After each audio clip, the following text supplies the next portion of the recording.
ਜਿਹੜਾ ਜਲੰਧਰ ਸੀਟ ਆ ਇਸ ਨੂੰ ਕਾਫੀ ਹੌਟ ਸੀਟ ਮੰਨਿਆ ਗਿਆ। ਜਦੋਂ ਬਾਈ ਇਲੈਕਸ਼ਨ ਹੋਈ ਉਦੋਂ ਚੌਧਰੀ ਪਰਿਵਾਰ ਤੁਹਾਡੇ ਨਾਲ ਹਿੱਕ ਠੋਕ ਕੇ ਖੜਾ ਸੀ। ਚੌਧਰੀ ਪਰਿਵਾਰ ਨੂੰ ਟਿਕਟ ਦਿੱਤੀ ਗਈ, ਇਸ ਵਾਰ ਜਿਹੜਾ ਕਿ ਉਹ ਵੀ ਬਦਲ ਚੁੱਕੇ ਨੇ। ਇਹ ਚੌਧਰੀ ਪਰਿਵਾਰ ਦੇ ਨਾਲ ਮੈਂ ਖੜਾ ਸੀ ਇੱਕ ਠੋਕ ਕੇ ਜਦੋਂ ਉਹਨਾਂ ਨੂੰ ਟਿਕਟ ਮਿਲੀ। ਤਾਂ ਮੌਕੇ ਦੀ ਸਰਕਾਰ ਨੂੰ ਕਿਵੇਂ ਦੇਖਦੇ ਹੋ? ਜਿਹੜੇ ਵੱਡੇ ਵੱਡੇ ਵਾਅਦੇ ਗਰੰਟੀਆਂ ਦੇ ਕੇ ਸਰਕਾਰ ਆਈ, ਉਹ ਗਰੰਟੀਆਂ ਦੇ ਵਿੱਚੋਂ ਕਿੰਨੀਆਂ ਗਰੰਟੀਆਂ ਪੂਰੀਆਂ ਹੋਈਆਂ? ਕਿਉਂਕਿ ਤੁਸੀਂ ਇੱਕ ਚੋਣ ਕੰਪੇਨ ਕਰ ਰਹੇ ਹੋ, ਲੋਕਾਂ ਦੇ ਵਿੱਚ ਵਿਚਰਦੇ ਹੋ। 26 ਜਨਵਰੀ ਦਾ ਤੇ 15 ਅਗਸਤ ਦਾ ਇੱਕ ਐਸਾ ਦਿਨ ਹੁੰਦਾ ਸੰਵਿਧਾਨ ਦਾ ਜਦੋਂ ਮੁੱਖ ਮੰਤਰੀ ਸਟੇਜ ਤੇ ਖੜ ਕੇ ਆਪਣੀਆਂ ਸਰਕਾਰ ਦੀਆਂ ਉਪਲਬਧੀਆਂ ਗਿਣਾਉਂਦਾ, ਪਰ ਮੁੱਖ ਮੰਤਰੀ ਕੋਲ ਕੋਈ ਸਰਕਾਰ ਦੀ ਉਪਲਬਧੀ ਗਿਣਾਉਣ ਨੂੰ ਹੈ ਹੀ ਨਹੀਂ ਸੀ। ਉਹ ਆਪਣੀ ਉਪਲਬਧੀ ਗਿਣਾਉਣ ਲੱਗ ਗਿਆ। ਕਹਿੰਦਾ ਜੀ ਮੇਰੇ ਖੁਸ਼ੀ ਆਉਣ ਵਾਲੀ ਹੈ। ਉਹ ਯਾਰ ਤੂੰ ਸਰਕਾਰ ਦੀ ਗੱਲ ਕਰ। ਥੋੜੇ ਦਿਨਾਂ ਬਾਅਦ ਉਹਦੇ ਬੱਚਾ ਹੋਇਆ ਤਾਂ ਮੈਨੂੰ ਪੱਤਰਕਾਰ ਕਹਿੰਦੇ ਬਈ ਜੀ ਉਹਨਾਂ ਦੇ ਬੱਚਾ ਹੋਇਆ, ਤੁਹਾਡਾ ਕਿਆ ਕਹਿਣਾ? ਮੈਂ ਕਿਹਾ ਜੀ ਉਹਨਾਂ ਨੇ ਐਲਾਨ ਕੀਤਾ ਸੀ ਕਿ ਬੱਚਾ ਹੋਣਾ ਹੈ ਤੇ ਅੱਜ ਬੱਚਾ ਹੋਇਆ, ਮੈਂ ਉਹਨਾਂ ਨੂੰ ਵਧਾਈ ਦਿੰਦਾ, ਪਰ 2 ਸਾਲ 'ਚ ਪਹਿਲੇ ਹੀ ਐਲਾਨ ਹੈ ਜਿਹੜਾ ਉਹਨਾਂ ਦਾ ਪੂਰਾ ਹੋਇਆ, ਹੋਰ ਤਾਂ ਕੁਝ ਕੀਤਾ ਨਹੀਂ। ਕਿ ਤੁਸੀਂ ਕਹਿੰਦੇ ਹੋ ਕਿ ਆਮ ਆਦਮੀ ਨੇ ਕੀ ਕੀਤਾ? ਇਹਨਾਂ ਨੇ 2 ਸਾਲ ਦੇ ਵਿੱਚ ਨੁਕਸਾਨ ਕੀਤਾ ਪੰਜਾਬ ਦਾ।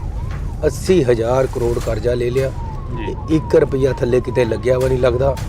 ਇਸ ਕਰਕੇ ਇਹਨਾਂ ਨੇ ਸਾਡੇ ਪੈਸੇ ਜਹਾਜ਼ਾਂ ਦੇ ਧੂਏ 'ਚ ਰੋਲਤੇ। ਇਹਨਾਂ ਨੇ ਆਮ ਆਦਮੀ ਪਾਰਟੀ ਦੀ ਮਸ਼ਹੂਰੀਆਂ ਕਰਨ ਵਾਸਤੇ ਸਾਡਾ ਪੈਸਾ ਖਤਮ ਕਰਤਾ। ਇਹ ਲੋਕ ਕਿਸੇ ਤਰ੍ਹਾਂ ਵੀ ਪੰਜਾਬ ਦੇ ਪ੍ਰਸ਼ਾਸਕ ਰਾਜੇ ਜਾਂ ਮੁੱਖ ਮੰਤਰੀ ਰਹਿਣ ਦੇ ਕਾਬਿਲ ਨਹੀਂ ਹੈ। ਜਿਹੜੇ ਕਹਿੰਦੇ ਸੀ ਖੜਾਂਗੇ ਨਾ ਤੇਰੇ ਛੱਡ ਕੇ ਮੈਦਾਨ ਭੱਜ ਗਏ, ਤੁਸੀਂ ਵੀ ਪਿਛਲੀ ਇੰਟਰਵਿਊ ਦੇ ਵਿੱਚ ਇੱਕ ਜ਼ਿਕਰ ਕੀਤਾ, ਉਹ ਕਿਹੜੇ ਬੰਦੇ ਸੀ ਜਿਹੜੇ ਮੈਦਾਨ ਛੱਡ ਕੇ ਭੱਜ ਗਏ? ਮੌਸਮ ਵਾਂਗੂ ਬਦਲ ਗਏ, ਅਸੀਂ ਰੁੱਖਾਂ ਵਾਂਗੂ ਖੜੇ ਰਹੇ। ਲੋਕ ਉਸੇ ਤਰ੍ਹਾਂ ਖੜੇ ਆ ਰੁੱਖਾਂ ਵਾਂਗੂ, ਲੋਕ ਪਾਰਟੀ ਦੀ ਮਦਦ ਕਰ ਰਹੇ ਆ। ਜਿਵੇਂ ਪੰਜਾਬ ਦੇ ਮੌਸਮ ਬਦਲ ਰਹੇ ਨੇ, ਉਵੇਂ ਜ਼ਿਕਰੀ ਸਿਆਸਤਦਾਨ ਵੀ ਬਦਲ ਰਹੇ ਨੇ। ਤੁਹਾਡੇ ਅਜ਼ੀਜ਼ ਰਹੇ ਦਲਵੀਰ ਸਿੰਘ ਗੋਲਡੀ, ਉਹ ਵੀ ਆਮ ਆਦਮੀ ਪਾਰਟੀ 'ਚ ਚਲੇ ਗਏ। ਆਮ ਆਦਮੀ ਪਾਰਟੀ ਦੇ ਮੁੱਖ ਮੰਤਰੀ ਭਗਵੰਤ ਸਿੰਘ ਮਾਨ ਹੋਰਾਂ ਦੇ ਵੱਲੋਂ ਕੱਲ ਇੱਕ ਕੰਪੇਨ ਕਰੀ ਜਾ ਰਹੀ ਸੀ, ਕਹਿ ਰਹੇ ਸੀ ਕਿ ਦੂਜੀਆਂ ਪਾਰਟੀਆਂ ਨੂੰ ਲੀਡਰ ਹੀ ਨਹੀਂ ਮਿਲ ਰਹੇ, ਉਹ ਸਾਡੇ ਤੋਂ ਮੰਗ ਰਹੇ ਨੇ ਲੀਡਰ। ਕਹਿੰਦੇ ਛੱਜ ਤਾਂ ਬੋਲੇ, ਛਾਨਣੀ ਵੀ ਬੋਲੇ। ਤੁਸੀਂ ਦੱਸੋ, ਇੱਥੇ ਬਾਈ ਇਲੈਕਸ਼ਨ ਆਈ, ਇਹਨਾਂ ਨੂੰ ਬੰਦਾ ਨਹੀਂ ਮਿਲਿਆ, ਇਹਨਾਂ ਨੇ ਕਾਂਗਰਸ 'ਚੋਂ ਰਿੰਕੂ ਲਿਆ। ਉਸ ਤੋਂ ਬਾਅਦ ਹੁਣ ਫੇਰ ਰਿੰਕੂ ਇਹਨਾਂ ਨੂੰ ਛੱਡ ਕੇ ਚਲੇ ਗਿਆ, ਫੇਰ ਬੰਦਾ ਨਹੀਂ ਮਿਲਿਆ, ਇਹਨਾਂ ਨੇ ਅਕਾਲੀਆਂ 'ਚੋਂ ਢੀਲੋਂ ਲਿਆ। ਮੈਂ ਪਹਿਲਾਂ ਕਿਹਾ ਸੀ ਸ਼ਰਾਬੀ ਨੂੰ ਤਾਂ ਕੋਈ ਨਿਆਣਾ ਨਹੀਂ ਫੜਾਉਂਦਾ, ਆਪਾਂ ਪੰਜਾਬ ਸਾਂਭੀ ਜਾਂਦੇ ਹਾਂ। ਤੇ ਅੱਜ ਪੰਜਾਬ ਦਾ ਇੰਨਾ ਬੜਾ ਨੁਕਸਾਨ ਹੋ ਗਿਆ, ਪਿਛਲੇ 2 ਸਾਲ ਕਾਲੇ ਅੱਖਰਾਂ 'ਚ ਲਿਖਣ ਵਾਲੇ ਸਾਲ ਬਣ ਗਏ ਆ। ਤੇ ਜੇ ਇਹ ਹੋਰ ਥੋੜ੍ਹੀ ਦੇਰ ਰਹਿ ਗਏ ਤਾਂ ਇਹ ਪੰਜਾਬ ਨੂੰ ਬਿਲਕੁਲ ਮਲੀਆ ਮੇਟ ਕਰ ਦੇਣਗੇ। ਇਹਨਾਂ ਨੇ ਲੋਕਾਂ ਨੂੰ ਬੜਾ ਭਾਰੀ ਧੋਖਾ ਦਿੱਤਾ ਹੈ। ਕਿਸਾਨੀ ਨੂੰ ਇਹ ਕਹਿੰਦਾ ਜੀ ਮੈਂ ਕਿਸਾਨ ਦਾ ਪੁੱਤ, ਤੁਸੀਂ ਮੈਨੂੰ ਜਿਤਾਓ। ਜਿੰਨਾ ਕਿਸਾਨੀ ਦਾ ਨੁਕਸਾਨ ਭਗਵੰਤ ਮਾਨ ਨੇ ਕੀਤਾ ਕਦੇ ਕਿਸੇ ਨੇ ਨਹੀਂ ਕੀਤਾ। ਤੇ ਇਸ ਬੰਦੇ ਨੇ ਕਿਹਾ ਸੀ ਮੈਂ ਮੁਰਗੀਆਂ ਦੇ ਵੀ ਦੇਵਾਂਗਾ, ਆਂਡਿਆਂ ਦੇ ਵੀ ਦੇਵਾਂਗਾ। 5 ਰੁਪਏ ਕਿਸੇ ਦੇ ਹੱਥ ਦੇ ਮੁਆਵਜ਼ਾ ਨਹੀਂ ਰੱਖਿਆ। ਮੁਆਵਜ਼ਾ 17,000 ਤੋਂ ਘਟਾ ਕੇ 6700 ਕਰਤਾ। ਸਿੱਖੀ ਦੇ ਖਿਲਾਫ ਇਹ ਕਹਿੰਦਾ ਸੀ ਮੈਂ ਸਿੱਖ ਹਾਂ। ਇਹਨੇ ਅਕਾਲ ਤਖਤ ਸਾਹਿਬ ਦੇ ਜਥੇਦਾਰ ਸਾਹਿਬ ਨੂੰ ਗ੍ਰੰਥੀ ਦੱਸਿਆ। ਸਿੱਖਾਂ ਦੇ ਕਾਨੂੰਨ ਨੂੰ ਇਹਨੇ ਅਮੈਂਡ ਕੀਤਾ। ਅਜਿਹੇ ਬੰਦੇ ਨੂੰ ਕਿਆ ਰਗੜ ਕੇ ਫੋੜੇ ਪਰ ਲਾਣਾ? ਕਿੱਧਰ ਦਾ ਇਹ ਸਿੱਖ ਹੈ? ਸਿਰ ਤੇ ਤਾਜ ਵੇਖਣ ਨੂੰ ਜਵਾਨਾ ਰੁਕ ਗਿਆ ਏ, ਫਿਰ ਉਹੀ ਪਰਵਾਜ਼ ਵੇਖਣ ਨੂੰ। ਤਾਂ ਵਾਕਈ ਜਿਹੜਾ ਕਿ ਜਵਾਨਾ ਇੱਕ ਸਮੇਂ ਦੇ ਲਈ ਰੁਕ ਗਿਆ ਸੀ ਕਿ ਸਰਦਾਰ ਚਰਨਜੀਤ ਚੰਨੀ ਜਿਹੜੇ ਕਿ ਸਾਬਕਾ ਮੁੱਖ ਮੰਤਰੀ ਨੇ, ਫਿਰ ਕਦੋਂ ਲੋਕਾਂ ਦੇ ਵਿੱਚ ਵਿਚਰਨਗੇ, ਕਦੋਂ ਜਿਹੜਾ ਕਿ ਸਾਡੇ ਮੁੱਦਿਆਂ ਦੀ ਗੱਲ ਕਰਨਗੇ। ਤਾਂ ਸਾਡੇ ਨਾਲ ਅੱਜ ਸਾਬਕਾ CM ਮੌਜੂਦ ਨੇ। ਚੰਨੀ ਸਾਹਿਬ ਬਹੁਤ ਬਹੁਤ ਸਵਾਗਤ ਆ। ਵਾਹਿਗੁਰੂ ਜੀ ਕਾ ਖਾਲਸਾ। ਧੰਨਵਾਦ। ਜਿਵੇਂ ਮੈਂ ਸ਼ੁਰੂਆਤ ਦੇ ਵਿੱਚ ਕਿਹਾ ਕਿ ਕਲੇਜੇ ਤੀਰ ਵੇਖਣ ਨੂੰ, ਸਿਰ ਤੇ ਤਾਜ ਵੇਖਣ ਨੂੰ ਜਵਾਨਾ ਰੁਕ ਗਿਆ ਏ, ਫਿਰ ਉਹੀ ਪਰਵਾਜ਼ ਵੇਖਣ ਨੂੰ। ਵਾਕਈ ਜਵਾਨਾ ਰੁਕ ਗਿਆ ਸੀ ਇੱਕ ਸਮੇਂ ਦੇ ਲਈ। ਪਰਮਾਤਮਾ ਦੀ ਮੌਜ ਹੁੰਦੀ ਹੈ, ਉਹ ਜਿੱਥੇ ਰੱਖਦਾ ਉੱਥੇ ਬੰਦੇ ਨੂੰ ਰਹਿਣਾ ਚਾਹੀਦਾ। ਤਾਂ ਇੱਕ ਵਾਰ ਜ਼ਰੂਰ ਹਾਰ ਦੇ ਕਾਰਨ ਔਰ ਕੰਮ ਨਹੀਂ ਸੀ ਲੋਕਾਂ ਵਾਸਤੇ, ਲੇਕਿਨ ਮੈਂ ਫਿਰ ਵੀ ਲੋਕਾਂ 'ਚ ਵਿਚਰਦਾ ਰਿਹਾ। ਤੇ ਅੱਜ ਫਿਰ ਮੌਕਾ ਲੋਕ ਔਰ ਪਰਮਾਤਮਾ ਵੱਲੋਂ ਦਿੱਤਾ ਜਾ ਰਿਹਾ। ਤੇ ਇਲੈਕਸ਼ਨ ਦਾ ਟਿਕਟ ਮਿਲਿਆ, ਜਲੰਧਰ ਵਿੱਚ ਆਇਆ। ਵੱਡਾ ਉਤਸ਼ਾਹ ਜਿਹੜਾ ਹੈ ਲੋਕਾਂ ਦਾ ਦੇਖਣ ਨੂੰ ਮਿਲ ਰਿਹਾ ਇੱਥੇ। ਤੇ ਲੋਕ ਆਪ ਉਮੜ ਕੇ ਮੀਟਿੰਗਾਂ ਕਰਾ ਰਹੇ। ਮੇਰੀ ਇਲੈਕਸ਼ਨ ਲੋਕ ਹੀ ਚਲਾ ਰਹੇ, ਮੈਂ ਨਹੀਂ ਚਲਾ ਰਿਹਾ। ਤੇ ਵੱਡੇ ਪੱਧਰ ਤੇ ਮੈਨੂੰ ਰੁਝਾਨ ਦਿਖ ਰਿਹਾ। ਚੰਨੀ ਸਾਹਿਬ, ਜਿਹੜਾ ਜਲੰਧਰ ਸੀਟ ਆ ਇਸ ਨੂੰ ਕਾਫੀ ਹੌਟ ਸੀਟ ਮੰਨਿਆ ਗਿਆ। ਜਦੋਂ ਬਾਈ ਇਲੈਕਸ਼ਨ ਹੋਈ ਉਦੋਂ ਚੌਧਰੀ ਪਰਿਵਾਰ ਤੁਹਾਡੇ ਨਾਲ ਹਿੱਕ ਠੋਕ ਕੇ ਖੜਾ ਸੀ। ਚੌਧਰੀ ਪਰਿਵਾਰ ਨੂੰ ਟਿਕਟ ਦਿੱਤੀ ਗਈ, ਇਸ ਵਾਰ ਜਿਹੜਾ ਕਿ ਉਹ ਵੀ ਬਦਲ ਚੁੱਕੇ ਨੇ। ਇਹ ਚੌਧਰੀ ਪਰਿਵਾਰ ਦੇ ਨਾਲ ਮੈਂ ਖੜਾ ਸੀ ਇੱਕ ਠੋਕ ਕੇ। ਜਦੋਂ ਉਹਨਾਂ ਨੂੰ ਟਿਕਟ ਮਿਲੀ ਤਾਂ ਉਹਨਾਂ ਨੇ ਮੈਨੂੰ ਕਿਹਾ ਸੀ ਕਿ ਅਸੀਂ ਤੁਹਾਡੇ ਘਰ ਆਉਣਾ ਹੈ ਤੁਹਾਨੂੰ ਕਹਿਣ ਵਾਸਤੇ। ਮੈਂ ਕਿਹਾ ਵੀ ਤੁਹਾਨੂੰ ਆਉਣ ਦੀ ਕੀ ਲੋੜ ਹੈ, ਤੁਹਾਨੂੰ ਪਾਰਟੀ ਨੇ ਟਿਕਟ ਦੇਤੀ, ਮੈਂ ਆ ਰਿਹਾ। ਤੇ ਮੈਂ ਇੱਥੇ ਆ ਕੇ ਉਹਨਾਂ ਦੀ ਪੂਰੀ ਮਦਦ ਕੀਤੀ। ਲੇਕਿਨ ਉਹ ਕਿਸੇ ਮੈਨੂੰ ਇਹ ਲੱਗਦਾ ਕਿ ਉਹ ਸਿਰਫ ਇੰਨਾ ਹੀ ਚਾਹੁੰਦੇ ਕਿ ਉਹਨਾਂ ਦੇ ਪਰਿਵਾਰ ਵਿੱਚ ਹੀ ਸਭ ਕੁਝ ਰਹੇ। ਉਹਨਾਂ ਦੇ ਪਰਿਵਾਰ 'ਚ ਇੱਕ MLA ਹੈਗਾ ਤੇ MP ਵੀ ਪਹਿਲਾਂ ਰਿਹਾ ਤੇ ਹੁਣ ਮਾਤਾ ਜੀ ਬਜ਼ੁਰਗ ਵੀ ਹੋ ਗਏ ਹੈ। ਸੋ ਜ਼ਰੂਰੀ ਨਹੀਂ ਸੀ ਕਿ ਉਹਨਾਂ ਨੂੰ ਟਿਕਟ ਮਿਲਦਾ। ਉਹਨਾਂ ਨੂੰ ਇਹ ਰੀਕਨਸਾਈਲ ਕਰਨਾ ਚਾਹੀਦਾ ਸੀ ਤੇ ਅੱਗੇ ਵਧਣਾ ਚਾਹੀਦਾ ਸੀ। ਚੰਨੀ ਸਾਹਿਬ, ਮੌਕੇ ਦੀ ਸਰਕਾਰ ਨੂੰ ਕਿਵੇਂ ਦੇਖਦੇ ਹੋ? ਜਿਹੜੇ ਵੱਡੇ ਵੱਡੇ ਵਾਅਦੇ ਗਰੰਟੀਆਂ ਦੇ ਕੇ ਸਰਕਾਰ ਆਈ, ਉਹ ਗਰੰਟੀਆਂ ਦੇ ਵਿੱਚੋਂ ਕਿੰਨੀਆਂ ਗਰੰਟੀਆਂ ਪੂਰੀਆਂ ਹੋਈਆਂ? ਕਿਉਂਕਿ ਤੁਸੀਂ ਇੱਕ ਚੋਣ ਕੈਂਪੇਨ ਕਰ ਰਹੇ ਹੋ, ਲੋਕਾਂ ਦੇ ਵਿੱਚ ਵਿਚਰਦੇ ਹੋ। ਪਿਛਲੀ 26 ਜਨਵਰੀ ਨੂੰ ਮੈਂ ਦੇਖਿਆ ਸੀ ਕਿ 26 ਜਨਵਰੀ ਦਾ ਤੇ 15 ਅਗਸਤ ਦਾ ਇੱਕ ਐਸਾ ਦਿਨ ਹੁੰਦਾ ਸੰਵਿਧਾਨ ਦਾ ਜਦੋਂ ਮੁੱਖ ਮੰਤਰੀ ਸਟੇਜ ਤੇ ਖੜ ਕੇ ਆਪਣੀਆਂ ਸਰਕਾਰ ਦੀਆਂ ਉਪਲਬਧੀਆਂ ਗਿਣਾਉਂਦਾ। ਪਰ ਮੁੱਖ ਮੰਤਰੀ ਕੋਲ ਕੋਈ ਸਰਕਾਰ ਦੀ ਉਪਲਬਧੀ ਗਿਣਾਉਣ ਨੂੰ ਹੈ ਹੀ ਨਹੀਂ ਸੀ। ਉਹ ਆਪਣੀ ਉਪਲਬਧੀ ਗਿਣਾਉਣ ਲੱਗ ਗਿਆ। ਕਹਿੰਦਾ ਜੀ ਮੇਰੇ ਖੁਸ਼ੀ ਆਉਣ ਵਾਲੀ ਹੈ। ਉਹ ਯਾਰ ਤੂੰ ਸਰਕਾਰ ਦੀ ਗੱਲ ਕਰ। ਥੋੜੇ ਦਿਨਾਂ ਬਾਅਦ ਉਹਦੇ ਬੱਚਾ ਹੋਇਆ ਤਾਂ ਮੈਨੂੰ ਪੱਤਰਕਾਰ ਕਹਿੰਦੇ ਬਈ ਜੀ ਉਹਨਾਂ ਦੇ ਬੱਚਾ ਹੋਇਆ, ਤੁਹਾਡਾ ਕੀ ਕਹਿਣਾ? ਮੈਂ ਕਿਹਾ ਜੀ ਉਹਨਾਂ ਨੇ ਐਲਾਨ ਕੀਤਾ ਸੀ ਕਿ ਬੱਚਾ ਹੋਣਾ ਤੇ ਅੱਜ ਬੱਚਾ ਹੋਇਆ, ਮੈਂ ਉਹਨਾਂ ਨੂੰ ਵਧਾਈ ਦਿੰਦਾ। ਪਰ 2 ਸਾਲ 'ਚ ਪਹਿਲੇ ਹੀ ਐਲਾਨ ਹੈ ਜਿਹੜਾ ਉਹਨਾਂ ਦਾ ਪੂਰਾ ਹੋਇਆ, ਹੋਰ ਤਾਂ ਕੁਝ ਕੀਤਾ ਨਹੀਂ। ਤੁਸੀਂ ਤਾਂ ਮੈਨੂੰ ਦੱਸੋ, ਕਿਸੇ ਪੰਚਾਇਤ ਦੇ ਹੱਥ ਤੇ 5 ਰੁਪਏ ਨਹੀਂ ਰੱਖੇ, ਕਿਸੇ ਕਾਰਪੋਰੇਸ਼ਨ ਨੂੰ ਪੈਸੇ ਨਹੀਂ ਦਿੱਤੇ। ਔਰ ਬਾਹਰ ਕਿਸ ਤਰ੍ਹਾਂ ਕੂੜਾ ਪਿਆ ਜਲੰਧਰ ਦੇ ਵਿੱਚ। ਨਸ਼ਿਆਂ ਦੀ ਇੰਨੀ ਭਰਮਾਰ ਹੋ ਗਈ ਹੈ। ਇਹ ਕਹਿੰਦੇ ਸੀ ਅਸੀਂ ਇਨਕਲਾਬੀ ਹੈ, ਨਸ਼ਾ ਖਤਮ ਕਰ ਦਾਂਗੇ। ਇੱਥੇ ਜਲੰਧਰ ਦੇ ਵਿੱਚ ਸਭ ਤੋਂ ਬੜਾ ਇਸ਼ੂ ਹੀ ਨਸ਼ਿਆਂ ਦਾ ਹੈ। ਮਾਵਾਂ ਭੈਣਾਂ ਬੱਚੇ ਨੌਜਵਾਨ ਮੁੰਡੇ ਮੇਰੇ ਸਾਹਮਣੇ ਖੜੇ ਹੋ ਜਾਂਦੇ ਜੀ ਸਾਡਾ ਨਸ਼ਾ ਖਤਮ ਕਰੋ। ਇਸ ਤਰੀਕੇ ਦੇ ਨਾਲ ਇੱਥੇ ਇਹਨਾਂ ਦੇ ਆਪਣੇ ਲੀਡਰ ਨਸ਼ਾ ਵੇਚ ਬਕਵਾ ਰਹੇ ਹੈ, ਜਿਹਦੇ ਕਰਕੇ ਇੱਥੇ ਅਰਾਜਕਤਾ ਫੈਲੀ ਹੋਈ ਹੈ। ਲੁੱਟਾਂ ਖੋਹਾਂ ਹੋ ਰਹੀਆਂ ਇੱਥੇ, ਦੜਾ ਸੱਟਾ ਚੱਲਦਾ ਇੱਥੇ, ਲਾਟਰੀ ਦਾ ਸਿਸਟਮ ਚੱਲਦਾ। ਜਿੰਨੀਆਂ ਕੁਰੀਤੀਆਂ ਸਮਾਜ ਦੇ ਵਿੱਚ ਹੋ ਸਕਦੀਆਂ ਉਸ ਤੋਂ ਵੀ ਜ਼ਿਆਦਾ ਇੱਥੇ ਜਲੰਧਰ ਦੇ ਵਿੱਚ ਇਹਨਾਂ ਦੇ ਆਪਣੇ ਲੀਡਰਾਂ ਵੱਲੋਂ ਫੈਲਾਈਆਂ ਜਾ ਰਹੀਆਂ, ਜਿਹਦੇ ਨਾਲ ਲੋਕ ਬੜੇ ਤੰਗ ਹੈ। ਤੇ ਇਸ ਕਰਕੇ ਕਿ ਤੁਸੀਂ ਕਹਿੰਦੇ ਹੋ ਕਿ ਆਮ ਆਦਮੀ ਨੇ ਕੀ ਕੀਤਾ, ਇਹਨਾਂ ਨੇ 2 ਸਾਲ ਦੇ ਵਿੱਚ ਨੁਕਸਾਨ ਕੀਤਾ ਪੰਜਾਬ ਦਾ। 80,000 ਕਰੋੜ ਕਰਜ਼ਾ ਲੈ ਲਿਆ, 1 ਰੁਪਈਆ ਥੱਲੇ ਕਿਤੇ ਲੱਗਿਆ ਵਾ ਨਹੀਂ ਲੱਗਦਾ। ਇਸ ਕਰਕੇ ਇਹਨਾਂ ਨੇ ਸਾਡੇ ਪੈਸੇ ਜਹਾਜ਼ਾਂ ਦੇ ਧੂਏ 'ਚ ਰੋਲਤੇ। ਇਹਨਾਂ ਨੇ ਆਮ ਆਦਮੀ ਪਾਰਟੀ ਦੀ ਮਸ਼ਹੂਰੀਆਂ ਕਰਨ ਵਾਸਤੇ ਸਾਡਾ ਪੈਸਾ ਖਤਮ ਕਰਤਾ।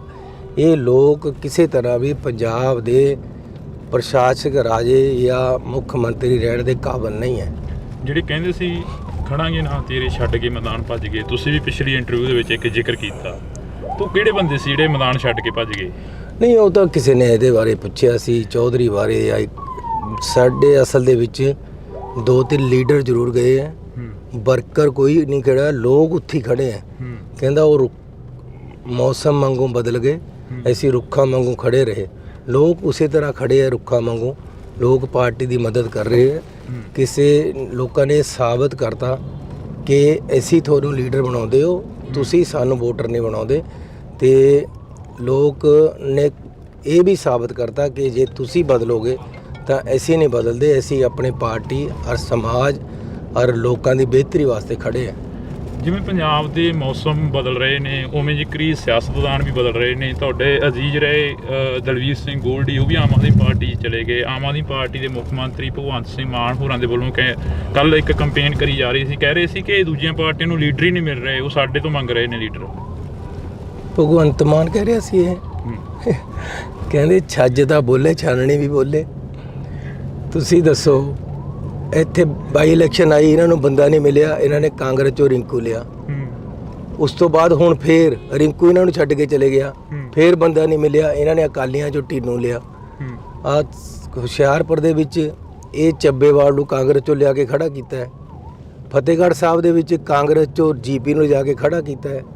ਮੈਂ ਪੁੱਛਣਾ ਚਾਹੁੰਦਾ ਹਾਂ ਕਿ ਬੰਦੇ ਤਾਂ ਤੁਹਾਨੂੰ ਨਹੀਂ ਮਿਲ ਰਹੇ, ਪਰ ਮੈਂ ਇਹ ਵੀ ਪੁੱਛਣਾ ਚਾਹੁੰਦਾ ਕਿ ਜਿਹੜੇ ਇਨਕਲਾਬ ਦੇ ਨਾਅਰੇ ਥੱਲੇ ਨੌਜਵਾਨ ਆਏ ਸੀ ਤੁਹਾਡੇ ਕੋਲ, ਜਿਨ੍ਹਾਂ ਨੇ ਆਪਣੇ ਘਰ ਦਾ ਦਾਅ 'ਤੇ ਲਾਤੇ, ਜਿਨ੍ਹਾਂ ਨੇ ਆਪਣੀ ਸਾਰਾ ਕੁਝ ਦਾਅ 'ਤੇ ਲਾ ਕੇ ਪਾਰਟੀ ਨੂੰ ਇਹ ਸਮਝ ਕੇ ਤਗੜਾ ਕੀਤਾ ਕਿ ਤੁਸੀਂ ਇਨਕਲਾਬੀ ਹੋ, ਉਹਨਾਂ ਨੂੰ ਕਿਉਂ ਨਹੀਂ ਟਿਕਟ?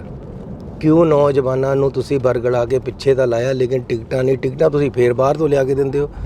ਤੁਸੀਂ ਪਹਿਲਾਂ ਕਹਿੰਦੇ ਸੀ ਅਸੀਂ ਤਾਂ ਫੜੀ ਵਾਲੇ ਨੂੰ ਵੀ ਐਮਐਲਏ ਮੰਤਰੀ ਬਣਾ ਦਿੰਦੇ, ਹੁਣ ਕਿਉਂ ਨਹੀਂ ਦਿੱਤੀ ਉਹਨਾਂ ਨੂੰ ਟਿਕਟਾਂ ਜਿਹੜੇ ਤੁਹਾਡੇ ਪਿੱਛੇ ਲੱਗੇ ਹੋਏ ਸੀ? ਇਹਨਾਂ ਦੀਆਂ ਇਹ ਕਹਿੰਦੇ ਸੀ ਅਸੀਂ ਕਿਸੇ ਨਾਲ ਅਲਾਇੰਸ ਨਹੀਂ ਕਰਦੇ, ਹੁਣ ਕਾਂਗਰਸ ਨਾਲ ਵੀ ਕੀਤਾ ਹੋਇਆ, ਇਹ ਇੰਡੀਆ ਅਲਾਇੰਸ ਵਿੱਚ ਵੀ ਹੈਗੇ। ਇਹ ਕਹਿੰਦੇ ਸੀ ਅਸੀਂ ਬਾਹਰੋਂ ਬੰਦਾ ਨਹੀਂ ਲਿਆਉਂਦੇ, ਇਹ ਕਹਿੰਦੇ ਸੀ ਅਸੀਂ ਵੀਆਈਪੀ ਕਲਚਰ ਖਤਮ ਕਰ ਦਾਂਗੇ, ਇਹ ਕਹਿੰਦੇ ਜੀ ਅਸੀਂ ਕਰਪਸ਼ਨ ਨਹੀਂ ਕਰਾਂਗੇ। ਇੱਥੇ ਦੁਨੀਆ ਭਰ ਦੀ ਕਰਪਸ਼ਨ ਹੋ ਰਹੀ, ਦੁਨੀਆ ਭਰ ਦੇ ਨਸ਼ੇ ਵਿਕ ਰਹੇ। ਕਿਹੜੀ ਆਈਡੀਓਲੋਜੀ ਪਰ ਭਗਵੰਤ ਮਾਨ ਖੜਾ ਹੈ? ਕਰ ਕਿਆ ਰਿਹਾ ਹੈ? ਮੈਂ ਪਹਿਲਾਂ ਕਿਹਾ ਸੀ ਸ਼ਰਾਬੀ ਨੂੰ ਤਾਂ ਕੋਈ ਨਿਆਣਾ ਨਹੀਂ ਫੜਾਉਂਦਾ, ਆਪਾਂ ਪੰਜਾਬ ਸਾਂਭੀ ਜਾਂਦੇ ਹਾਂ। ਤੇ ਅੱਜ ਪੰਜਾਬ ਦਾ ਇੰਨਾ ਬੜਾ ਨੁਕਸਾਨ ਹੋ ਗਿਆ, ਪਿਛਲੇ 2 ਸਾਲ ਕਾਲੇ ਅੱਖਰਾਂ 'ਚ ਲਿਖਣ ਵਾਲੇ ਸਾਲ ਬਣ ਗਏ ਆ। ਤੇ ਜੇ ਇਹ ਹੋਰ ਥੋੜ੍ਹੀ ਦੇਰ ਰਹਿ ਗਏ ਤਾਂ ਇਹ ਪੰਜਾਬ ਨੂੰ ਬਿਲਕੁਲ ਮਲੀਆ ਮੇਟ ਕਰ ਦੇਣਗੇ। ਮੈਂ ਇਹ ਦੱਸ ਰਿਹਾ ਤੁਹਾਨੂੰ ਕਿ ਆਹ 4 ਤਰੀਕ ਲੰਘਣੀ ਹੈ ਜੀ, 2 ਮਹੀਨੇ ਦੇ ਵਿੱਚ ਇਹ ਜਿਹੜੀ ਸਰਕਾਰ ਹੈ ਚਲਦੀ ਹੋ ਜਾਣੀ ਹੈ, ਗਿਰ ਜਾਣੀ ਹੈ। ਪੰਜਾਬ ਦੇ ਪੁੱਤਾਂ ਦੇ ਉੱਪਰ ਐਨਐਸਏ ਲੱਗ ਗਈ, ਪੰਜਾਬ ਦੇ ਪੁੱਤਾਂ ਨੂੰ ਡਿਬਰੂਗੜ੍ਹ ਦੇ ਵਿੱਚ ਭੇਜ ਦਿੱਤਾ ਗਿਆ, ਜੇਲ੍ਹਾਂ ਭਰ ਦਿੱਤੀਆਂ ਗਈਆਂ ਲਗਾਤਾਰ। ਮਾਹੌਲ ਫਿਰ ਉਹੀ 84 ਤੋਂ ਲੈ ਕੇ 95 ਤੱਕ ਦਾ ਜੋ ਦੌਰ ਪੰਜਾਬ ਨੇ ਦੇਖਿਆ ਉਹ ਸਾਹਮਣੇ ਹੂ ਖੜਾ ਕਰ ਦਿੱਤਾ। ਉਸ ਮਾਹੌਲ ਦੇ ਵਿੱਚੋਂ ਕਿਵੇਂ ਗੁਜ਼ਰੇ ਪੰਜਾਬ ਦੇ ਲੋਕ? ਸੱਚੀ ਮੁੱਚੀ ਇਹਨਾਂ ਨੂੰ ਸੱਚੇ ਸਮਝ ਕੇ ਗੱਲਾਂ ਵਿੱਚ ਆ ਗਏ। ਇਹਨਾਂ ਨੇ ਲੋਕਾਂ ਨੂੰ ਬੜਾ ਭਾਰੀ ਧੋਖਾ ਦਿੱਤਾ ਹੈ। ਕਿਸਾਨੀ ਨੂੰ ਇਹ ਕਹਿੰਦਾ ਜੀ ਮੈਂ ਕਿਸਾਨ ਦਾ ਪੁੱਤ ਹੈ, ਤੁਸੀਂ ਮੈਨੂੰ ਜਿਤਾਓ। ਜਿੰਨਾ ਕਿਸਾਨੀ ਦਾ ਨੁਕਸਾਨ ਭਗਵੰਤ ਮਾਨ ਨੇ ਕੀਤਾ ਕਦੇ ਕਿਸੇ ਨੇ ਨਹੀਂ ਕੀਤਾ। 12,000 ਮੁਆਵਜ਼ਾ ਹੁੰਦਾ ਸੀ, ਮੈਂ 2-3 ਮਹੀਨੇ ਮੁੱਖ ਮੰਤਰੀ ਰਿਹਾ, 17,000 ਕਰਕੇ 17,000 ਦਾ ਜਿੰਨਾ ਨਰਮਾ ਮਾਲ ਵਿੱਚ ਖਰਾਬ ਹੋਇਆ ਸੀ ਸਭ ਨੂੰ ਮੁਆਵਜ਼ਾ 17,000 ਪਲੱਸ 10% ਉਹਨਾਂ ਦੇ ਚੋਗਿਆਂ ਨੂੰ ਲੇਬਰ ਨੂੰ ਵੀ ਦਿੱਤਾ। ਤੇ ਇਸ ਬੰਦੇ ਨੇ ਕਿਹਾ ਸੀ ਮੈਂ ਮੁਰਗੀਆਂ ਦੇ ਵੀ ਦੇਵਾਂਗਾ, ਆਂਡਿਆਂ ਦੇ ਵੀ ਦੇਵਾਂਗਾ। 5 ਰੁਪਏ ਕਿਸੇ ਦੇ ਹੱਥ ਦੇ ਮੁਆਵਜ਼ਾ ਨਹੀਂ ਰੱਖਿਆ। ਮੁਆਵਜ਼ਾ 17,000 ਤੋਂ ਘਟਾ ਕੇ 6700 ਕਰਤਾ। ਕਿਸਾਨਾਂ ਦੀ ਉਹ ਕਟਾਈ ਕੀਤੀ ਹੈ ਇਹਨੇ। ਹਰਿਆਣੇ 'ਚੋਂ ਆ ਕੇ ਇੱਧਰ ਗੋਲੀਆਂ ਚਲਾਈਆਂ, ਸਾਡੇ ਕਿਸਾਨ ਮਾਰਿਆ ਗਿਆ, ਸਾਡੇ ਉੱਥੇ ਨੌਜਵਾਨ ਔਰ ਕਿਸਾਨ ਫੱਟੜ ਹੋਏ, ਕਿਸੇ ਤੇ ਇਹਨੇ ਕੋਈ ਕਾਰਵਾਈ ਨਹੀਂ ਕੀਤੀ। ਸਿੱਖੀ ਦੇ ਖਿਲਾਫ ਇਹ ਕਹਿੰਦਾ ਸੀ ਮੈਂ ਸਿੱਖ ਹਾਂ। ਇਹਨੇ ਅਕਾਲ ਤਖਤ ਸਾਹਿਬ ਦੇ ਜਥੇਦਾਰ ਸਾਹਿਬ ਨੂੰ ਗ੍ਰੰਥੀ ਦੱਸਿਆ। ਇਹਨੇ SGPC ਦਾ ਐਕਟ ਅਮੈਂਡ ਕੀਤਾ ਜਿਹੜਾ ਅੱਜ ਤੱਕ ਨਾ ਕਾਂਗਰਸ ਕਰ ਸਕੀ, ਨਾ BJP ਕਰ ਸਕੀ, ਨਾ ਅੰਗਰੇਜ਼ ਕਰ ਸਕੇ। ਔਰ ਇਹ ਸੰਧੀ ਸੀ ਕਿ SGPC ਦਾ ਜਿਹੜਾ 1925 ਦਾ ਸਿੱਖ ਐਕਟ ਹੈ ਉਹਨੂੰ ਤੁਸੀਂ ਅਮੈਂਡ ਨਹੀਂ ਕਰ ਸਕਦੇ ਬਿਨਾਂ ਕੌਨਫੀਡੈਂਸ ਲਏ ਵੇ SGPC ਨੂੰ ਜਾਂ ਸਿੱਖ ਕੌਮ ਨੂੰ। ਇਸ ਨੇ ਲੋਕਾਂ ਦੇ ਨਾਲ ਗਰਦਾਰੀ ਕੀਤੀ, ਸਿੱਖਾਂ ਦੇ ਨਾਲ। ਸਿੱਖਾਂ ਦੇ ਕਾਨੂੰਨ ਨੂੰ ਇਹਨੇ ਅਮੈਂਡ ਕੀਤਾ। ਅਜਿਹੇ ਬੰਦੇ ਨੂੰ ਕਿਆ ਰਗੜ ਕੇ ਫੋੜੇ ਪਰ ਲਾਣਾ? ਕਿੱਧਰ ਦਾ ਇਹ ਸਿੱਖ ਹੈ, ਕਿੱਧਰ ਦਾ ਇਹ ਕਿਸਾਨ ਹੈ? ਇਹ ਦੁਸ਼ਮਣ ਹੈ ਇਹਨਾਂ ਜਮਾਤਾਂ ਦਾ। ਇਸ ਬੰਦੇ ਦਾ ਕਿਆ ਦੀਨ ਧਨ ਮੈਨੂੰ ਨਹੀਂ ਪਤਾ, ਲੇਕਿਨ ਇਹ ਸਿੱਖ ਨਹੀਂ ਹੈ, ਇਹ ਕਿਸਾਨ ਨਹੀਂ ਹੈ, ਇਹ ਪੰਜਾਬ ਵਿਰੋਧੀ ਬੰਦਾ ਹੈ। ਤੁਸੀਂ ਕਹਿ ਰਹੇ ਹੋ ਕਿ ਸਿੱਖ ਨਹੀਂ, ਕਿਸਾਨ ਨਹੀਂ, ਪਰ ਮੁੱਖ ਮੰਤਰੀ ਸਾਹਿਬ ਤਾਂ ਇਹ ਕਹਿੰਦੇ ਕਿ ਅਸੀਂ ਰਾਤ ਨੂੰ 2-2 ਵਜੇ ਤੱਕ ਮੀਟਿੰਗਾਂ ਕਰਵਾਉਂਦੇ ਰਹੇ ਹਾਂ ਕਿਸਾਨਾਂ ਦੀਆਂ। ਅੱਜ ਤੱਕ ਕਿਹੜਾ ਮੁੱਖ ਮੰਤਰੀ ਜਿਹੜਾ ਰਾਤ ਨੂੰ 2-2 ਵਜੇ ਤੱਕ ਉੱਠਦਾ ਰਿਹਾ? ਹਾਲਾਂਕਿ ਅਸੀਂ ਤੁਹਾਨੂੰ ਦੇਖਦੇ ਰਹੇ ਹਾਂ, ਤੁਸੀਂ ਚੱਲਦੇ ਫਿਰਦੇ ਰਹੇ ਹੋਗੇ। ਉਹ ਕਹਿੰਦਾ ਜੀ ਮੈਂ ਵਕੀਲ ਬਣਿਆ, ਇਹੀ ਕਹਿੰਦਾ ਕਿਸਾਨਾਂ ਦਾ। ਇਹੋ ਜਿਹੇ ਮਾੜੇ ਵਕੀਲ ਤੇ ਕਿਆ ਕਰਾਉਣਾ ਹੈ ਜਿਹੜਾ ਸਾਰੇ ਕੇਸ ਹਾਰ ਜਾਵੇ? ਉਹ ਇਹੋ ਜਿਹੇ ਵਕੀਲ ਨੂੰ ਕਰਨਾ ਚਾਹੀਦਾ। ਅਜਿਹੇ ਮੀਡੀਏਟਰ, ਇਹੋ ਜਿਹੇ ਲੀਡਰ ਤੋਂ ਕਿਆ ਕਰਾਉਣਾ ਜਿਹੜਾ ਆਪਣੇ ਬੰਦਿਆਂ ਪਰ ਤਾਂ ਚਲਵਾਵੇ ਗੋਲੀਆਂ, ਉਹਨਾਂ ਨੂੰ ਕਰੇ ਫੱਟੜ, ਉਹਨਾਂ ਪਰ ਅਥਰੂ ਗੈਸ ਚੱਲੇ ਤੇ ਦੂਜਿਆਂ ਤੇ ਕੋਈ ਕਾਰਵਾਈ ਨਾ ਬਾਈ ਨਾ ਕਰੇ। ਅਜਿਹੇ ਬੰਦੇ ਤੇ ਕਿਆ ਕਰਾਉਣਾ? ਅਜਿਹੇ ਵਕੀਲ ਨੂੰ ਤਾਂ ਕੋਈ ਕਰਦਾ ਹੀ ਨਹੀਂ। ਫਿਰ ਇਹੋ ਜਿਹੇ ਵਕੀਲ ਨੂੰ ਅਸੀਂ ਕਿਉਂ ਰੱਖੀਏ ਜਿਹੜੇ ਨੇ ਸਾਨੂੰ ਵੇਚਿਆ ਆਪਣੇ ਹਿੱਤਾਂ ਵਾਸਤੇ? ਅੱਜ ਉਹੀ ਸ਼ਰਾਬ ਘੁਟਾਲਾ ਪੰਜਾਬ ਦੇ ਵਿੱਚ ਹੈ, ਉਹੀ ਸ਼ਰਾਬ ਘੁਟਾਲਾ ਦਿੱਲੀ 'ਚ। ਦਿੱਲੀ ਦਾ ਹੁਕਮਰਾਨ ਤਾਂ ਅੰਦਰ ਹੈ, ਇਹ ਅੰਦਰ ਇਸ ਕਰਕੇ ਨਹੀਂ ਜਾ ਰਿਹਾ ਕਿਉਂਕਿ ਦਿੱਲੀ ਵਾਲਿਆਂ ਨਾਲ ਮਿਲ ਕੇ ਉਹਨੂੰ ਵੀ ਠੋਕ ਰਿਹਾ ਤੇ ਪੰਜਾਬੀਆਂ ਨੂੰ ਵੀ ਠੋਕ ਰਿਹਾ। ਚੰਨੀ ਸਾਹਿਬ, ਇੱਕ ਤੁਹਾਡੇ ਵੀ ਕਾਫੀ ਚਰਚਾ ਹੋਈ, ਮੁੱਖ ਮੰਤਰੀ ਨੇ ਕਿਹਾ ਕਿ ਚੰਨੀ ਸਾਹਿਬ ਨੇ 2 ਕਰੋੜ ਮੰਗੇ ਸੀ। ਉਹ ਕਿੱਥੇ ਆ ਫਿਰ? ਐ ਕਰਨੇ ਵਾਲਾ ਮੁੰਡਾ ਕਿੱਥੇ ਹੈ? ਐ ਕਰਨੇ ਵਾਲਾ ਮੁੱਖ ਮੰਤਰੀ ਕਿੱਥੇ ਹੈ? ਮੁੱਖ ਮੰਤਰੀ ਇਸ ਲੈਵਲ ਤੇ ਨੀਚੇ ਪੱਧਰ ਤੇ ਆ ਕੇ ਗਲਤ ਇਲਜ਼ਾਮ ਲਗਾ ਕੇ ਇੰਟਰਵਿਊ ਕਰੇ ਔਰ ਉਹ ਸਿਰੇ ਨਾ ਚੜੇ, ਲਾਹਨਤ ਹੈ ਇਹ ਜੇ ਮੁੱਖ ਮੰਤਰੀ ਪਰ। ਤੁਸੀਂ ਕੋਈ ਉਹਦੇ ਤੇ ਐਕਸ਼ਨ ਲੈਣ ਦੀ ਸੋਚੀ ਵੀ? ਕੋਈ ਜਾਂਚ ਯਾਰ ਵਗੈਰਾ? ਕਿਆ ਐਕਸ਼ਨ ਲੈਣਾ ਇਹਦੇ ਪਰ? ਮੈਨੂੰ ਇੱਥੇ ਇੱਕ ਪ੍ਰੋਗਰਾਮ ਦੇ ਵਿੱਚ ਇੱਕ ਬੰਦਾ ਖੜਾ ਹੋ ਕੇ ਆ ਗਿਆ ਮੂਹਰੇ, ਕਹਿੰਦਾ ਉਹ ਬੇਲਾਂ ਚੱਲਦੀਆਂ ਰਹਿਣ, ਇਹ ਜੋ ਕਹਿੰਦਾ ਮੈਂ ਭੰਡ ਬੰਦਾ। ਉਹ ਮੈਂ ਕਿਹਾ ਯਾਰ ਅਸੀਂ ਨਕਲੀ ਭੰਡਾ ਤੇ ਤੰਗ ਆਏ ਵੇ, ਤੂੰ ਅਸਲੀ ਕਿੱਥੇ ਤੇ ਆ ਗਿਆ? ਤੂੰ ਮੌਜ ਕਰ ਆਪਣੀ, ਸਾਨੂੰ ਆਪਣਾ ਕੰਮ ਕਰਨ ਦੇ। ਸੋ ਤੁਹਾਡਾ ਬਹੁਤ ਧੰਨਵਾਦ, ਆਪਾਂ ਖਾਸੀਆਂ ਗੱਲਾਂ ਕਰ ਲਈਆਂ। ਫਿਰ ਕਿਸੇ ਦਿਨ ਪਾਪਾ ਬੈਠ ਜਾਾਂਗੇ। ਇੱਕ ਦੋ ਹੋਰ ਸਵਾਲ ਜੰਨੀ ਸਾਹਿਬ, ਹਾਂਜੀ। ਜਿਵੇਂ ਪੰਜਾਬ ਦੇ ਵਿੱਚ ਜੋ ਨਸ਼ੇ ਦੀ ਭਰਮਾਰ ਦੀ ਤੁਸੀਂ ਗੱਲ ਕਰੀ ਆ, ਪਰ ਸਰਕਾਰ ਤਾਂ ਕਹਿੰਦੀ ਅਸੀਂ ਨਸ਼ਾ ਖਤਮ ਕਰ ਰਹੇ ਆ, ਅਸੀਂ ਨਸ਼ਾ ਖਤਮ ਕਰ ਦਿੱਤਾ ਗਾ, ਤੇ ਪਹਿਲਾਂ ਨਾਲੋਂ ਜਿਹੜੀਆਂ ਗਰੰਟੀਆਂ ਨੇ 1000 ਰੁਪਇਆ ਮਤਾਵਾਂ ਵਾਲਾ ਕੱਲ੍ਹ ਦਾ ਬਿਆਨ ਕਿ ਅਸੀਂ ਉਹ ਵੀ ਪੂਰਾ ਕਰਨ ਜਾ ਰਹੇ ਆ, ਤੇ ਜਿਹੜੀਆਂ ਨਹਿਰੀ ਪਾਣੀ ਆ ਉਹ ਪੰਜਾਬ ਨੂੰ ਦੇ ਰਹੇ ਆ, ਤੇ ਜਿਹੜੀਆਂ ਦੂਸਰੀਆਂ ਮੋਟਰਾਂ ਨੇ ਟਿਊਬਵੈੱਲ ਨੇ ਉਹ ਬੰਦ ਹੋ ਜਾਣਗੇ।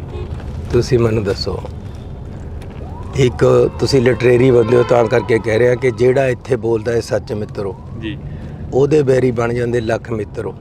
ਜਿਹੜਾ ਝੂਠ ਦੀਆਂ ਪੰਡਾਂ ਇੱਥੇ ਬੰਨ੍ਹਦਾ ਉਹੀ ਜ਼ਿਆਦਾ ਦੇਰ ਟਿਕਦਾ। ਸਰਕਾਰਾਂ ਹੀ ਬਕਾਉਂਦੀਆਂ ਨੇ, ਚਿੱਟਾ ਐਵੇਂ ਨਹੀਂ ਸ਼ਰੇਆਮ ਵਿਕਦਾ। ਇਹ ਬੰਦਾ ਝੂਠ ਦੀਆਂ ਪੰਡਾਂ ਬੰਨਣ ਵਾਲਾ ਹੈ। ਕਿਹੜੀ ਬੀਬੀ ਨੂੰ 1000 ਰੁਪਇਆ ਦੇਤਾ, ਬਜਟ ਵਿੱਚ ਤਾਂ 5 ਰੁਪਏ ਨਹੀਂ ਰੱਖੇ, ਬਜਟ ਪੇਸ਼ ਕਰ ਲਿਆ ਅਗਲੇ ਸਾਲ ਦਾ, ਫਿਰ ਪੈਸੇ ਕਿੱਥੇ ਦੇ ਦੇਣੇ ਆ? ਇਹਦਾ ਮਤਲਬ ਫਿਰ ਝੂਠ ਬੋਲ ਰਿਹਾ। ਸੋ ਕਿੰਨੀ ਕੁ ਵਾਰ ਤੁਸੀਂ ਬਾਰ-ਬਾਰ ਝੂਠ ਬੋਲ ਕੇ ਲੋਕਾਂ ਨੂੰ ਬਰਗਲਾਉਂਦੇ ਰਹੋਗੇ? ਕਿਹੜਾ ਇਹਨੇ ਕੋਈ ਕੰਮ ਤਾਂ ਦੱਸੇ ਕਿਆ ਕਰਿਆ?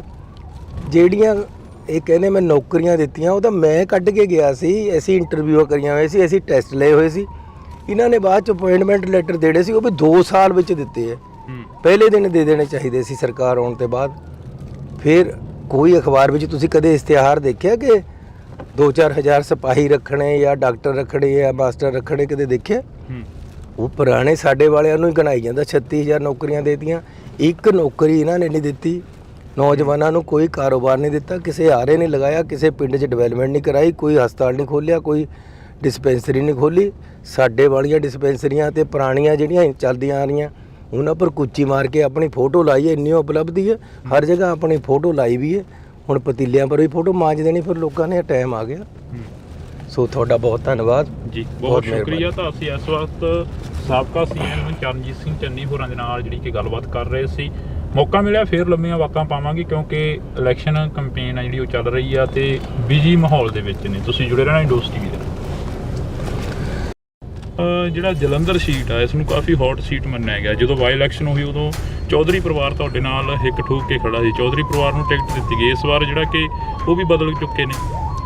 ਨਹੀਂ, ਚੌਧਰੀ ਪਰਿਵਾਰ ਦੇ ਨਾਲ ਮੈਂ ਖੜਾ ਸੀ ਇੱਕ ਠੋਕ ਕੇ ਜਦੋਂ ਉਹਨਾਂ ਨੂੰ ਟਿਕਟ ਮਿਲੀ। ਇਹਨਾਂ ਮੌਕੇ ਦੀ ਸਰਕਾਰ ਨੂੰ ਕਿਵੇਂ ਦੇਖਦੇ ਹੋ? ਜਿਹੜੇ ਵੱਡੇ ਵੱਡੇ ਵਾਅਦੇ ਗਰੰਟੀਆਂ ਦੇ ਕੇ ਸਰਕਾਰ ਆਈ, ਉਹ ਗਰੰਟੀਆਂ ਦੇ ਵਿੱਚੋਂ ਕਿੰਨੀਆਂ ਗਰੰਟੀਆਂ ਪੂਰੀਆਂ ਹੋਈਆਂ? ਕਿਉਂਕਿ ਤੁਸੀਂ ਇੱਕ ਚੋਣ ਕੰਪੇਨ ਕਰ ਰਹੇ ਹੋ, ਲੋਕਾਂ ਦੇ ਵਿੱਚ ਵਿਚਰਦੇ ਹੋ। 26 ਜਨਵਰੀ ਦਾ ਤੇ 15 ਅਗਸਤ ਦਾ ਇੱਕ ਐਸਾ ਦਿਨ ਹੁੰਦਾ ਸੰਵਿਧਾਨ ਦਾ, ਜਦੋਂ ਮੁੱਖ ਮੰਤਰੀ ਸਟੇਜ ਤੇ ਖੜ ਕੇ ਆਪਣੀਆਂ ਸਰਕਾਰ ਦੀਆਂ ਉਪਲਬਧੀਆਂ ਗਿਣਾਉਂਦਾ ਹੈ। ਪਰ ਮੁੱਖ ਮੰਤਰੀ ਕੋਲ ਕੋਈ ਸਰਕਾਰ ਦੀ ਉਪਲਬਧੀ ਗਿਣਾਉਣ ਨੂੰ ਹੈ ਹੀ ਨਹੀਂ ਸੀ। ਉਹ ਆਪਣੀ ਉਪਲਬਧੀ ਗਿਣਾਉਣ ਲੱਗ ਗਿਆ। ਕਹਿੰਦਾ ਜੀ ਮੇਰੇ ਖੁਸ਼ੀ ਆਉਣ ਵਾਲੀ ਹੈ। ਉਹ ਯਾਰ ਤੂੰ ਸਰਕਾਰ ਦੀ ਗੱਲ ਕਰ। ਥੋੜੇ ਦਿਨਾਂ ਬਾਅਦ ਉਹਦੇ ਬੱਚਾ ਹੋਇਆ ਤਾਂ ਮੈਨੂੰ ਪੱਤਰਕਾਰ ਕਹਿੰਦੇ ਬਈ ਜੀ ਉਹਨਾਂ ਦੇ ਬੱਚਾ ਹੋਇਆ, ਤੁਹਾਡਾ ਕਿਆ ਕਹਿਣਾ? ਮੈਂ ਕਿਹਾ ਜੀ ਉਹਨਾਂ ਨੇ ਐਲਾਨ ਕੀਤਾ ਸੀ ਕਿ ਬੱਚਾ ਹੋਣਾ ਹੈ ਤੇ ਅੱਜ ਬੱਚਾ ਹੋਇਆ। ਮੈਂ ਉਹਨਾਂ ਨੂੰ ਵਧਾਈ ਦਿੰਦਾ, ਪਰ 2 ਸਾਲ 'ਚ ਪਹਿਲੇ ਹੀ ਐਲਾਨ ਹੈ ਜਿਹੜਾ ਉਹਨਾਂ ਦਾ ਪੂਰਾ ਹੋਇਆ, ਹੋਰ ਤਾਂ ਕੁਝ ਕੀਤਾ ਨਹੀਂ। ਕਿ ਤੁਸੀਂ ਕਹਿੰਦੇ ਹੋ ਕਿ ਆਮ ਆਦਮੀ ਨੇ ਕੀ ਕੀਤਾ? ਇਹਨਾਂ ਨੇ 2 ਸਾਲ ਦੇ ਵਿੱਚ ਨੁਕਸਾਨ ਕੀਤਾ ਪੰਜਾਬ ਦਾ। 80,000 ਕਰੋੜ ਕਰਜ਼ਾ ਲੈ ਲਿਆ, 1 ਰੁਪਈਆ ਥੱਲੇ ਕਿਤੇ ਲੱਗਿਆ ਵਾ ਨਹੀਂ ਲੱਗਦਾ। ਇਸ ਕਰਕੇ ਇਹਨਾਂ ਨੇ ਸਾਡੇ ਪੈਸੇ ਜਹਾਜ਼ਾਂ ਦੇ ਧੂਏ 'ਚ ਰੋਲਤੇ। ਇਹਨਾਂ ਨੇ ਆਮ ਆਦਮੀ ਪਾਰਟੀ ਦੀ ਮਸ਼ਹੂਰੀਆਂ ਕਰਨ ਵਾਸਤੇ ਸਾਡਾ ਪੈਸਾ ਖਤਮ ਕਰਤਾ। ਇਹ ਲੋਕ ਕਿਸੇ ਤਰ੍ਹਾਂ ਵੀ ਪੰਜਾਬ ਦੇ ਪ੍ਰਸ਼ਾਸਕ ਰਾਜੇ ਜਾਂ ਮੁੱਖ ਮੰਤਰੀ ਰਹਿਣ ਦੇ ਕਾਬਿਲ ਨਹੀਂ ਹੈ। ਜਿਹੜੇ ਕਹਿੰਦੇ ਸੀ ਖੜਾਂਗੇ ਨਾ ਤੇਰੇ ਛੱਡ ਕੇ ਮੈਦਾਨ ਭੱਜ ਗਏ, ਤੁਸੀਂ ਵੀ ਪਿਛਲੀ ਇੰਟਰਵਿਊ ਦੇ ਵਿੱਚ ਇੱਕ ਜ਼ਿਕਰ ਕੀਤਾ। ਉਹ ਕਿਹੜੇ ਬੰਦੇ ਸੀ ਜਿਹੜੇ ਮੈਦਾਨ ਛੱਡ ਕੇ ਭੱਜ ਗਏ? ਮੌਸਮ ਵਾਂਗੂ ਬਦਲ ਗਏ, ਅਸੀਂ ਰੁੱਖਾਂ ਵਾਂਗੂ ਖੜੇ ਰਹੇ। ਲੋਕ ਉਸੇ ਤਰ੍ਹਾਂ ਖੜੇ ਆ ਰੁੱਖਾਂ ਵਾਂਗੂ। ਲੋਕ ਪਾਰਟੀ ਦੀ ਮਦਦ ਕਰ ਰਹੇ ਹੈ। ਜਿਵੇਂ ਪੰਜਾਬ ਦੇ ਮੌਸਮ ਬਦਲ ਰਹੇ ਨੇ, ਉਵੇਂ ਜ਼ਿਕਰੀ ਸਿਆਸਤਦਾਨ ਵੀ ਬਦਲ ਰਹੇ ਨੇ। ਤੁਹਾਡੇ ਅਜ਼ੀਜ਼ ਰਹੇ ਦਲਵੀਰ ਸਿੰਘ ਗੋਲਡੀ, ਉਹ ਵੀ ਆਮ ਆਦਮੀ ਪਾਰਟੀ ਚਲੇ ਗਏ। ਆਮ ਆਦਮੀ ਪਾਰਟੀ ਦੇ ਮੁੱਖ ਮੰਤਰੀ ਭਗਵੰਤ ਸਿੰਘ ਮਾਨ ਹੋਰਾਂ ਦੇ ਵੱਲੋਂ ਕੱਲ ਇੱਕ ਕੰਪੇਨ ਕਰੀ ਜਾ ਰਹੀ ਸੀ, ਕਹਿ ਰਹੇ ਸੀ ਕਿ ਦੂਜੀਆਂ ਪਾਰਟੀਆਂ ਨੂੰ ਲੀਡਰ ਹੀ ਨਹੀਂ ਮਿਲ ਰਹੇ, ਉਹ ਸਾਡੇ ਤੋਂ ਮੰਗ ਰਹੇ ਨੇ ਲੀਡਰ। ਕਹਿੰਦੇ ਛੱਜ ਤਾਂ ਬੋਲੇ, ਛਾਨਣੀ ਵੀ ਬੋਲੇ। ਤੁਸੀਂ ਦੱਸੋ, ਇੱਥੇ ਬਾਈ ਇਲੈਕਸ਼ਨ ਆਈ, ਇਹਨਾਂ ਨੂੰ ਬੰਦਾ ਨਹੀਂ ਮਿਲਿਆ, ਇਹਨਾਂ ਨੇ ਕਾਂਗਰਸ 'ਚੋਂ ਰਿੰਕੂ ਲਿਆ।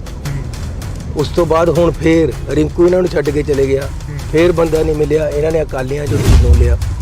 ਮੈਂ ਪਹਿਲਾਂ ਕਿਹਾ ਸੀ ਸ਼ਰਾਬੀ ਨੂੰ ਤਾਂ ਕੋਈ ਨਿਆਣਾ ਨਹੀਂ ਫੜਾਉਂਦਾ, ਆਪਾਂ ਪੰਜਾਬ ਸਾਂਭੀ ਜਾਂਦੇ ਹਾਂ। ਤੇ ਅੱਜ ਪੰਜਾਬ ਦਾ ਇੰਨਾ ਬੜਾ ਨੁਕਸਾਨ ਹੋ ਗਿਆ। ਪਿਛਲੇ 2 ਸਾਲ ਕਾਲੇ ਅੱਖਰਾਂ 'ਚ ਲਿਖਣ ਵਾਲੇ ਸਾਲ ਬਣ ਗਏ ਆ ਤੇ ਜੇ ਇਹ ਹੋਰ ਥੋੜੀ ਦੇਰ ਰਹਿ ਗਏ ਤਾਂ ਇਹ ਪੰਜਾਬ ਨੂੰ ਬਿਲਕੁਲ ਮਲੀਆ ਮੇਟ ਕਰ ਦੇਣਗੇ। ਇਹਨਾਂ ਨੇ ਲੋਕਾਂ ਨੂੰ ਬੜਾ ਭਾਰੀ ਧੋਖਾ ਦਿੱਤਾ ਹੈ। ਕਿਸਾਨੀ ਨੂੰ ਇਹ ਕਹਿੰਦਾ ਜੀ ਮੈਂ ਕਿਸਾਨ ਦਾ ਪੁੱਤ ਹੈ, ਤੁਸੀਂ ਮੈਨੂੰ ਜਿਤਾਓ। ਜਿੰਨਾ ਕਿਸਾਨੀ ਦਾ ਨੁਕਸਾਨ ਭਗਵੰਤ ਮਾਨ ਨੇ ਕੀਤਾ ਕਦੇ ਕਿਸੇ ਨੇ ਨਹੀਂ ਕੀਤਾ। ਤੇ ਇਸ ਬੰਦੇ ਨੇ ਕਿਹਾ ਸੀ ਮੈਂ ਮੁਰਗੀਆਂ ਦੇ ਵੀ ਦੇਵਾਂਗਾ, ਆਂਡਿਆਂ ਦੇ ਵੀ ਦੇਵਾਂਗਾ। 5 ਰੁਪਏ ਕਿਸੇ ਦੇ ਹੱਥ ਤੇ ਮੁਆਵਜ਼ਾ ਨਹੀਂ ਰੱਖਿਆ। ਮੁਆਵਜ਼ਾ 17,000 ਤੋਂ ਘਟਾ ਕੇ 6700 ਕਰਤਾ। ਸਿੱਖੀ ਦੇ ਖਿਲਾਫ ਇਹ ਕਹਿੰਦਾ ਸੀ ਮੈਂ ਸਿੱਖ ਹਾਂ। ਇਹਨੇ ਅਕਾਲ ਤਖਤ ਸਾਹਿਬ ਦੇ ਜਥੇਦਾਰ ਸਾਹਿਬ ਨੂੰ ਗ੍ਰੰਥੀ ਦੱਸਿਆ। ਸਿੱਖਾਂ ਦੇ ਕਾਨੂੰਨ ਨੂੰ ਇਹਨੇ ਅਮੈਂਡ ਕੀਤਾ। ਅਜਿਹੇ ਬੰਦੇ ਨੂੰ ਕਿਆ ਰਗੜ ਕੇ ਫੋੜੇ ਪਰ ਲਾਣਾ, ਕਿੱਧਰ ਦਾ ਇਹ ਸਿੱਖ ਹੈ? ਸਿਰ ਤੇ ਤਾਜ ਵੇਖਣ ਨੂੰ ਜਵਾਨਾ ਰੁਕ ਗਿਆ ਏ, ਫਿਰ ਉਹੀ ਪਰਵਾਜ਼ ਵੇਖਣ ਨੂੰ। ਤਾਂ ਵਾਕਈ ਜਿਹੜਾ ਕਿ ਜਵਾਨਾ ਇੱਕ ਸਮੇਂ ਦੇ ਲਈ ਰੁਕ ਗਿਆ ਸੀ ਕਿ ਸਰਦਾਰ ਚਰਨਜੀਤ ਸਿੰਘ ਚੰਨੀ ਜਿਹੜੇ ਕਿ ਸਾਬਕਾ ਮੁੱਖ ਮੰਤਰੀ ਨੇ, ਫਿਰ ਕਦੋਂ ਲੋਕਾਂ ਦੇ ਵਿੱਚ ਵਿਚਰਨਗੇ, ਕਦੋਂ ਜਿਹੜਾ ਕਿ ਸਾਡੇ ਮੁੱਦਿਆਂ ਦੀ ਗੱਲ ਕਰਨਗੇ। ਤਾਂ ਸਾਡੇ ਨਾਲ ਅੱਜ ਸਾਬਕਾ ਸੀਐਮ ਮੌਜੂਦ ਨੇ। ਚੰਨੀ ਸਾਹਿਬ ਬਹੁਤ ਸਵਾਗਤ ਆ। ਵਾਹਿਗੁਰੂ ਜੀ ਕਾ ਖਾਲਸਾ। ਧੰਨਵਾਦ। ਜਿਵੇਂ ਮੈਂ ਸ਼ੁਰੂਆਤ ਦੇ ਵਿੱਚ ਕਿਹਾ ਕਿ ਕਲੇਜੇ ਤੀਰ ਵੇਖਣ ਨੂੰ, ਸਿਰ ਤੇ ਤਾਜ ਵੇਖਣ ਨੂੰ ਜਵਾਨਾ ਰੁਕ ਗਿਆ ਏ, ਫਿਰ ਉਹੀ ਪਰਵਾਜ਼ ਵੇਖਣ ਨੂੰ। ਵਾਕਈ ਜਵਾਨਾ ਰੁਕ ਗਿਆ ਸੀ ਇੱਕ ਸਮੇਂ ਦੇ ਲਈ। ਪਰਮਾਤਮਾ ਦੀ ਮੌਜ ਹੁੰਦੀ ਹੈ, ਉਹ ਜਿੱਥੇ ਰੱਖਦਾ ਉੱਥੇ ਬੰਦੇ ਨੂੰ ਰਹਿਣਾ ਚਾਹੀਦਾ। ਤਾਂ ਇੱਕ ਵਾਰ ਜ਼ਰੂਰ ਹਾਰ ਦੇ ਕਾਰਨ ਔਰ ਕੰਮ ਨਹੀਂ ਸੀ ਲੋਕਾਂ ਵਾਸਤੇ, ਲੇਕਿਨ ਮੈਂ ਫਿਰ ਵੀ ਲੋਕਾਂ 'ਚ ਵਿਚਰਦਾ ਰਿਹਾ ਤੇ ਅੱਜ ਫਿਰ ਮੌਕਾ ਲੋਕ ਔਰ ਪਰਮਾਤਮਾ ਵੱਲੋਂ ਦਿੱਤਾ ਜਾ ਰਿਹਾ ਤੇ ਇਲੈਕਸ਼ਨ ਦਾ ਟਿਕਟ ਮਿਲਿਆ। ਜਲੰਧਰ ਵਿੱਚ ਆਇਆ, ਵੱਡਾ ਉਤਸ਼ਾਹ ਜਿਹੜਾ ਹੈ ਲੋਕਾਂ ਦਾ ਦੇਖਣ ਨੂੰ ਮਿਲ ਰਿਹਾ ਇੱਥੇ ਤੇ ਲੋਕ ਆਪ ਉਮੜ ਕੇ ਮੀਟਿੰਗਾਂ ਕਰਾ ਰਹੇ। ਮੇਰੀ ਇਲੈਕਸ਼ਨ ਲੋਕ ਹੀ ਚਲਾ ਰਹੇ ਆ, ਮੈਂ ਨਹੀਂ ਚਲਾ ਰਿਹਾ ਤੇ ਵੱਡੇ ਪੱਧਰ ਤੇ ਮੈਨੂੰ ਰੁਝਾਨ ਦਿਖ ਰਿਹਾ। ਚੰਨੀ ਸਾਹਿਬ, ਜਿਹੜਾ ਜਲੰਧਰ ਸੀਟ ਆ ਇਸ ਨੂੰ ਕਾਫੀ ਹੌਟ ਸੀਟ ਮੰਨਿਆ ਗਿਆ। ਜਦੋਂ ਬਾਈ ਇਲੈਕਸ਼ਨ ਹੋਈ ਉਦੋਂ ਚੌਧਰੀ ਪਰਿਵਾਰ ਤੁਹਾਡੇ ਨਾਲ ਹਿੱਕ ਠੋਕ ਕੇ ਖੜਾ ਸੀ। ਚੌਧਰੀ ਪਰਿਵਾਰ ਨੂੰ ਟਿਕਟ ਦਿੱਤੀ ਗਈ। ਇਸ ਵਾਰ ਜਿਹੜਾ ਕਿ ਉਹ ਵੀ ਬਦਲ ਚੁੱਕੇ ਨੇ। ਇਹ ਚੌਧਰੀ ਪਰਿਵਾਰ ਦੇ ਨਾਲ ਮੈਂ ਖੜਾ ਸੀ ਇੱਕ ਠੋਕ ਕੇ। ਜਦੋਂ ਉਹਨਾਂ ਨੂੰ ਟਿਕਟ ਮਿਲੀ ਤਾਂ ਉਹਨਾਂ ਨੇ ਮੈਨੂੰ ਕਿਹਾ ਸੀ ਕਿ ਅਸੀਂ ਤੁਹਾਡੇ ਘਰ ਆਉਣਾ ਹੈ ਤੁਹਾਨੂੰ ਕਹਿਣ ਵਾਸਤੇ।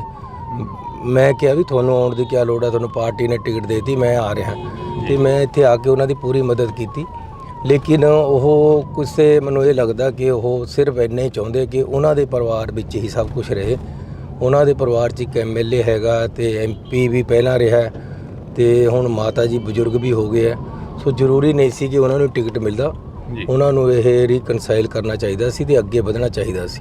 ਚੰਨੀ ਸਾਹਿਬ, ਮੌਕੇ ਦੀ ਸਰਕਾਰ ਨੂੰ ਕਿਵੇਂ ਦੇਖਦੇ ਹੋ? ਜਿਹੜੇ ਵੱਡੇ ਵੱਡੇ ਵਾਅਦੇ ਗਰੰਟੀਆਂ ਦੇ ਕੇ ਸਰਕਾਰ ਆਈ, ਉਹ ਗਰੰਟੀਆਂ ਦੇ ਵਿੱਚੋਂ ਕਿੰਨੀਆਂ ਗਰੰਟੀਆਂ ਪੂਰੀਆਂ ਹੋਈਆਂ? ਕਿਉਂਕਿ ਤੁਸੀਂ ਇੱਕ ਚੋਣ ਕੈਂਪੇਨ ਕਰ ਰਹੇ ਹੋ, ਲੋਕਾਂ ਦੇ ਵਿੱਚ ਵਿਚਰਦੇ ਹੋ। ਪਿਛਲੀ 26 ਜਨਵਰੀ ਨੂੰ ਮੈਂ ਦੇਖਿਆ ਸੀ ਕਿ 26 ਜਨਵਰੀ ਦਾ ਤੇ 15 ਅਗਸਤ ਦਾ ਇੱਕ ਐਸਾ ਦਿਨ ਹੁੰਦਾ ਸੰਵਿਧਾਨ ਦਾ ਜਦੋਂ ਮੁੱਖ ਮੰਤਰੀ ਸਟੇਜ ਤੇ ਖੜ ਕੇ ਆਪਣੀਆਂ ਸਰਕਾਰ ਦੀਆਂ ਉਪਲਬਧੀਆਂ ਗਿਣਾਉਂਦਾ। ਪਰ ਮੁੱਖ ਮੰਤਰੀ ਕੋਲ ਕੋਈ ਸਰਕਾਰ ਦੀ ਉਪਲਬਧੀ ਗਿਣਾਉਣ ਨੂੰ ਹੈ ਹੀ ਨਹੀਂ ਸੀ। ਉਹ ਆਪਣੀ ਉਪਲਬਧੀ ਗਿਣਾਉਣ ਲੱਗ ਗਿਆ। ਕਹਿੰਦਾ ਜੀ ਮੇਰੇ ਖੁਸ਼ੀ ਆਉਣ ਵਾਲੀ ਹੈ। ਉਹ ਯਾਰ ਤੂੰ ਸਰਕਾਰ ਦੀ ਗੱਲ ਕਰ। ਥੋੜੇ ਦਿਨਾਂ ਬਾਅਦ ਉਹਦੇ ਬੱਚਾ ਹੋਇਆ ਤਾਂ ਮੈਨੂੰ ਪੱਤਰਕਾਰ ਕਹਿੰਦੇ ਬਈ ਜੀ ਉਹਨਾਂ ਦੇ ਬੱਚਾ ਹੋਇਆ, ਤੁਹਾਡਾ ਕਿਆ ਕਹਿਣਾ?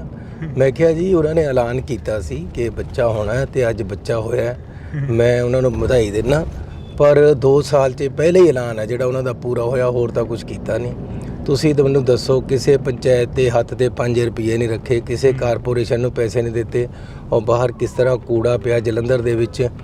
ਨਸ਼ਿਆਂ ਦੀ ਇੰਨੀ ਭਰਮਾਰ ਹੋ ਗਈ ਹੈ। ਇਹ ਕਹਿੰਦੇ ਸੀ ਅਸੀਂ ਇਨਕਲਾਬੀ ਹੈ, ਨਸ਼ਾ ਖਤਮ ਕਰ ਦਾਂਗੇ। ਇੱਥੇ ਜਲੰਧਰ ਦੇ ਵਿੱਚ ਸਭ ਤੋਂ ਬੜਾ ਇਸ਼ੂ ਹੀ ਨਸ਼ਿਆਂ ਦਾ ਹੈ। ਮਾਵਾਂ ਭੈਣਾਂ ਬੱਚੇ ਨੌਜਵਾਨ ਮੁੰਡੇ ਮੇਰੇ ਸਾਹਮਣੇ ਖੜੇ ਹੋ ਜਾਂਦੇ ਜੀ ਸਾਡਾ ਨਸ਼ਾ ਖਤਮ ਕਰੋ। ਇਸ ਤਰੀਕੇ ਦੇ ਨਾਲ ਇੱਥੇ ਇਹਨਾਂ ਦੇ ਆਪਣੇ ਲੀਡਰ ਨਸ਼ਾ ਵੇਚ ਬਕਵਾ ਰਹੇ ਹੈ, ਜਿਹਦੇ ਕਰਕੇ ਇੱਥੇ ਅਰਾਜਕਤਾ ਫੈਲੀ ਹੋਈ ਹੈ। ਲੁੱਟਾਂ ਖੋਹਾਂ ਹੋ ਰਹੀਆਂ ਇੱਥੇ, ਦੜਾ ਸੱਟਾ ਚੱਲਦਾ ਇੱਥੇ, ਲਾਟਰੀ ਦਾ ਸਿਸਟਮ ਚੱਲਦਾ। ਜਿੰਨੀਆਂ ਕੁਰੀਤੀਆਂ ਸਮਾਜ ਦੇ ਵਿੱਚ ਹੋ ਸਕਦੀਆਂ ਉਸ ਤੋਂ ਵੀ ਜ਼ਿਆਦਾ ਇੱਥੇ ਜਲੰਧਰ ਦੇ ਵਿੱਚ ਇਹਨਾਂ ਦੇ ਆਪਣੇ ਲੀਡਰਾਂ ਵੱਲੋਂ ਫੈਲਾਈਆਂ ਜਾ ਰਹੀਆਂ, ਜਿਹਦੇ ਨਾਲ ਲੋਕ ਬੜੇ ਤੰਗ ਹੈ। ਤੇ ਇਸ ਕਰਕੇ ਕਿ ਤੁਸੀਂ ਕਹਿੰਦੇ ਹੋ ਕਿ ਆਮ ਆਦਮੀ ਨੇ ਕੀ ਕੀਤਾ, ਇਹਨਾਂ ਨੇ 2 ਸਾਲ ਦੇ ਵਿੱਚ ਨੁਕਸਾਨ ਕੀਤਾ ਪੰਜਾਬ ਦਾ। 80,000 ਕਰੋੜ ਕਰਜ਼ਾ ਲੈ ਲਿਆ, 1 ਰੁਪਈਆ ਥੱਲੇ ਕਿਤੇ ਲੱਗਿਆ ਵਾ ਨਹੀਂ ਲੱਗਦਾ। ਇਸ ਕਰਕੇ ਇਹਨਾਂ ਨੇ ਸਾਡੇ ਪੈਸੇ ਜਹਾਜ਼ਾਂ ਦੇ ਧੂਏ 'ਚ ਰੋਲ ਤੇ ਇਹਨਾਂ ਨੇ ਆਮ ਆਦਮੀ ਪਾਰਟੀ ਦੀ ਮਸ਼ਹੂਰੀਆਂ ਕਰਨ ਵਾਸਤੇ ਸਾਡਾ ਪੈਸਾ ਖਤਮ ਕਰਤਾ। ਇਹ ਲੋਕ ਕਿਸੇ ਤਰ੍ਹਾਂ ਵੀ ਪੰਜਾਬ ਦੇ ਪ੍ਰਸ਼ਾਸਕ ਰਾਜੇ ਜਾਂ ਮੁੱਖ ਮੰਤਰੀ ਰਹਿਣ ਦੇ ਕਾਬਿਲ ਨਹੀਂ ਹੈ। ਜਿਹੜੇ ਕਹਿੰਦੇ ਸੀ ਖੜਾਂਗੇ ਨਾ ਤੇਰੇ ਛੱਡ ਕੇ ਮੈਦਾਨ ਭੱਜ ਗਏ, ਤੁਸੀਂ ਵੀ ਪਿਛਲੀ ਇੰਟਰਵਿਊ ਦੇ ਵਿੱਚ ਇੱਕ ਜ਼ਿਕਰ ਕੀਤਾ, ਤਾਂ ਉਹ ਕਿਹੜੇ ਬੰਦੇ ਸੀ ਜਿਹੜੇ ਮੈਦਾਨ ਛੱਡ ਕੇ ਭੱਜ ਗਏ? ਨਹੀਂ, ਉਹ ਤਾਂ ਕਿਸੇ ਨੇ ਇਹਦੇ ਬਾਰੇ ਪੁੱਛਿਆ ਸੀ, ਚੌਧਰੀ ਬਾਰੇ ਜਾਂ ਸਾਡੇ ਅਸਲ ਦੇ ਵਿੱਚ 2-3 ਲੀਡਰ ਜ਼ਰੂਰ ਗਏ ਹੈ, ਵਰਕਰ ਕੋਈ ਨਹੀਂ ਖੜਾ, ਲੋਕ ਉੱਥੇ ਹੀ ਖੜੇ ਹੈ। ਕਹਿੰਦਾ ਉਹ ਮੌਸਮ ਵਾਂਗੂ ਬਦਲ ਗਏ, ਅਸੀਂ ਰੁੱਖਾਂ ਵਾਂਗੂ ਖੜੇ ਰਹੇ। ਲੋਕ ਉਸੇ ਤਰ੍ਹਾਂ ਖੜੇ ਹੈ ਰੁੱਖਾਂ ਵਾਂਗੂ, ਲੋਕ ਪਾਰਟੀ ਦੀ ਮਦਦ ਕਰ ਰਹੇ ਹੈ। ਕਿਸੇ ਲੋਕਾਂ ਨੇ ਸਾਬਤ ਕਰਤਾ ਕਿ ਅਸੀਂ ਤੁਹਾਨੂੰ ਲੀਡਰ ਬਣਾਉਂਦੇ ਹੋ, ਤੁਸੀਂ ਸਾਨੂੰ ਵੋਟਰ ਨਹੀਂ ਬਣਾਉਂਦੇ। ਤੇ ਲੋਕ ਨੇ ਇਹ ਵੀ ਸਾਬਤ ਕਰਤਾ ਕਿ ਜੇ ਤੁਸੀਂ ਬਦਲੋਗੇ ਤਾਂ ਅਸੀਂ ਨਹੀਂ ਬਦਲਦੇ, ਅਸੀਂ ਆਪਣੀ ਪਾਰਟੀ ਔਰ ਸਮਾਜ ਔਰ ਲੋਕਾਂ ਦੀ ਬਿਹਤਰੀ ਵਾਸਤੇ ਖੜੇ ਹਾਂ। ਜਿਵੇਂ ਪੰਜਾਬ ਦੇ ਮੌਸਮ ਬਦਲ ਰਹੇ ਨੇ, ਉਵੇਂ ਜ਼ਿਕਰੀ ਸਿਆਸਤਦਾਨ ਵੀ ਬਦਲ ਰਹੇ ਨੇ। ਤੁਹਾਡੇ ਅਜ਼ੀਜ਼ ਰਹੇ ਦਲਵੀਰ ਸਿੰਘ ਗੋਲਡੀ, ਉਹ ਵੀ ਆਮ ਆਦਮੀ ਪਾਰਟੀ 'ਚ ਚਲੇ ਗਏ। ਆਮ ਆਦਮੀ ਪਾਰਟੀ ਦੇ ਮੁੱਖ ਮੰਤਰੀ ਭਗਵੰਤ ਸਿੰਘ ਮਾਨ ਹੋਰਾਂ ਦੇ ਵੱਲੋਂ ਕੱਲ੍ਹ ਇੱਕ ਕੰਪੇਨ ਕਰੀ ਜਾ ਰਹੀ ਸੀ, ਕਹਿ ਰਹੇ ਸੀ ਕਿ ਦੂਜੀਆਂ ਪਾਰਟੀਆਂ ਨੂੰ ਲੀਡਰ ਹੀ ਨਹੀਂ ਮਿਲ ਰਹੇ, ਉਹ ਸਾਡੇ ਤੋਂ ਮੰਗ ਰਹੇ ਨੇ ਲੀਡਰ। ਭਗਵੰਤ ਮਾਨ ਕਹਿ ਰਿਹਾ ਸੀ ਇਹ, ਕਹਿੰਦੇ ਛੱਜ ਤਾਂ ਬੋਲੇ, ਛਾਨਣੀ ਵੀ ਬੋਲੇ। ਤੁਸੀਂ ਦੱਸੋ, ਇੱਥੇ ਬਾਈ ਇਲੈਕਸ਼ਨ ਆਈ, ਇਹਨਾਂ ਨੂੰ ਬੰਦਾ ਨਹੀਂ ਮਿਲਿਆ, ਇਹਨਾਂ ਨੇ ਕਾਂਗਰਸ 'ਚੋਂ ਰਿੰਕੂ ਲਿਆ। ਉਸ ਤੋਂ ਬਾਅਦ ਹੁਣ ਫੇਰ ਰਿੰਕੂ ਇਹਨਾਂ ਨੂੰ ਛੱਡ ਕੇ ਚਲੇ ਗਿਆ, ਫੇਰ ਬੰਦਾ ਨਹੀਂ ਮਿਲਿਆ, ਇਹਨਾਂ ਨੇ ਅਕਾਲੀਆਂ 'ਚੋਂ ਢੀਨੂ ਲਿਆ। ਆ ਹੁਸ਼ਿਆਰਪੁਰ ਦੇ ਵਿੱਚ ਇਹ ਚੱਬੇਵਾਲ ਨੂੰ ਕਾਂਗਰਸ 'ਚੋਂ ਲਿਆ ਕੇ ਖੜਾ ਕੀਤਾ ਹੈ। ਫਤਿਹਗੜ੍ਹ ਸਾਹਿਬ ਦੇ ਵਿੱਚ ਕਾਂਗਰਸ 'ਚੋਂ ਜੀਪੀ ਨੂੰ ਲਿਜਾ ਕੇ ਖੜਾ ਕੀਤਾ ਹੈ। ਮੈਂ ਪੁੱਛਣਾ ਚਾਹੁੰਦਾ ਹਾਂ ਕਿ ਬੰਦੇ ਤਾਂ ਤੁਹਾਨੂੰ ਨਹੀਂ ਮਿਲ ਰਹੇ, ਪਰ ਮੈਂ ਇਹ ਵੀ ਪੁੱਛਣਾ ਚਾਹੁੰਦਾ ਕਿ ਜਿਹੜੇ ਇਨਕਲਾਬ ਦੇ ਨਾਅਰੇ ਥੱਲੇ ਨੌਜਵਾਨ ਆਏ ਸੀ ਤੁਹਾਡੇ ਕੋਲ, ਜਿਨ੍ਹਾਂ ਨੇ ਆਪਣੇ ਘਰ ਦਾ ਦਾਅ 'ਤੇ ਲਾਤੇ, ਜਿਨ੍ਹਾਂ ਨੇ ਆਪਣੀ ਸਾਰਾ ਕੁਝ ਦਾਅ 'ਤੇ ਲਾ ਕੇ ਪਾਰਟੀ ਨੂੰ ਇਹ ਸਮਝ ਕੇ ਤਗੜਾ ਕੀਤਾ ਕਿ ਤੁਸੀਂ ਇਨਕਲਾਬੀ ਹੋ, ਉਹਨਾਂ ਨੂੰ ਕਿਉਂ ਨਹੀਂ ਟਿਕਟ? ਕਿਉਂ ਨੌਜਵਾਨਾਂ ਨੂੰ ਤੁਸੀਂ ਬਰਗਲਾ ਕੇ ਪਿੱਛੇ ਤਾਂ ਲਾਇਆ, ਲੇਕਿਨ ਟਿਕਟਾਂ ਨਹੀਂ? ਟਿਕਟਾਂ ਤੁਸੀਂ ਫੇਰ ਬਾਹਰ ਤੋਂ ਲਿਆ ਕੇ ਦਿੰਦੇ ਹੋ। ਤੁਸੀਂ ਪਹਿਲਾਂ ਕਹਿੰਦੇ ਸੀ ਅਸੀਂ ਤਾਂ ਫੜੀ ਵਾਲੇ ਨੂੰ ਵੀ MLA ਮੰਤਰੀ ਬਣਾ ਦਿੰਦੇ, ਹੁਣ ਕਿਉਂ ਨਹੀਂ ਦਿੱਤੀ ਉਹਨਾਂ ਨੂੰ ਟਿਕਟਾਂ ਜਿਹੜੇ ਤੁਹਾਡੇ ਪਿੱਛੇ ਲੱਗੇ ਹੋਏ ਸੀ? ਇਹਨਾਂ ਦੀਆਂ ਇਹ ਕਹਿੰਦੇ ਸੀ ਅਸੀਂ ਕਿਸੇ ਨਾਲ ਅਲਾਇੰਸ ਨਹੀਂ ਕਰਦੇ, ਹੁਣ ਕਾਂਗਰਸ ਨਾਲ ਵੀ ਕੀਤਾ ਹੋਇਆ, ਇਹ ਇੰਡੀਆ ਅਲਾਇੰਸ ਵਿੱਚ ਵੀ ਹੈਗੇ। ਇਹ ਕਹਿੰਦੇ ਸੀ ਅਸੀਂ ਬਾਹਰੋਂ ਬੰਦਾ ਨਹੀਂ ਲਿਆਉਂਦੇ, ਇਹ ਕਹਿੰਦੇ ਸੀ ਅਸੀਂ VIP ਕਲਚਰ ਖਤਮ ਕਰ ਦਾਂਗੇ, ਇਹ ਕਹਿੰਦੇ ਜੀ ਅਸੀਂ ਕਰਪਸ਼ਨ ਨਹੀਂ ਕਰਾਂਗੇ। ਇੱਥੇ ਦੁਨੀਆ ਭਰ ਦੀ ਕਰਪਸ਼ਨ ਹੋ ਰਹੀ, ਦੁਨੀਆ ਭਰ ਦੇ ਨਸ਼ੇ ਵਿਕ ਰਹੇ। ਕਿਹੜੀ ਆਈਡੀਓਲੋਜੀ ਪਰ ਭਗਵੰਤ ਮਾਨ ਖੜਾ ਹੈ? ਕਰ ਕਿਆ ਰਿਹਾ ਹੈ? ਮੈਂ ਪਹਿਲਾਂ ਕਿਹਾ ਸੀ ਸ਼ਰਾਬੀ ਨੂੰ ਤਾਂ ਕੋਈ ਨਿਆਣਾ ਨਹੀਂ ਫੜਾਉਂਦਾ, ਆਪਾਂ ਪੰਜਾਬ ਸਾਂਭੀ ਜਾਂਦੇ ਹਾਂ। ਤੇ ਅੱਜ ਪੰਜਾਬ ਦਾ ਇੰਨਾ ਬੜਾ ਨੁਕਸਾਨ ਹੋ ਗਿਆ, ਪਿਛਲੇ 2 ਸਾਲ ਕਾਲੇ ਅੱਖਰਾਂ 'ਚ ਲਿਖਣ ਵਾਲੇ ਸਾਲ ਬਣ ਗਏ ਆ। ਤੇ ਜੇ ਇਹ ਹੋਰ ਥੋੜੀ ਦੇਰ ਰਹਿ ਗਏ ਤਾਂ ਇਹ ਪੰਜਾਬ ਨੂੰ ਬਿਲਕੁਲ ਮਲੀਆ ਮੇਟ ਕਰ ਦੇਣਗੇ। ਮੈਂ ਇਹ ਦੱਸ ਰਿਹਾ ਤੁਹਾਨੂੰ ਕਿ ਆਹ 4 ਤਰੀਕ ਲੰਘਣੀ ਹੈ, 2 ਮਹੀਨੇ ਦੇ ਵਿੱਚ ਇਹ ਜਿਹੜੀ ਸਰਕਾਰ ਹੈ ਚਲਦੀ ਹੋ ਜਾਣੀ ਹੈ, ਗਿਰ ਜਾਣੀ ਹੈ। ਪੰਜਾਬ ਦੇ ਪੁੱਤਾਂ ਦੇ ਉੱਪਰ NSA ਲੱਗ ਗਈ, ਪੰਜਾਬ ਦੇ ਪੁੱਤਾਂ ਨੂੰ ਡਿਬਰੂਗੜ੍ਹ ਦੇ ਵਿੱਚ ਭੇਜ ਦਿੱਤਾ ਗਿਆ, ਜੇਲ੍ਹਾਂ ਭਰ ਦਿੱਤੀਆਂ ਗਈਆਂ ਲਗਾਤਾਰ। ਮਾਹੌਲ ਫੇਰ ਉਹੀ 84 ਤੋਂ ਲੈ ਕੇ 95 ਤੱਕ ਦਾ ਜੋ ਦੌਰ ਪੰਜਾਬ ਨੇ ਦੇਖਿਆ, ਉਹ ਸਾਹਮਣੇ ਹੂ ਖੜਾ ਕਰ ਦਿੱਤਾ। ਇਹ ਉਸ ਮਾਹੌਲ ਦੇ ਵਿੱਚੋਂ ਕਿਵੇਂ ਗੁਜ਼ਰੇ? ਪੰਜਾਬ ਦੇ ਲੋਕ ਸੱਚੀ ਮੁੱਚੀ ਇਹਨਾਂ ਨੂੰ ਸੱਚੇ ਸਮਝ ਕੇ ਗੱਲਾਂ ਵਿੱਚ ਆ ਗਏ। ਇਹਨਾਂ ਨੇ ਲੋਕਾਂ ਨੂੰ ਬੜਾ ਭਾਰੀ ਧੋਖਾ ਦਿੱਤਾ ਹੈ। ਕਿਸਾਨੀ ਨੂੰ ਇਹ ਕਹਿੰਦਾ ਜੀ ਮੈਂ ਕਿਸਾਨ ਦਾ ਪੁੱਤ ਹੈ, ਤੁਸੀਂ ਮੈਨੂੰ ਜਿਤਾਓ। ਜਿੰਨਾ ਕਿਸਾਨੀ ਦਾ ਨੁਕਸਾਨ ਭਗਵੰਤ ਮਾਨ ਨੇ ਕੀਤਾ ਕਦੇ ਕਿਸੇ ਨੇ ਨਹੀਂ ਕੀਤਾ। 12,000 ਮੁਆਵਜ਼ਾ ਹੁੰਦਾ ਸੀ, ਮੈਂ 2-3 ਮਹੀਨੇ ਮੁੱਖ ਮੰਤਰੀ ਰਿਹਾ, 17,000 ਕਰਕੇ 17,000 ਦਾ ਜਿੰਨਾ ਨਰਮਾ ਮਾਲ ਵਿੱਚ ਖਰਾਬ ਹੋਇਆ ਸੀ ਸਭ ਨੂੰ ਮੁਆਵਜ਼ਾ 17,000 ਪਲੱਸ 10% ਉਹਨਾਂ ਦੇ ਚੋਗਿਆਂ ਨੂੰ ਲੇਬਰ ਨੂੰ ਵੀ ਦਿੱਤਾ। ਤੇ ਇਸ ਬੰਦੇ ਨੇ ਕਿਹਾ ਸੀ ਮੈਂ ਮੁਰਗੀਆਂ ਦੇ ਵੀ ਦੇਵਾਂਗਾ, ਆਂਡਿਆਂ ਦੇ ਵੀ ਦੇਵਾਂਗਾ। 5 ਰੁਪਏ ਕਿਸੇ ਦੇ ਹੱਥ ਤੇ ਮੁਆਵਜ਼ਾ ਨਹੀਂ ਰੱਖਿਆ। ਮੁਆਵਜ਼ਾ 17,000 ਤੋਂ ਘਟਾ ਕੇ 6700 ਕਰਤਾ। ਕਿਸਾਨਾਂ ਦੀ ਉਹ ਕਟਾਈ ਕੀਤੀ ਹੈ ਇਹਨੇ। ਹਰਿਆਣੇ 'ਚੋਂ ਆ ਕੇ ਇੱਧਰ ਗੋਲੀਆਂ ਚਲਾਈਆਂ, ਸਾਡੇ ਕਿਸਾਨ ਮਾਰਿਆ ਗਿਆ, ਸਾਡੇ ਉੱਥੇ ਨੌਜਵਾਨ ਔਰ ਕਿਸਾਨ ਫੱਟੜ ਹੋਏ, ਕਿਸੇ ਤੇ ਇਹਨੇ ਕੋਈ ਕਾਰਵਾਈ ਨਹੀਂ ਕੀਤੀ। ਸਿੱਖੀ ਦੇ ਖਿਲਾਫ ਇਹ ਕਹਿੰਦਾ ਸੀ ਮੈਂ ਸਿੱਖ ਹਾਂ। ਇਹਨੇ ਅਕਾਲ ਤਖਤ ਸਾਹਿਬ ਦੇ ਜਥੇਦਾਰ ਸਾਹਿਬ ਨੂੰ ਗ੍ਰੰਥੀ ਦੱਸਿਆ।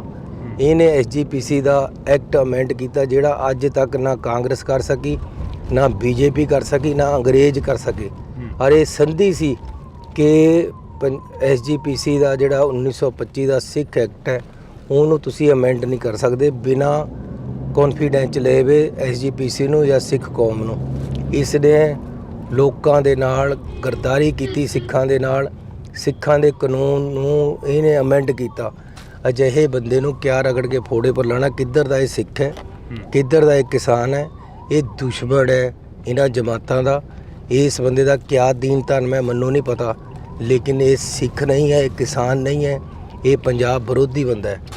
ਤੁਸੀਂ ਕਹਿ ਰਹੇ ਹੋ ਕਿ ਸਿੱਖ ਨਹੀਂ, ਕਿਸਾਨ ਨਹੀਂ, ਪਰ ਮੁੱਖ ਮੰਤਰੀ ਸਾਹਿਬ ਤਾਂ ਇਹ ਕਹਿੰਦੇ ਕਿ ਅਸੀਂ ਰਾਤ ਨੂੰ 2-2 ਵਜੇ ਤੱਕ ਮੀਟਿੰਗਾਂ ਕਰਵਾਉਂਦੇ ਰਹੇ ਹਾਂ ਕਿਸਾਨਾਂ ਦੀਆਂ। ਅੱਜ ਤੱਕ ਕਿਹੜਾ ਮੁੱਖ ਮੰਤਰੀ ਜਿਹੜਾ ਰਾਤ ਨੂੰ 2-2 ਵਜੇ ਤੱਕ ਉੱਠਦਾ ਰਿਹਾ? ਹਾਲਾਂਕਿ ਅਸੀਂ ਤੁਹਾਨੂੰ ਦੇਖਦੇ ਰਹੇ ਹਾਂ, ਤੁਸੀਂ ਚੱਲਦੇ ਫਿਰਦੇ ਰਹੇ ਹੋਗੇ। ਉਹ ਕਹਿੰਦਾ ਜੀ ਮੈਂ ਵਕੀਲ ਬਣਿਆ, ਇਹੀ ਕਹਿੰਦਾ ਕਿਸਾਨਾਂ ਦਾ। ਇਹੋ ਜਿਹੇ ਮਾੜੇ ਵਕੀਲ ਤੇ ਕਿਆ ਕਰਾਉਣਾ ਹੈ ਜਿਹੜਾ ਸਾਰੇ ਕੇਸ ਹਾਰ ਜਾਵੇ? ਉਹ ਇਹੋ ਜਿਹੇ ਵਕੀਲ ਨੂੰ ਕਰਨਾ ਚਾਹੀਦਾ। ਅਜਿਹੇ ਮੀਡੀਏਟਰ, ਇਹੋ ਜਿਹੇ ਲੀਡਰ ਤੋਂ ਕਿਆ ਕਰਾਉਣਾ ਜਿਹੜਾ ਆਪਣੇ ਬੰਦਿਆਂ ਪਰ ਤਾਂ ਚਲਵਾਵੇ ਗੋਲੀਆਂ, ਉਹਨਾਂ ਨੂੰ ਕਰੇ ਫੱਟੜ, ਉਹਨਾਂ ਪਰ ਅਥਰੂ ਗੈਸ ਚੱਲੇ ਤੇ ਦੂਜਿਆਂ ਤੇ ਕੋਈ ਕਾਰਵਾਈ ਨਾ ਬਾਈ ਨਾ ਕਰੇ। ਅਜਿਹੇ ਬੰਦੇ ਤੇ ਕਿਆ ਕਰਾਉਣਾ? ਅਜਿਹੇ ਵਕੀਲ ਨੂੰ ਤਾਂ ਕੋਈ ਕਰਦਾ ਹੀ ਨਹੀਂ। ਫਿਰ ਇਹੋ ਜਿਹੇ ਵਕੀਲ ਨੂੰ ਅਸੀਂ ਕਿਉਂ ਰੱਖੀਏ ਜਿਹੜੇ ਨੇ ਸਾਨੂੰ ਵੇਚਿਆ ਆਪਣੇ ਹਿੱਤਾਂ ਵਾਸਤੇ?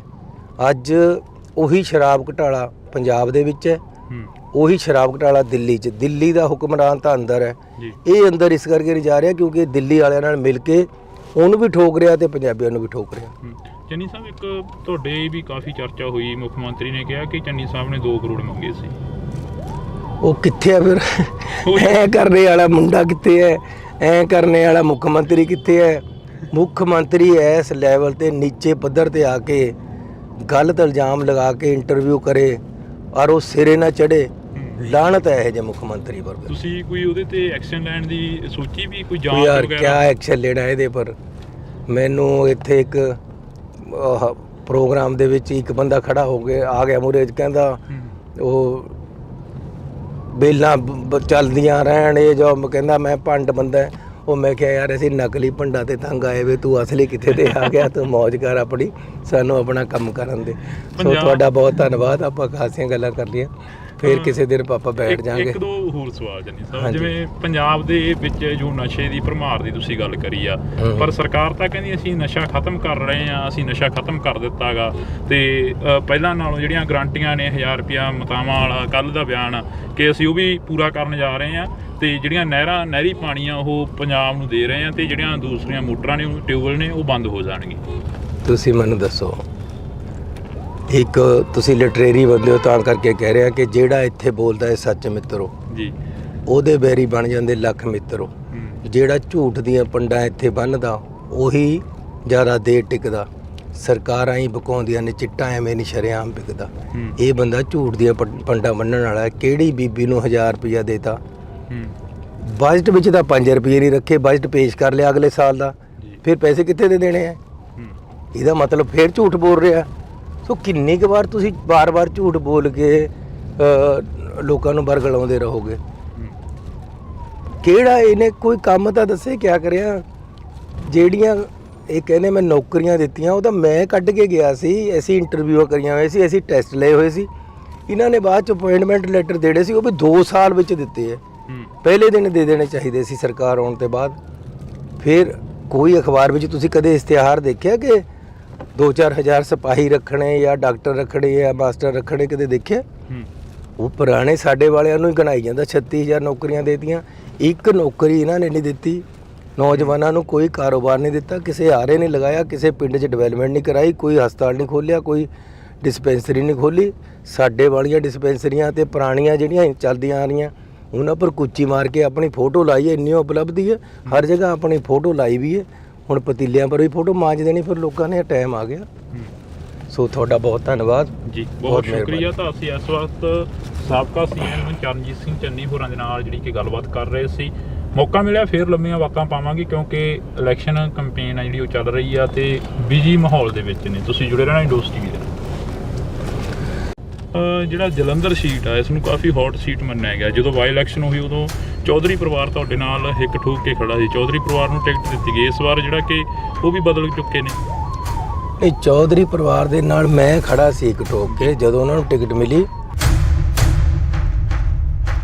ਇਹਦਾ ਮੌਕੇ ਦੀ ਸਰਕਾਰ ਨੂੰ ਕਿਵੇਂ ਦੇਖਦੇ ਹੋ? ਜਿਹੜੇ ਵੱਡੇ ਵੱਡੇ ਵਾਅਦੇ ਗਰੰਟੀਆਂ ਦੇ ਕੇ ਸਰਕਾਰ ਆਈ, ਉਹ ਗਰੰਟੀਆਂ ਦੇ ਵਿੱਚੋਂ ਕਿੰਨੀਆਂ ਗਰੰਟੀਆਂ ਪੂਰੀਆਂ ਹੋਈਆਂ? ਕਿਉਂਕਿ ਤੁਸੀਂ ਇੱਕ ਚੋਣ ਕੰਪੇਨ ਕਰ ਰਹੇ ਹੋ, ਲੋਕਾਂ ਦੇ ਵਿੱਚ ਵਿਚਰਦੇ ਹੋ। 26 ਜਨਵਰੀ ਦਾ ਤੇ 15 ਅਗਸਤ ਦਾ ਇੱਕ ਐਸਾ ਦਿਨ ਹੁੰਦਾ ਸੰਵਿਧਾਨ ਦਾ, ਜਦੋਂ ਮੁੱਖ ਮੰਤਰੀ ਸਟੇਜ ਤੇ ਖੜ ਕੇ ਆਪਣੀਆਂ ਸਰਕਾਰ ਦੀਆਂ ਉਪਲਬਧੀਆਂ ਗਣਾਉਂਦਾ ਹੈ, ਪਰ ਮੁੱਖ ਮੰਤਰੀ ਕੋਲ ਕੋਈ ਸਰਕਾਰ ਦੀ ਉਪਲਬਧੀ ਗਣਾਉਣ ਨੂੰ ਹੈ ਹੀ ਨਹੀਂ ਸੀ। ਉਹ ਆਪਣੀ ਉਪਲਬਧੀ ਗਣਾਉਣ ਲੱਗ ਗਿਆ। ਕਹਿੰਦਾ ਜੀ ਮੇਰੇ ਖੁਸ਼ੀ ਆਉਣ ਵਾਲੀ ਹੈ। ਉਹ ਯਾਰ ਤੂੰ ਸਰਕਾਰ ਦੀ ਗੱਲ ਕਰ। ਥੋੜੇ ਦਿਨਾਂ ਬਾਅਦ ਉਹਦੇ ਬੱਚਾ ਹੋਇਆ ਤਾਂ ਮੈਨੂੰ ਪੱਤਰਕਾਰ ਕਹਿੰਦੇ ਬਈ ਜੀ ਉਹਨਾਂ ਦੇ ਬੱਚਾ ਹੋਇਆ, ਤੁਹਾਡਾ ਕੀ ਕਹਿਣਾ?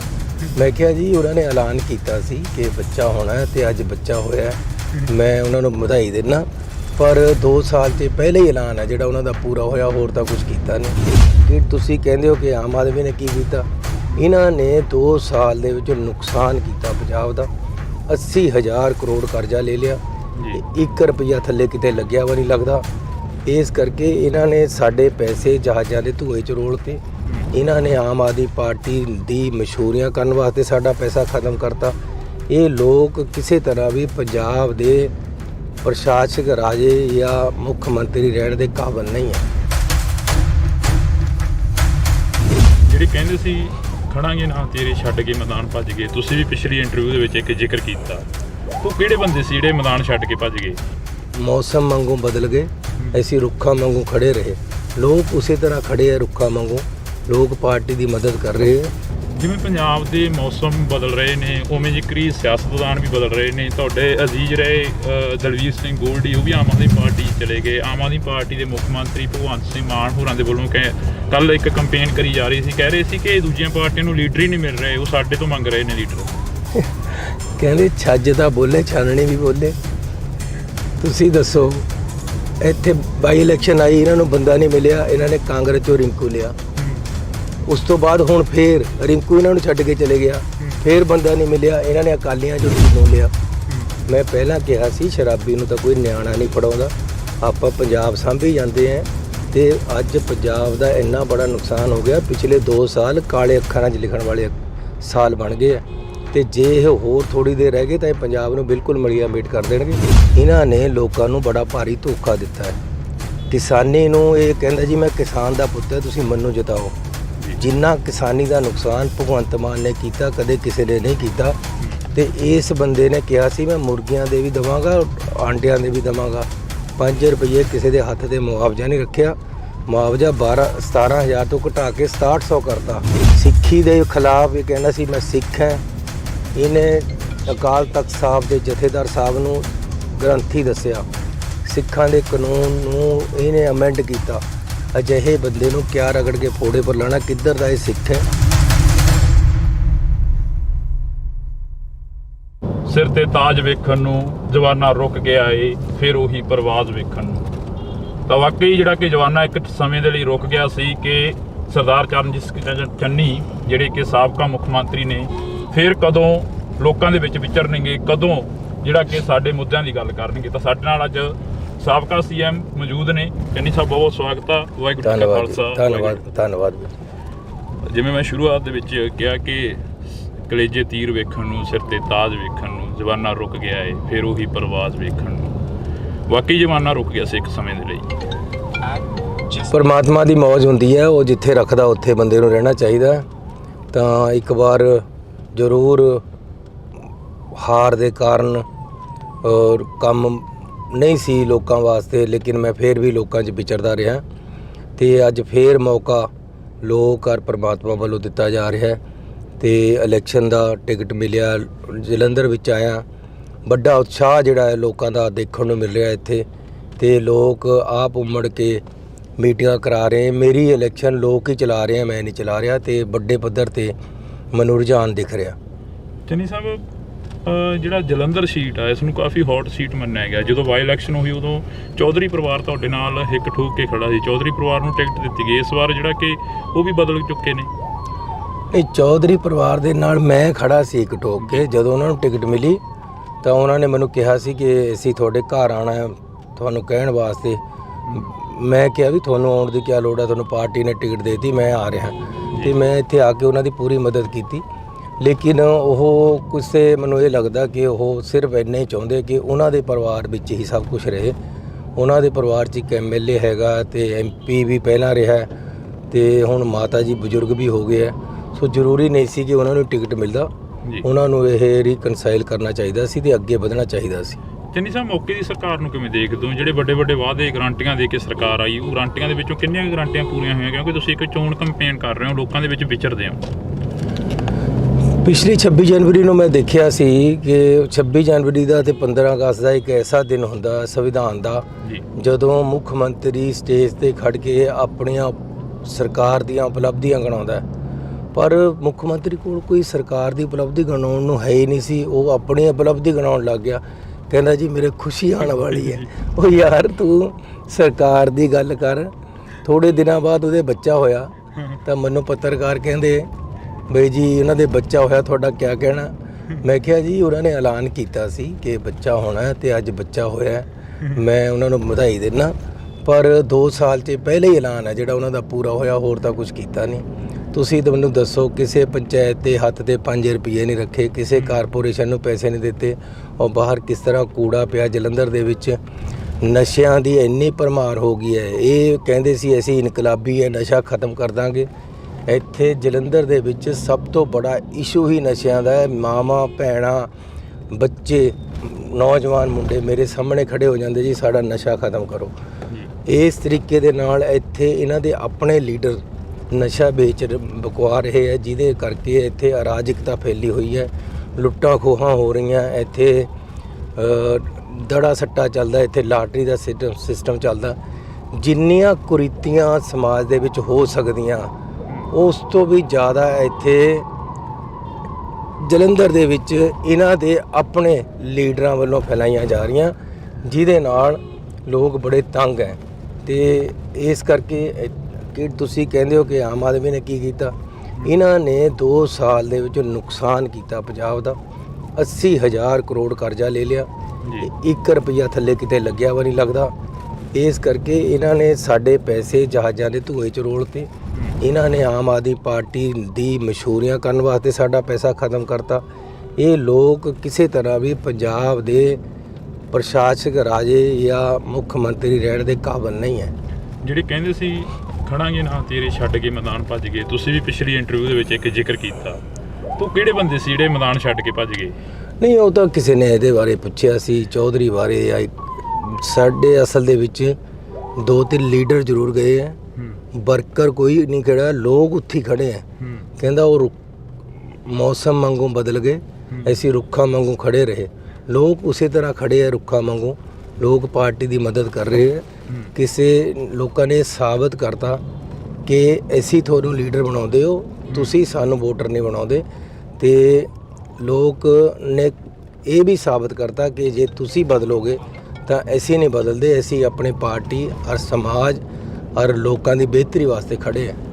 ਜਿਵੇਂ ਪੰਜਾਬ ਦੇ ਮੌਸਮ ਬਦਲ ਰਹੇ ਨੇ, ਉਵੇਂ ਜ਼ਿਕਰੀ ਸਿਆਸਤਦਾਨ ਵੀ ਬਦਲ ਰਹੇ ਨੇ। ਤੁਹਾਡੇ ਅਜ਼ੀਜ਼ ਰਹੇ ਦਲਵੀਰ ਸਿੰਘ ਗੋਲਡੀ, ਉਹ ਵੀ ਆਮ ਆਦਮੀ ਪਾਰਟੀ ਚਲੇ ਗਏ। ਆਮ ਆਦਮੀ ਪਾਰਟੀ ਦੇ ਮੁੱਖ ਮੰਤਰੀ ਭਗਵੰਤ ਸਿੰਘ ਮਾਨ ਹੋਰਾਂ ਦੇ ਵੱਲੋਂ ਕੱਲ ਇੱਕ ਕੰਪੇਨ ਕਰੀ ਜਾ ਰਹੀ ਸੀ, ਕਹਿ ਰਹੇ ਸੀ ਕਿ ਦੂਜੀਆਂ ਪਾਰਟੀਆਂ ਨੂੰ ਲੀਡਰ ਹੀ ਨਹੀਂ ਮਿਲ ਰਹੇ, ਉਹ ਸਾਡੇ ਤੋਂ ਮੰਗ ਰਹੇ ਨੇ ਲੀਡਰ।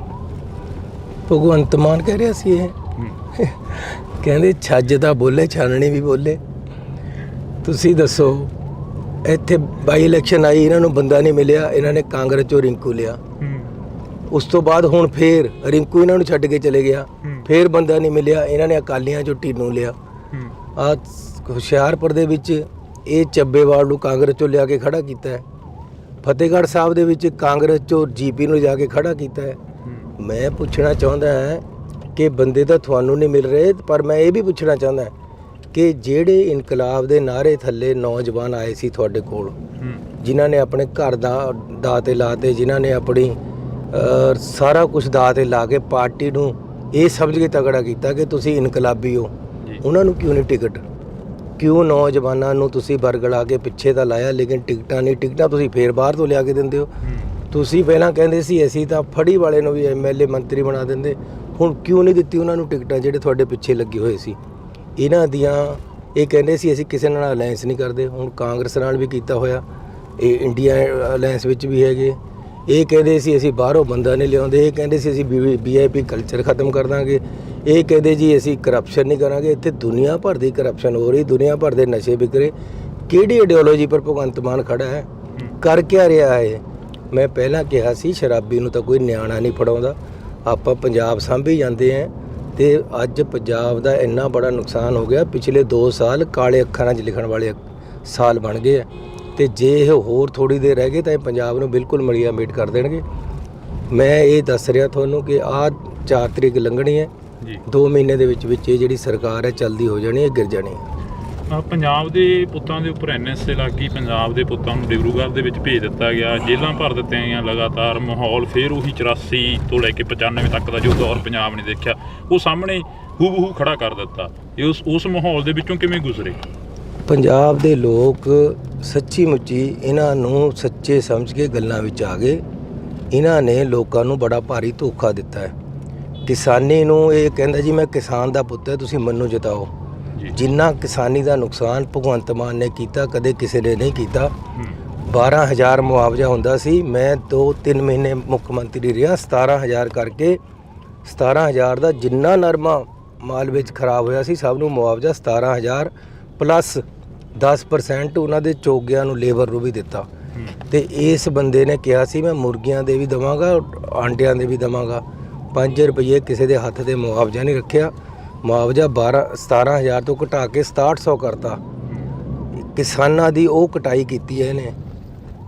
ਹਰਿਆਣੇ 'ਚੋਂ ਆ ਕੇ ਇੱਧਰ ਗੋਲੀਆਂ ਚਲਾਈਆਂ, ਸਾਡੇ ਕਿਸਾਨ ਮਾਰਿਆ ਗਿਆ, ਸਾਡੇ ਉੱਥੇ ਨੌਜਵਾਨ ਔਰ ਕਿਸਾਨ ਫੱਟੜ ਹੋਏ। ਕਿਸੇ ਤੇ ਇਹਨੇ ਕੋਈ ਕਾਰਵਾਈ ਨਹੀਂ ਕੀਤੀ। ਸਿੱਖੀ ਦੇ ਖਿਲਾਫ ਇਹ ਕਹਿੰਦਾ ਸੀ ਮੈਂ ਸਿੱਖ ਹਾਂ। ਇਹਨੇ ਅਕਾਲ ਤਖਤ ਸਾਹਿਬ ਦੇ ਜਥੇਦਾਰ ਸਾਹਿਬ ਨੂੰ ਗ੍ਰੰਥੀ ਦੱਸਿਆ। ਇਹਨੇ SGPC ਦਾ ਐਕਟ ਅਮੈਂਡ ਕੀਤਾ ਜਿਹੜਾ ਅੱਜ ਤੱਕ ਨਾ ਕਾਂਗਰਸ ਕਰ ਸਕੀ, ਨਾ BJP ਕਰ ਸਕੀ, ਨਾ ਅੰਗਰੇਜ਼ ਕਰ ਸਕੇ। ਔਰ ਇਹ ਸੰਧੀ ਸੀ ਕਿ SGPC ਦਾ ਜਿਹੜਾ 1925 ਦਾ ਸਿੱਖ ਐਕਟ ਹੈ ਉਹਨੂੰ ਤੁਸੀਂ ਅਮੈਂਡ ਨਹੀਂ ਕਰ ਸਕਦੇ ਬਿਨਾਂ ਕੌਨਫੀਡੈਂਸ ਲਏ ਵੇ SGPC ਨੂੰ ਜਾਂ ਸਿੱਖ ਕੌਮ ਨੂੰ। ਇਸ ਨੇ ਲੋਕਾਂ ਦੇ ਨਾਲ ਗਰਦਾਰੀ ਕੀਤੀ, ਸਿੱਖਾਂ ਦੇ ਨਾਲ। ਸਿੱਖਾਂ ਦੇ ਕਾਨੂੰਨ ਨੂੰ ਇਹਨੇ ਅਮੈਂਡ ਕੀਤਾ। ਅਜਿਹੇ ਬੰਦੇ ਨੂੰ ਕਿਆ ਰਗੜ ਕੇ ਫੋੜੇ ਪਰ ਲਾਣਾ? ਕਿੱਧਰ ਦਾ ਇਹ ਸਿੱਖ ਹੈ, ਕਿੱਧਰ ਦਾ ਇਹ ਕਿਸਾਨ ਹੈ? ਇਹ ਦੁਸ਼ਮਣ ਹੈ ਇਹਨਾਂ ਜਮਾਤਾਂ ਦਾ। ਇਸ ਬੰਦੇ ਦਾ ਕਿਆ ਦੀਨ ਧਨ ਮੈਨੂੰ ਨਹੀਂ ਪਤਾ, ਲੇਕਿਨ ਇਹ ਸਿੱਖ ਨਹੀਂ ਹੈ, ਇਹ ਕਿਸਾਨ ਨਹੀਂ ਹੈ, ਇਹ ਪੰਜਾਬ ਵਿਰੋਧੀ ਬੰਦਾ ਹੈ। ਤੁਸੀਂ ਕਹਿ ਰਹੇ ਹੋ ਕਿ ਸਿੱਖ ਨਹੀਂ, ਕਿਸਾਨ ਨਹੀਂ, ਪਰ ਮੁੱਖ ਮੰਤਰੀ ਸਾਹਿਬ ਤਾਂ ਇਹ ਕਹਿੰਦੇ ਕਿ ਅਸੀਂ ਰਾਤ ਨੂੰ 2-2 ਵਜੇ ਤੱਕ ਮੀਟਿੰਗਾਂ ਕਰਵਾਉਂਦੇ ਰਹੇ ਹਾਂ ਕਿਸਾਨਾਂ ਦੀਆਂ। ਅੱਜ ਤੱਕ ਕਿਹੜਾ ਮੁੱਖ ਮੰਤਰੀ ਜਿਹੜਾ ਰਾਤ ਨੂੰ 2-2 ਵਜੇ ਤੱਕ ਉੱਠਦਾ ਰਿਹਾ? ਹਾਲਾਂਕਿ ਅਸੀਂ ਤੁਹਾਨੂੰ ਦੇਖਦੇ ਰਹੇ ਹਾਂ, ਤੁਸੀਂ ਚੱਲਦੇ ਫਿਰਦੇ ਰਹੇ ਹੋਗੇ। ਉਹ ਕਹਿੰਦਾ ਜੀ ਮੈਂ ਵਕੀਲ ਬਣਿਆ, ਇਹੀ ਕਹਿੰਦਾ ਕਿਸਾਨਾਂ ਦਾ। ਇਹੋ ਜਿਹੇ ਮਾੜੇ ਵਕੀਲ ਤੇ ਕਿਆ ਕਰਾਉਣਾ ਹੈ ਜਿਹੜਾ ਸਾਰੇ ਕੇਸ ਹਾਰ ਜਾਵੇ? ਉਹ ਇਹੋ ਜਿਹੇ ਵਕੀਲ ਨੂੰ ਕਰਨਾ ਚਾਹੀਦਾ। ਅਜਿਹੇ ਮੀਡੀਏਟਰ, ਇਹੋ ਜਿਹੇ ਲੀਡਰ ਤੋਂ ਕਿਆ ਕਰਾਉਣਾ ਜਿਹੜਾ ਆਪਣੇ ਬੰਦਿਆਂ ਪਰ ਤਾਂ ਚਲਵਾਵੇ ਗੋਲੀਆਂ, ਉਹਨਾਂ ਨੂੰ ਕਰੇ ਫੱਟੜ, ਉਹਨਾਂ ਪਰ ਅਥਰੂ ਗੈਸ ਚੱਲੇ ਤੇ ਦੂਜਿਆਂ ਤੇ ਕੋਈ ਕਾਰਵਾਈ ਨਾ ਬਾਈ ਨਾ ਕਰੇ। ਅਜਿਹੇ ਬੰਦੇ ਤੇ ਕਿਆ ਕਰਾਉਣਾ? ਅਜਿਹੇ ਵਕੀਲ ਨੂੰ ਤਾਂ ਕੋਈ ਕਰਦਾ ਹੀ ਨਹੀਂ। ਫਿਰ ਇਹੋ ਜਿਹੇ ਵਕੀਲ ਨੂੰ ਅਸੀਂ ਕਿਉਂ ਰੱਖੀਏ ਜਿਹੜੇ ਨੇ ਸਾਨੂੰ ਵੇਚਿਆ ਆਪਣੇ ਹਿੱਤਾਂ ਵਾਸਤੇ? ਅੱਜ ਉਹੀ ਸ਼ਰਾਬ ਘੁਟਾਲਾ ਪੰਜਾਬ ਦੇ ਵਿੱਚ ਹੈ, ਉਹੀ ਸ਼ਰਾਬ ਘੁਟਾਲਾ ਦਿੱਲੀ 'ਚ। ਦਿੱਲੀ ਦਾ ਹੁਕਮਰਾਨ ਤਾਂ ਅੰਦਰ ਹੈ, ਇਹ ਅੰਦਰ ਇਸ ਕਰਕੇ ਨਹੀਂ ਜਾ ਰਿਹਾ ਕਿਉਂਕਿ ਦਿੱਲੀ ਵਾਲਿਆਂ ਨਾਲ ਮਿਲ ਕੇ ਉਹਨੂੰ ਵੀ ਠੋਕ ਰਿਹਾ ਤੇ ਪੰਜਾਬੀਆਂ ਨੂੰ ਵੀ ਠੋਕ ਰਿਹਾ। ਚੰਨੀ ਸਾਹਿਬ, ਇੱਕ ਤੁਹਾਡੇ ਵੀ ਕਾਫੀ ਚਰਚਾ ਹੋਈ, ਮੁੱਖ ਮੰਤਰੀ ਨੇ ਕਿਹਾ ਕਿ ਚੰਨੀ ਸਾਹਿਬ ਨੇ 2 ਕਰੋੜ ਮੰਗੇ ਸੀ। ਉਹ ਕਿੱਥੇ ਆ ਫਿਰ? ਐ ਕਰਨੇ ਵਾਲਾ ਮੁੰਡਾ ਕਿੱਥੇ ਹੈ? ਐ ਕਰਨੇ ਵਾਲਾ ਮੁੱਖ ਮੰਤਰੀ ਕਿੱਥੇ ਹੈ?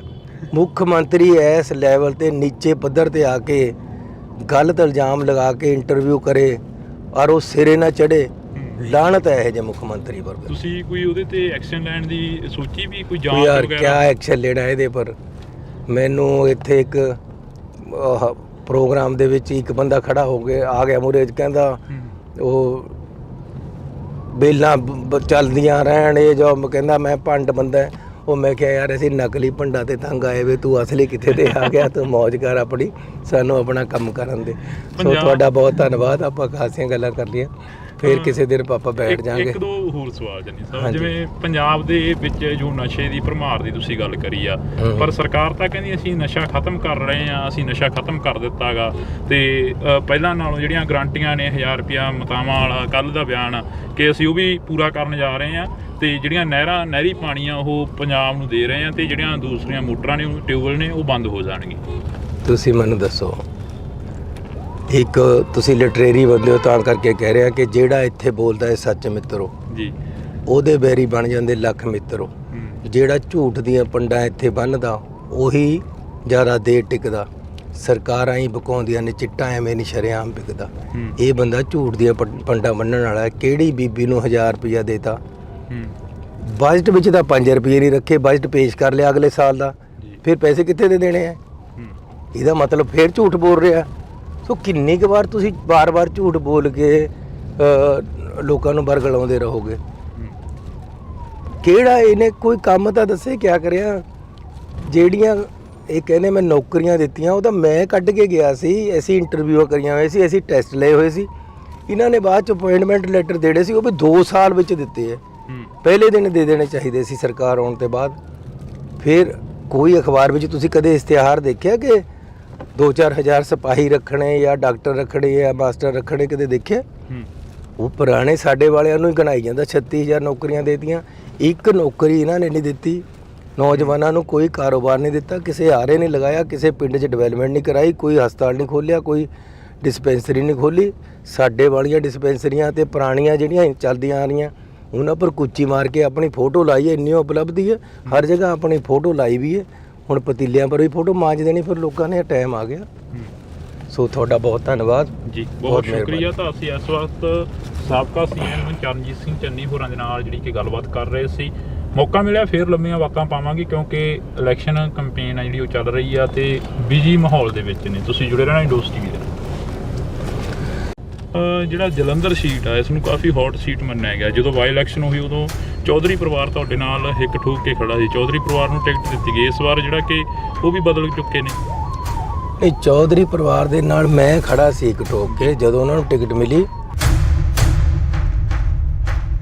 ਤਾਂ ਮੌਕੇ ਦੀ ਸਰਕਾਰ ਨੂੰ ਕਿਵੇਂ ਦੇਖਦੇ ਹੋ? ਜਿਹੜੇ ਵੱਡੇ ਵੱਡੇ ਵਾਅਦੇ ਗਰੰਟੀਆਂ ਦੇ ਕੇ ਸਰਕਾਰ ਆਈ, ਉਹ ਗਰੰਟੀਆਂ ਦੇ ਵਿੱਚੋਂ ਕਿੰਨੀਆਂ ਗਰੰਟੀਆਂ ਪੂਰੀਆਂ ਹੋਈਆਂ? ਕਿਉਂਕਿ ਤੁਸੀਂ ਇੱਕ ਚੋਣ ਕੰਪੇਨ ਕਰ ਰਹੇ ਹੋ, ਲੋਕਾਂ ਦੇ ਵਿੱਚ ਵਿਚਰਦੇ ਹੋ। 26 ਜਨਵਰੀ ਦਾ ਤੇ 15 ਅਗਸਤ ਦਾ ਇੱਕ ਐਸਾ ਦਿਨ ਹੁੰਦਾ ਸੰਵਿਧਾਨ ਦਾ, ਜਦੋਂ ਮੁੱਖ ਮੰਤਰੀ ਸਟੇਜ ਤੇ ਖੜ ਕੇ ਆਪਣੀਆਂ ਸਰਕਾਰ ਦੀਆਂ ਉਪਲਬਧੀਆਂ ਗਿਣਾਉਂਦਾ।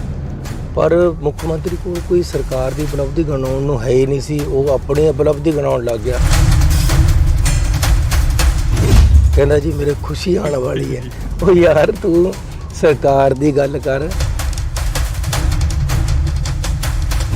ਥੋੜੇ ਦਿਨਾਂ ਬਾਅਦ ਉਹਦੇ ਬੱਚਾ ਹੋਇਆ ਤਾਂ ਮੈਨੂੰ ਪੱਤਰਕਾਰ ਕਹਿੰਦੇ ਬਈ ਜੀ ਉਹਨਾਂ ਦੇ ਬੱਚਾ ਹੋਇਆ, ਤੁਹਾਡਾ ਕਿਆ ਕਹਿਣਾ? ਮੈਂ ਕਿਹਾ ਜੀ ਉਹਨਾਂ ਨੇ ਐਲਾਨ ਕੀਤਾ ਸੀ ਕਿ ਬੱਚਾ ਹੋਣਾ ਤੇ ਅੱਜ ਬੱਚਾ ਹੋਇਆ, ਮੈਂ ਉਹਨਾਂ ਨੂੰ ਵਧਾਈ ਦਿੰਦਾ। ਪਰ 2 ਸਾਲ 'ਚ ਪਹਿਲੇ ਹੀ ਐਲਾਨ ਹੈ ਜਿਹੜਾ ਉਹਨਾਂ ਦਾ ਪੂਰਾ ਹੋਇਆ, ਹੋਰ ਤਾਂ ਕੁਝ ਕੀਤਾ ਨਹੀਂ। ਕਿ ਤੁਸੀਂ ਕਹਿੰਦੇ ਹੋ ਕਿ ਆਮ ਆਦਮੀ ਨੇ ਕੀ ਕੀਤਾ? ਇਹਨਾਂ ਨੇ 2 ਸਾਲ ਦੇ ਵਿੱਚ ਨੁਕਸਾਨ ਕੀਤਾ ਪੰਜਾਬ ਦਾ।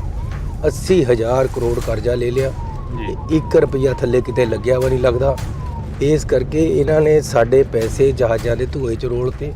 ਇਹਨਾਂ ਨੇ ਆਮ ਆਦਮੀ ਪਾਰਟੀ ਦੀ ਮਸ਼ਹੂਰੀਆਂ ਕਰਨ ਵਾਸਤੇ ਸਾਡਾ ਪੈਸਾ ਖਤਮ ਕਰਤਾ। ਇਹ ਲੋਕ ਕਿਸੇ ਤਰ੍ਹਾਂ ਵੀ ਪੰਜਾਬ ਦੇ ਪ੍ਰਸ਼ਾਸਕ ਰਾਜੇ ਜਾਂ ਮੁੱਖ ਮੰਤਰੀ ਰਹਿਣ ਦੇ ਕਾਬਿਲ ਨਹੀਂ ਹੈ। ਜਿਹੜੇ ਕਹਿੰਦੇ ਸੀ ਖੜਾਂਗੇ ਨਾ ਤੇਰੇ ਛੱਡ ਕੇ ਮੈਦਾਨ ਭੱਜ ਗਏ, ਤੁਸੀਂ ਵੀ ਪਿਛਲੀ ਇੰਟਰਵਿਊ ਦੇ ਵਿੱਚ ਇੱਕ ਜ਼ਿਕਰ ਕੀਤਾ। ਉਹ ਕਿਹੜੇ ਬੰਦੇ ਸੀ ਜਿਹੜੇ ਮੈਦਾਨ ਛੱਡ ਕੇ ਭੱਜ ਗਏ? ਮੌਸਮ ਵਾਂਗੂ ਬਦਲ ਗਏ, ਅਸੀਂ ਰੁੱਖਾਂ ਵਾਂਗੂ ਖੜੇ ਰਹੇ। ਲੋਕ ਉਸੇ ਤਰ੍ਹਾਂ ਖੜੇ ਆ ਰੁੱਖਾਂ ਵਾਂਗੂ। ਲੋਕ ਪਾਰਟੀ ਦੀ ਮਦਦ ਕਰ ਰਹੇ ਆ। ਜਿਵੇਂ ਪੰਜਾਬ ਦੇ ਮੌਸਮ ਬਦਲ ਰਹੇ ਨੇ, ਉਵੇਂ ਜ਼ਿਕਰੀ ਸਿਆਸਤਦਾਨ ਵੀ ਬਦਲ ਰਹੇ ਨੇ। ਤੁਹਾਡੇ ਅਜ਼ੀਜ਼ ਰਹੇ ਦਲਵੀਰ ਸਿੰਘ ਗੋਲਡੀ, ਉਹ ਵੀ ਆਮ ਆਦਮੀ ਪਾਰਟੀ ਚਲੇ ਗਏ। ਆਮ ਆਦਮੀ ਪਾਰਟੀ ਦੇ ਮੁੱਖ ਮੰਤਰੀ ਭਗਵੰਤ ਸਿੰਘ ਮਾਨ ਹੋਰਾਂ ਦੇ ਵੱਲੋਂ ਕੱਲ ਇੱਕ ਕੰਪੇਨ ਕਰੀ ਜਾ ਰਹੀ ਸੀ, ਕਹਿ ਰਹੇ ਸੀ ਕਿ ਦੂਜੀਆਂ ਪਾਰਟੀਆਂ ਨੂੰ ਲੀਡਰ ਹੀ ਨਹੀਂ ਮਿਲ ਰਹੇ, ਉਹ ਸਾਡੇ ਤੋਂ ਮੰਗ ਰਹੇ ਨੇ ਲੀਡਰ। ਕਹਿੰਦੇ ਛੱਜ ਤਾਂ ਬੋਲੇ, ਛਾਨਣੀ ਵੀ ਬੋਲੇ। ਤੁਸੀਂ ਦੱਸੋ, ਇੱਥੇ ਬਾਈ ਇਲੈਕਸ਼ਨ ਆਈ, ਇਹਨਾਂ ਨੂੰ ਬੰਦਾ ਨਹੀਂ ਮਿਲਿਆ, ਇਹਨਾਂ ਨੇ ਕਾਂਗਰਸ 'ਚੋਂ ਰਿੰਕੂ ਲਿਆ। ਉਸ ਤੋਂ ਬਾਅਦ ਹੁਣ ਫੇਰ ਰਿੰਕੂ ਇਹਨਾਂ ਨੂੰ ਛੱਡ ਕੇ ਚਲੇ ਗਿਆ, ਫੇਰ ਬੰਦਾ ਨਹੀਂ ਮਿਲਿਆ, ਇਹਨਾਂ ਨੇ ਅਕਾਲੀਆਂ 'ਚੋਂ ਨੂੰ ਲਿਆ। ਮੈਂ ਪਹਿਲਾਂ ਕਿਹਾ ਸੀ ਸ਼ਰਾਬੀ ਨੂੰ ਤਾਂ ਕੋਈ ਨਿਆਣਾ ਨਹੀਂ ਫੜਾਉਂਦਾ, ਆਪਾਂ ਪੰਜਾਬ ਸਾਂਭੀ ਜਾਂਦੇ ਹਾਂ। ਤੇ ਅੱਜ ਪੰਜਾਬ ਦਾ ਇੰਨਾ ਬੜਾ ਨੁਕਸਾਨ ਹੋ ਗਿਆ। ਪਿਛਲੇ 2 ਸਾਲ ਕਾਲੇ ਅੱਖਰਾਂ 'ਚ ਲਿਖਣ ਵਾਲੇ ਸਾਲ ਬਣ ਗਏ ਆ। ਤੇ ਜੇ ਇਹ ਹੋਰ ਥੋੜੀ ਦੇਰ ਰਹਿ ਗਏ ਤਾਂ ਇਹ ਪੰਜਾਬ ਨੂੰ ਬਿਲਕੁਲ ਮਲੀਆ ਮੇਟ ਕਰ ਦੇਣਗੇ। ਇਹਨਾਂ ਨੇ ਲੋਕਾਂ ਨੂੰ ਬੜਾ ਭਾਰੀ ਧੋਖਾ ਦਿੱਤਾ ਹੈ। ਕਿਸਾਨੀ ਨੂੰ ਇਹ ਕਹਿੰਦਾ ਜੀ ਮੈਂ ਕਿਸਾਨ ਦਾ ਪੁੱਤ ਹੈ, ਤੁਸੀਂ ਮੈਨੂੰ ਜਿਤਾਓ। ਜਿੰਨਾ ਕਿਸਾਨੀ ਦਾ ਨੁਕਸਾਨ ਭਗਵੰਤ ਮਾਨ ਨੇ ਕੀਤਾ ਕਦੇ ਕਿਸੇ ਨੇ ਨਹੀਂ ਕੀਤਾ। ਤੇ ਇਸ ਬੰਦੇ ਨੇ ਕਿਹਾ ਸੀ ਮੈਂ ਮੁਰਗੀਆਂ ਦੇ ਵੀ ਦੇਵਾਂਗਾ, ਆਂਡਿਆਂ ਦੇ ਵੀ ਦੇਵਾਂਗਾ। 5 ਰੁਪਏ ਕਿਸੇ ਦੇ ਹੱਥ ਤੇ ਮੁਆਵਜ਼ਾ ਨਹੀਂ ਰੱਖਿਆ। ਮੁਆਵਜ਼ਾ 17,000 ਤੋਂ ਘਟਾ ਕੇ 6700 ਕਰਤਾ। ਸਿੱਖੀ ਦੇ ਖਿਲਾਫ ਇਹ ਕਹਿੰਦਾ ਸੀ ਮੈਂ ਸਿੱਖ ਹਾਂ। ਇਹਨੇ ਅਕਾਲ ਤਖਤ ਸਾਹਿਬ ਦੇ ਜਥੇਦਾਰ ਸਾਹਿਬ ਨੂੰ ਗ੍ਰੰਥੀ ਦੱਸਿਆ। ਸਿੱਖਾਂ ਦੇ ਕਾਨੂੰਨ ਨੂੰ ਇਹਨੇ ਅਮੈਂਡ ਕੀਤਾ। ਅਜਿਹੇ ਬੰਦੇ ਨੂੰ ਕਿਆ ਰਗੜ ਕੇ ਫੋੜੇ ਪਰ ਲਾਣਾ, ਕਿੱਧਰ ਦਾ ਇਹ ਸਿੱਖ ਹੈ? ਸਿਰ ਤੇ ਤਾਜ ਵੇਖਣ ਨੂੰ ਜਵਾਨਾ ਰੁਕ ਗਿਆ ਏ, ਫਿਰ ਉਹੀ ਪਰਵਾਜ਼ ਵੇਖਣ ਨੂੰ। ਤਾਂ ਵਾਕਈ ਜਿਹੜਾ ਕਿ ਜਵਾਨਾ ਇੱਕ ਸਮੇਂ ਦੇ ਲਈ ਰੁਕ ਗਿਆ ਸੀ ਕਿ ਸਰਦਾਰ ਚਰਨਜੀਤ ਸਿੰਘ ਚੰਨੀ ਜਿਹੜੇ ਕਿ ਸਾਬਕਾ ਮੁੱਖ ਮੰਤਰੀ ਨੇ, ਫਿਰ ਕਦੋਂ ਲੋਕਾਂ ਦੇ ਵਿੱਚ ਵਿਚਰਨਗੇ, ਕਦੋਂ ਜਿਹੜਾ ਕਿ ਸਾਡੇ ਮੁੱਦਿਆਂ ਦੀ ਗੱਲ ਕਰਨਗੇ। ਤਾਂ ਸਾਡੇ ਨਾਲ ਅੱਜ ਸਾਬਕਾ ਸੀਐਮ ਮੌਜੂਦ ਨੇ। ਚੰਨੀ ਸਾਹਿਬ, ਬਹੁਤ ਸਵਾਗਤ ਆ। ਵਾਹਿਗੁਰੂ ਜੀ ਕਾ ਖਾਲਸਾ। ਧੰਨਵਾਦ। ਜਿਵੇਂ ਮੈਂ ਸ਼ੁਰੂਆਤ ਦੇ ਵਿੱਚ ਕਿਹਾ ਕਿ ਕਲੇਜੇ ਤੀਰ ਵੇਖਣ ਨੂੰ, ਸਿਰ ਤੇ ਤਾਜ ਵੇਖਣ ਨੂੰ ਜਵਾਨਾ ਰੁਕ ਗਿਆ ਏ, ਫਿਰ ਉਹੀ ਪਰਵਾਜ਼ ਵੇਖਣ ਨੂੰ। ਵਾਕਈ ਜਵਾਨਾ ਰੁਕ ਗਿਆ ਸੀ ਇੱਕ ਸਮੇਂ ਦੇ ਲਈ। ਪਰਮਾਤਮਾ ਦੀ ਮੌਜ ਹੁੰਦੀ ਹੈ, ਉਹ ਜਿੱਥੇ ਰੱਖਦਾ ਉੱਥੇ ਬੰਦੇ ਨੂੰ ਰਹਿਣਾ ਚਾਹੀਦਾ। ਤਾਂ ਇੱਕ ਵਾਰ ਜ਼ਰੂਰ ਹਾਰ ਦੇ ਕਾਰਨ ਔਰ ਕੰਮ ਨਹੀਂ ਸੀ ਲੋਕਾਂ ਵਾਸਤੇ, ਲੇਕਿਨ ਮੈਂ ਫਿਰ ਵੀ ਲੋਕਾਂ 'ਚ ਵਿਚਰਦਾ ਰਿਹਾ ਅਤੇ ਅੱਜ ਫਿਰ ਮੌਕਾ ਲੋਕ ਔਰ ਪਰਮਾਤਮਾ ਵੱਲੋਂ ਦਿੱਤਾ ਜਾ ਰਿਹਾ ਅਤੇ ਇਲੈਕਸ਼ਨ ਦਾ ਟਿਕਟ ਮਿਲਿਆ।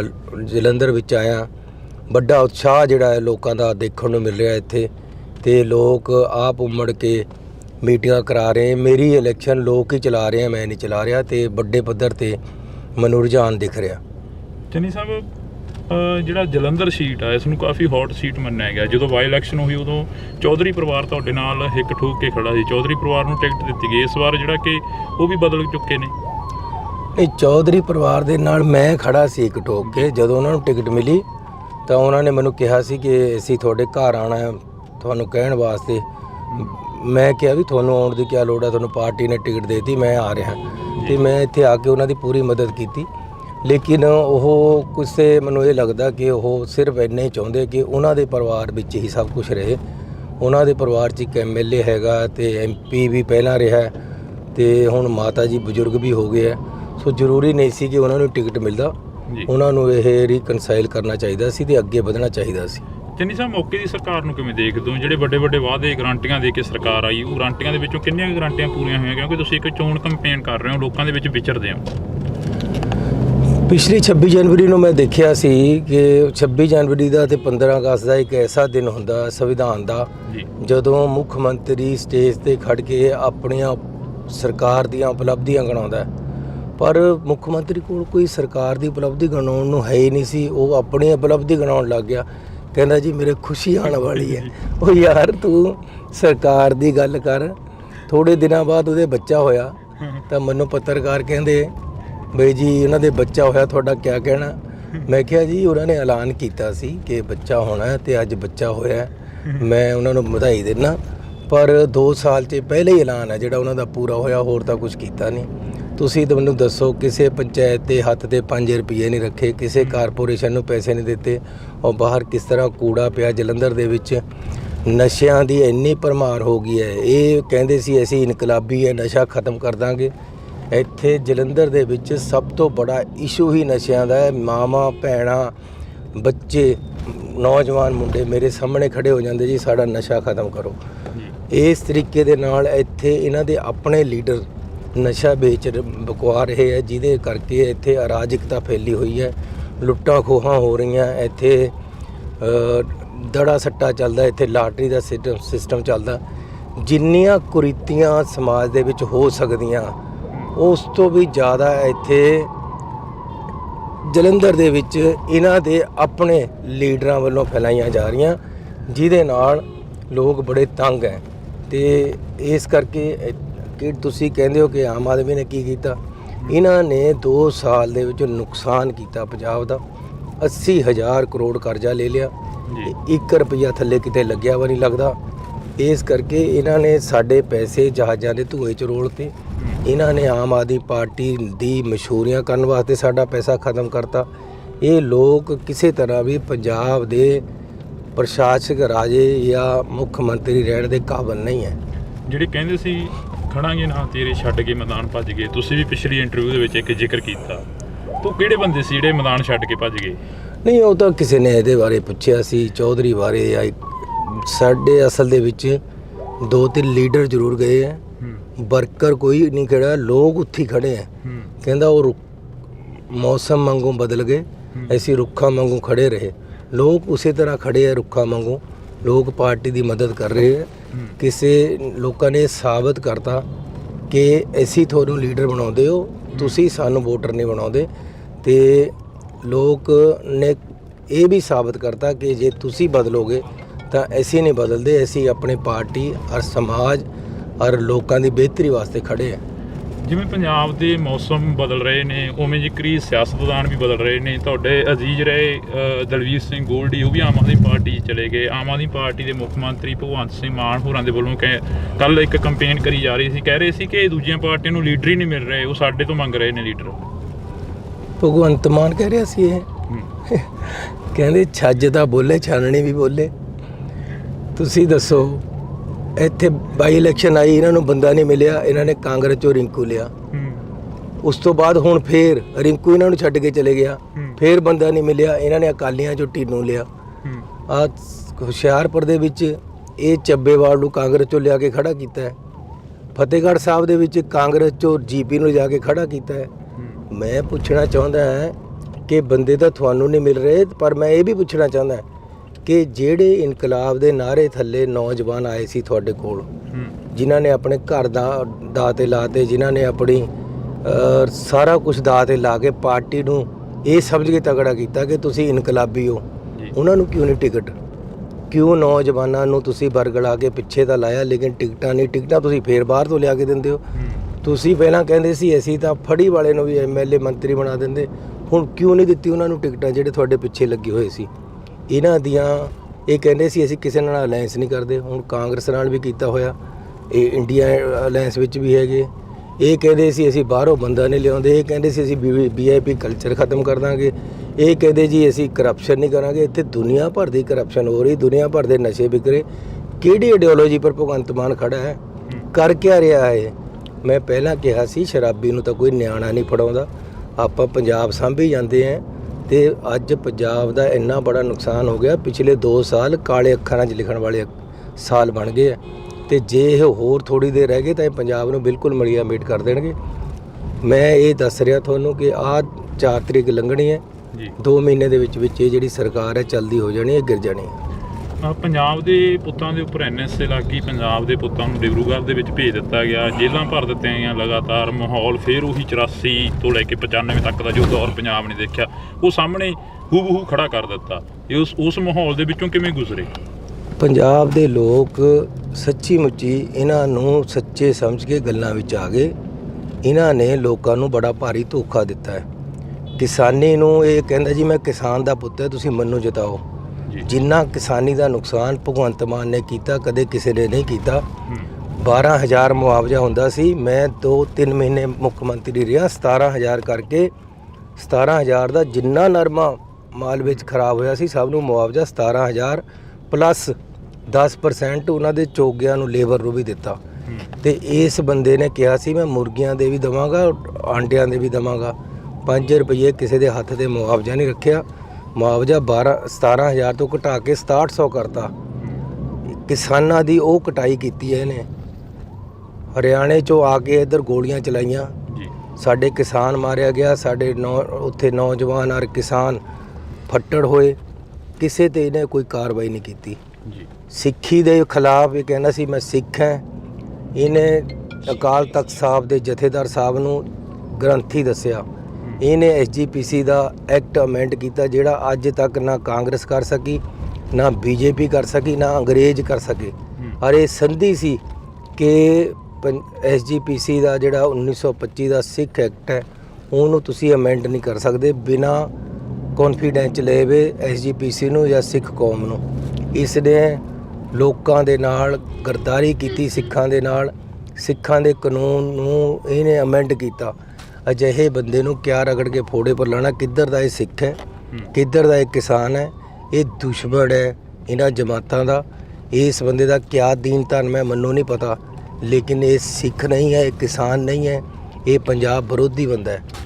ਤੁਸੀਂ ਕਹਿ ਰਹੇ ਹੋ ਕਿ ਸਿੱਖ ਨਹੀਂ, ਕਿਸਾਨ ਨਹੀਂ, ਪਰ ਮੁੱਖ ਮੰਤਰੀ ਸਾਹਿਬ ਤਾਂ ਇਹ ਕਹਿੰਦੇ ਕਿ ਅਸੀਂ ਰਾਤ ਨੂੰ 2-2 ਵਜੇ ਤੱਕ ਮੀਟਿੰਗਾਂ ਕਰਵਾਉਂਦੇ ਰਹੇ ਹਾਂ ਕਿਸਾਨਾਂ ਦੀਆਂ। ਅੱਜ ਤੱਕ ਕਿਹੜਾ ਮੁੱਖ ਮੰਤਰੀ ਜਿਹੜਾ ਰਾਤ ਨੂੰ 2-2 ਵਜੇ ਤੱਕ ਉੱਠਦਾ ਰਿਹਾ? ਹਾਲਾਂਕਿ ਅਸੀਂ ਤੁਹਾਨੂੰ ਦੇਖਦੇ ਰਹੇ ਹਾਂ, ਤੁਸੀਂ ਚੱਲਦੇ ਫਿਰਦੇ ਰਹੇ ਹੋਗੇ। ਉਹ ਕਹਿੰਦਾ ਜੀ ਮੈਂ ਵਕੀਲ ਬਣਿਆ, ਇਹੀ ਕਹਿੰਦਾ ਕਿਸਾਨਾਂ ਦਾ। ਇਹੋ ਜਿਹੇ ਮਾੜੇ ਵਕੀਲ ਤੇ ਕਿਆ ਕਰਾਉਣਾ ਹੈ?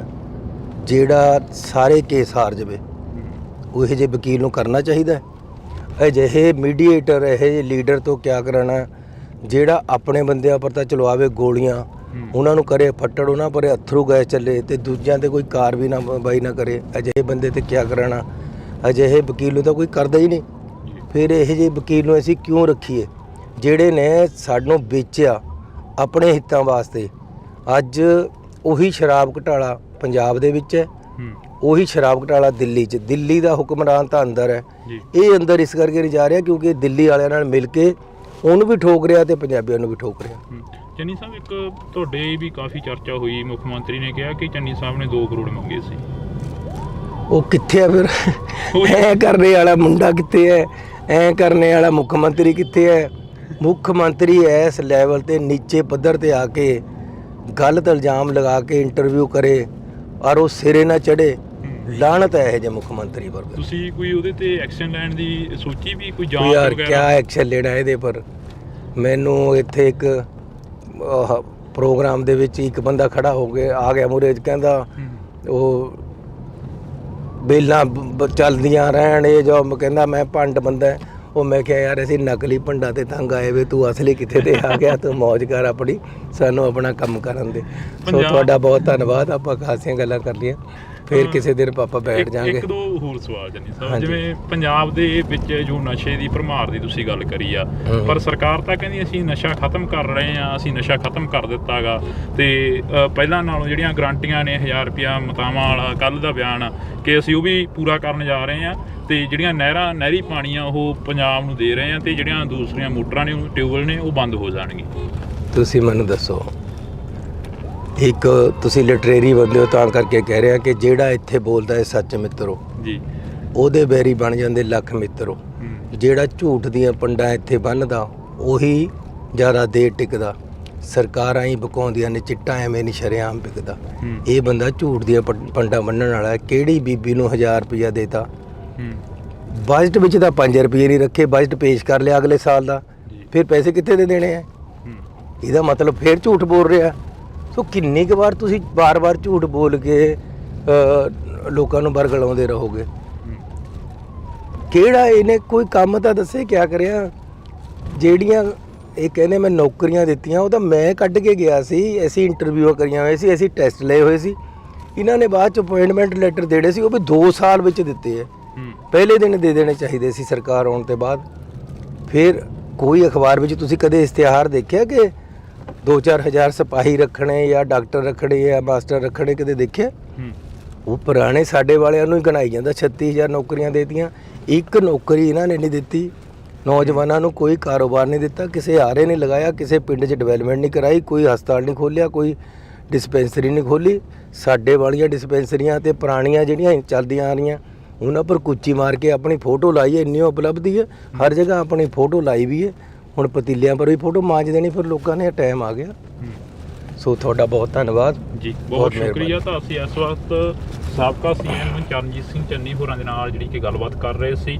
ਮੌਕਾ ਮਿਲਿਆ ਫਿਰ ਲੰਮੀਆਂ ਬਾਤਾਂ ਪਾਵਾਂਗੇ, ਕਿਉਂਕਿ ਇਲੈਕਸ਼ਨ ਕੰਪੇਨ ਆ ਜਿਹੜੀ ਉਹ ਚੱਲ ਰਹੀ ਆ ਤੇ ਬਿਜੀ ਮਾਹੌਲ ਦੇ ਵਿੱਚ ਨੇ। ਤੁਸੀਂ ਜੁੜੇ ਰਹਿਣਾ ਇੰਡੋਸ ਟੀਵੀ ਦੇ ਨਾਲ। ਜਿਹੜਾ ਜਲੰਧਰ ਸੀਟ ਆ, ਇਸ ਨੂੰ ਕਾਫੀ ਹੌਟ ਸੀਟ ਮੰਨਿਆ ਗਿਆ। ਜਦੋਂ ਬਾਈ ਇਲੈਕਸ਼ਨ ਹੋਈ ਉਦੋਂ ਚੌਧਰੀ ਪਰਿਵਾਰ ਤੁਹਾਡੇ ਨਾਲ ਹਿੱਕ ਠੋਕ ਕੇ ਖੜਾ ਸੀ। ਚੌਧਰੀ ਪਰਿਵਾਰ ਨੂੰ ਟਿਕਟ ਦਿੱਤੀ ਗਈ। ਇਸ ਵਾਰ ਜਿਹੜਾ ਕਿ ਉਹ ਵੀ ਬਦਲ ਚੁੱਕੇ ਨੇ। ਨਹੀਂ, ਚੌਧਰੀ ਪਰਿਵਾਰ ਦੇ ਨਾਲ ਮੈਂ ਖੜਾ ਸੀ ਇੱਕ ਠੋਕ ਕੇ ਜਦੋਂ ਉਹਨਾਂ ਨੂੰ ਟਿਕਟ ਮਿਲੀ।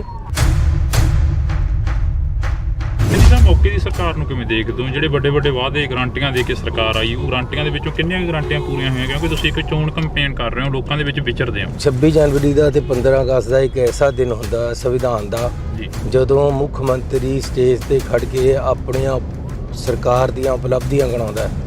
ਪਰ ਮੁੱਖ ਮੰਤਰੀ ਕੋਲ ਕੋਈ ਸਰਕਾਰ ਦੀ ਉਪਲਬਧੀ ਗਿਣਾਉਣ ਨੂੰ ਹੈ ਹੀ ਨਹੀਂ ਸੀ। ਉਹ ਆਪਣੀ ਉਪਲਬਧੀ ਗਿਣਾਉਣ ਲੱਗ ਗਿਆ। ਕਹਿੰਦਾ ਜੀ ਮੇਰੇ ਖੁਸ਼ੀ ਆਉਣ ਵਾਲੀ ਹੈ। ਉਹ ਯਾਰ ਤੂੰ ਸਰਕਾਰ ਦੀ ਗੱਲ ਕਰ। ਥੋੜੇ ਦਿਨਾਂ ਬਾਅਦ ਉਹਦੇ ਬੱਚਾ ਹੋਇਆ ਤਾਂ ਮੈਨੂੰ ਪੱਤਰਕਾਰ ਕਹਿੰਦੇ ਬਈ ਜੀ ਉਹਨਾਂ ਦੇ ਬੱਚਾ ਹੋਇਆ, ਤੁਹਾਡਾ ਕੀ ਕਹਿਣਾ? ਮੈਂ ਕਿਹਾ ਜੀ ਉਹਨਾਂ ਨੇ ਐਲਾਨ ਕੀਤਾ ਸੀ ਕਿ ਬੱਚਾ ਹੋਣਾ ਤੇ ਅੱਜ ਬੱਚਾ ਹੋਇਆ, ਮੈਂ ਉਹਨਾਂ ਨੂੰ ਵਧਾਈ ਦਿੰਦਾ। ਪਰ 2 ਸਾਲ 'ਚ ਪਹਿਲੇ ਹੀ ਐਲਾਨ ਹੈ ਜਿਹੜਾ ਉਹਨਾਂ ਦਾ ਪੂਰਾ ਹੋਇਆ, ਹੋਰ ਤਾਂ ਕੁਝ ਕੀਤਾ ਨਹੀਂ। ਕਿ ਤੁਸੀਂ ਕਹਿੰਦੇ ਹੋ ਕਿ ਆਮ ਆਦਮੀ ਨੇ ਕੀ ਕੀਤਾ? ਇਹਨਾਂ ਨੇ 2 ਸਾਲ ਦੇ ਵਿੱਚ ਨੁਕਸਾਨ ਕੀਤਾ ਪੰਜਾਬ ਦਾ। 80,000 ਕਰੋੜ ਕਰਜ਼ਾ ਲੈ ਲਿਆ, 1 ਰੁਪਈਆ ਥੱਲੇ ਕਿਤੇ ਲੱਗਿਆ ਵਾ ਨਹੀਂ ਲੱਗਦਾ। ਇਸ ਕਰਕੇ ਇਹਨਾਂ ਨੇ ਸਾਡੇ ਪੈਸੇ ਜਹਾਜ਼ਾਂ ਦੇ ਧੂਏ 'ਚ ਰੋਲਤੇ। ਇਹਨਾਂ ਨੇ ਆਮ ਆਦਮੀ ਪਾਰਟੀ ਦੀ ਮਸ਼ਹੂਰੀਆਂ ਕਰਨ ਵਾਸਤੇ ਸਾਡਾ ਪੈਸਾ ਖਤਮ ਕਰਤਾ। ਇਹ ਲੋਕ ਕਿਸੇ ਤਰ੍ਹਾਂ ਵੀ ਪੰਜਾਬ ਦੇ ਪ੍ਰਸ਼ਾਸਕ ਰਾਜੇ ਜਾਂ ਮੁੱਖ ਮੰਤਰੀ ਰਹਿਣ ਦੇ ਕਾਬਿਲ ਨਹੀਂ ਹੈ। ਜਿਹੜੇ ਕਹਿੰਦੇ ਸੀ ਖੜਾਂਗੇ ਨਾ ਤੇਰੇ ਛੱਡ ਕੇ ਮੈਦਾਨ ਭੱਜ ਗਏ, ਤੁਸੀਂ ਵੀ ਪਿਛਲੀ ਇੰਟਰਵਿਊ ਦੇ ਵਿੱਚ ਇੱਕ ਜ਼ਿਕਰ ਕੀਤਾ, ਉਹ ਕਿਹੜੇ ਬੰਦੇ ਸੀ ਜਿਹੜੇ ਮੈਦਾਨ ਛੱਡ ਕੇ ਭੱਜ ਗਏ? ਮੌਸਮ ਵਾਂਗੂ ਬਦਲ ਗਏ, ਅਸੀਂ ਰੁੱਖਾਂ ਵਾਂਗੂ ਖੜੇ ਰਹੇ। ਲੋਕ ਉਸੇ ਤਰ੍ਹਾਂ ਖੜੇ ਆ ਰੁੱਖਾਂ ਵਾਂਗੂ, ਲੋਕ ਪਾਰਟੀ ਦੀ ਮਦਦ ਕਰ ਰਹੇ ਆ। ਜਿਵੇਂ ਪੰਜਾਬ ਦੇ ਮੌਸਮ ਬਦਲ ਰਹੇ ਨੇ, ਉਵੇਂ ਜ਼ਿਕਰੀ ਸਿਆਸਤਦਾਨ ਵੀ ਬਦਲ ਰਹੇ ਨੇ। ਤੁਹਾਡੇ ਅਜ਼ੀਜ਼ ਰਹੇ ਦਲਵੀਰ ਸਿੰਘ ਗੋਲਡੀ, ਉਹ ਵੀ ਆਮ ਆਦਮੀ ਪਾਰਟੀ ਚਲੇ ਗਏ। ਆਮ ਆਦਮੀ ਪਾਰਟੀ ਦੇ ਮੁੱਖ ਮੰਤਰੀ ਭਗਵੰਤ ਸਿੰਘ ਮਾਨ ਹੋਰਾਂ ਦੇ ਵੱਲੋਂ ਕੱਲ ਇੱਕ ਕੰਪੇਨ ਕਰੀ ਜਾ ਰਹੀ ਸੀ, ਕਹਿ ਰਹੇ ਸੀ ਕਿ ਦੂਜੀਆਂ ਪਾਰਟੀਆਂ ਨੂੰ ਲੀਡਰ ਹੀ ਨਹੀਂ ਮਿਲ ਰਹੇ, ਉਹ ਸਾਡੇ ਤੋਂ ਮੰਗ ਰਹੇ ਨੇ ਲੀਡਰ। ਕਹਿੰਦੇ ਛੱਜ ਤਾਂ ਬੋਲੇ, ਛਾਨਣੀ ਵੀ ਬੋਲੇ। ਤੁਸੀਂ ਦੱਸੋ, ਇੱਥੇ ਬਾਈ ਇਲੈਕਸ਼ਨ ਆਈ, ਇਹਨਾਂ ਨੂੰ ਬੰਦਾ ਨਹੀਂ ਮਿਲਿਆ, ਇਹਨਾਂ ਨੇ ਕਾਂਗਰਸ 'ਚੋਂ ਰਿੰਕੂ ਲਿਆ। ਉਸ ਤੋਂ ਬਾਅਦ ਹੁਣ ਫੇਰ ਰਿੰਕੂ ਇਹਨਾਂ ਨੂੰ ਛੱਡ ਕੇ ਚਲੇ ਗਿਆ, ਫੇਰ ਬੰਦਾ ਨਹੀਂ ਮਿਲਿਆ, ਇਹਨਾਂ ਨੇ ਅਕਾਲੀਆਂ 'ਚੋਂ ਨੂੰ ਲਿਆ। ਮੈਂ ਪਹਿਲਾਂ ਕਿਹਾ ਸੀ ਸ਼ਰਾਬੀ ਨੂੰ ਤਾਂ ਕੋਈ ਨਿਆਣਾ ਨਹੀਂ ਫੜਾਉਂਦਾ, ਆਪਾਂ ਪੰਜਾਬ ਸਾਂਭੀ ਜਾਂਦੇ ਹਾਂ।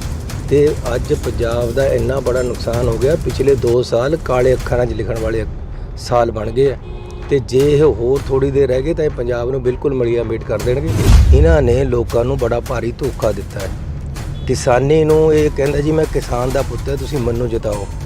ਜਿੰਨਾ ਕਿਸਾਨੀ ਦਾ ਨੁਕਸਾਨ ਭਗਵੰਤ ਮਾਨ ਨੇ ਕੀਤਾ ਕਦੇ ਕਿਸੇ ਨੇ ਨਹੀਂ ਕੀਤਾ। ਤੇ ਇਸ ਬੰਦੇ ਨੇ ਕਿਹਾ ਸੀ ਮੈਂ ਮੁਰਗੀਆਂ ਦੇ ਵੀ ਦੇਵਾਂਗਾ, ਆਂਡਿਆਂ ਦੇ ਵੀ ਦੇਵਾਂਗਾ। 5 ਰੁਪਏ ਕਿਸੇ ਦੇ ਹੱਥ ਤੇ ਮੁਆਵਜ਼ਾ ਨਹੀਂ ਰੱਖਿਆ।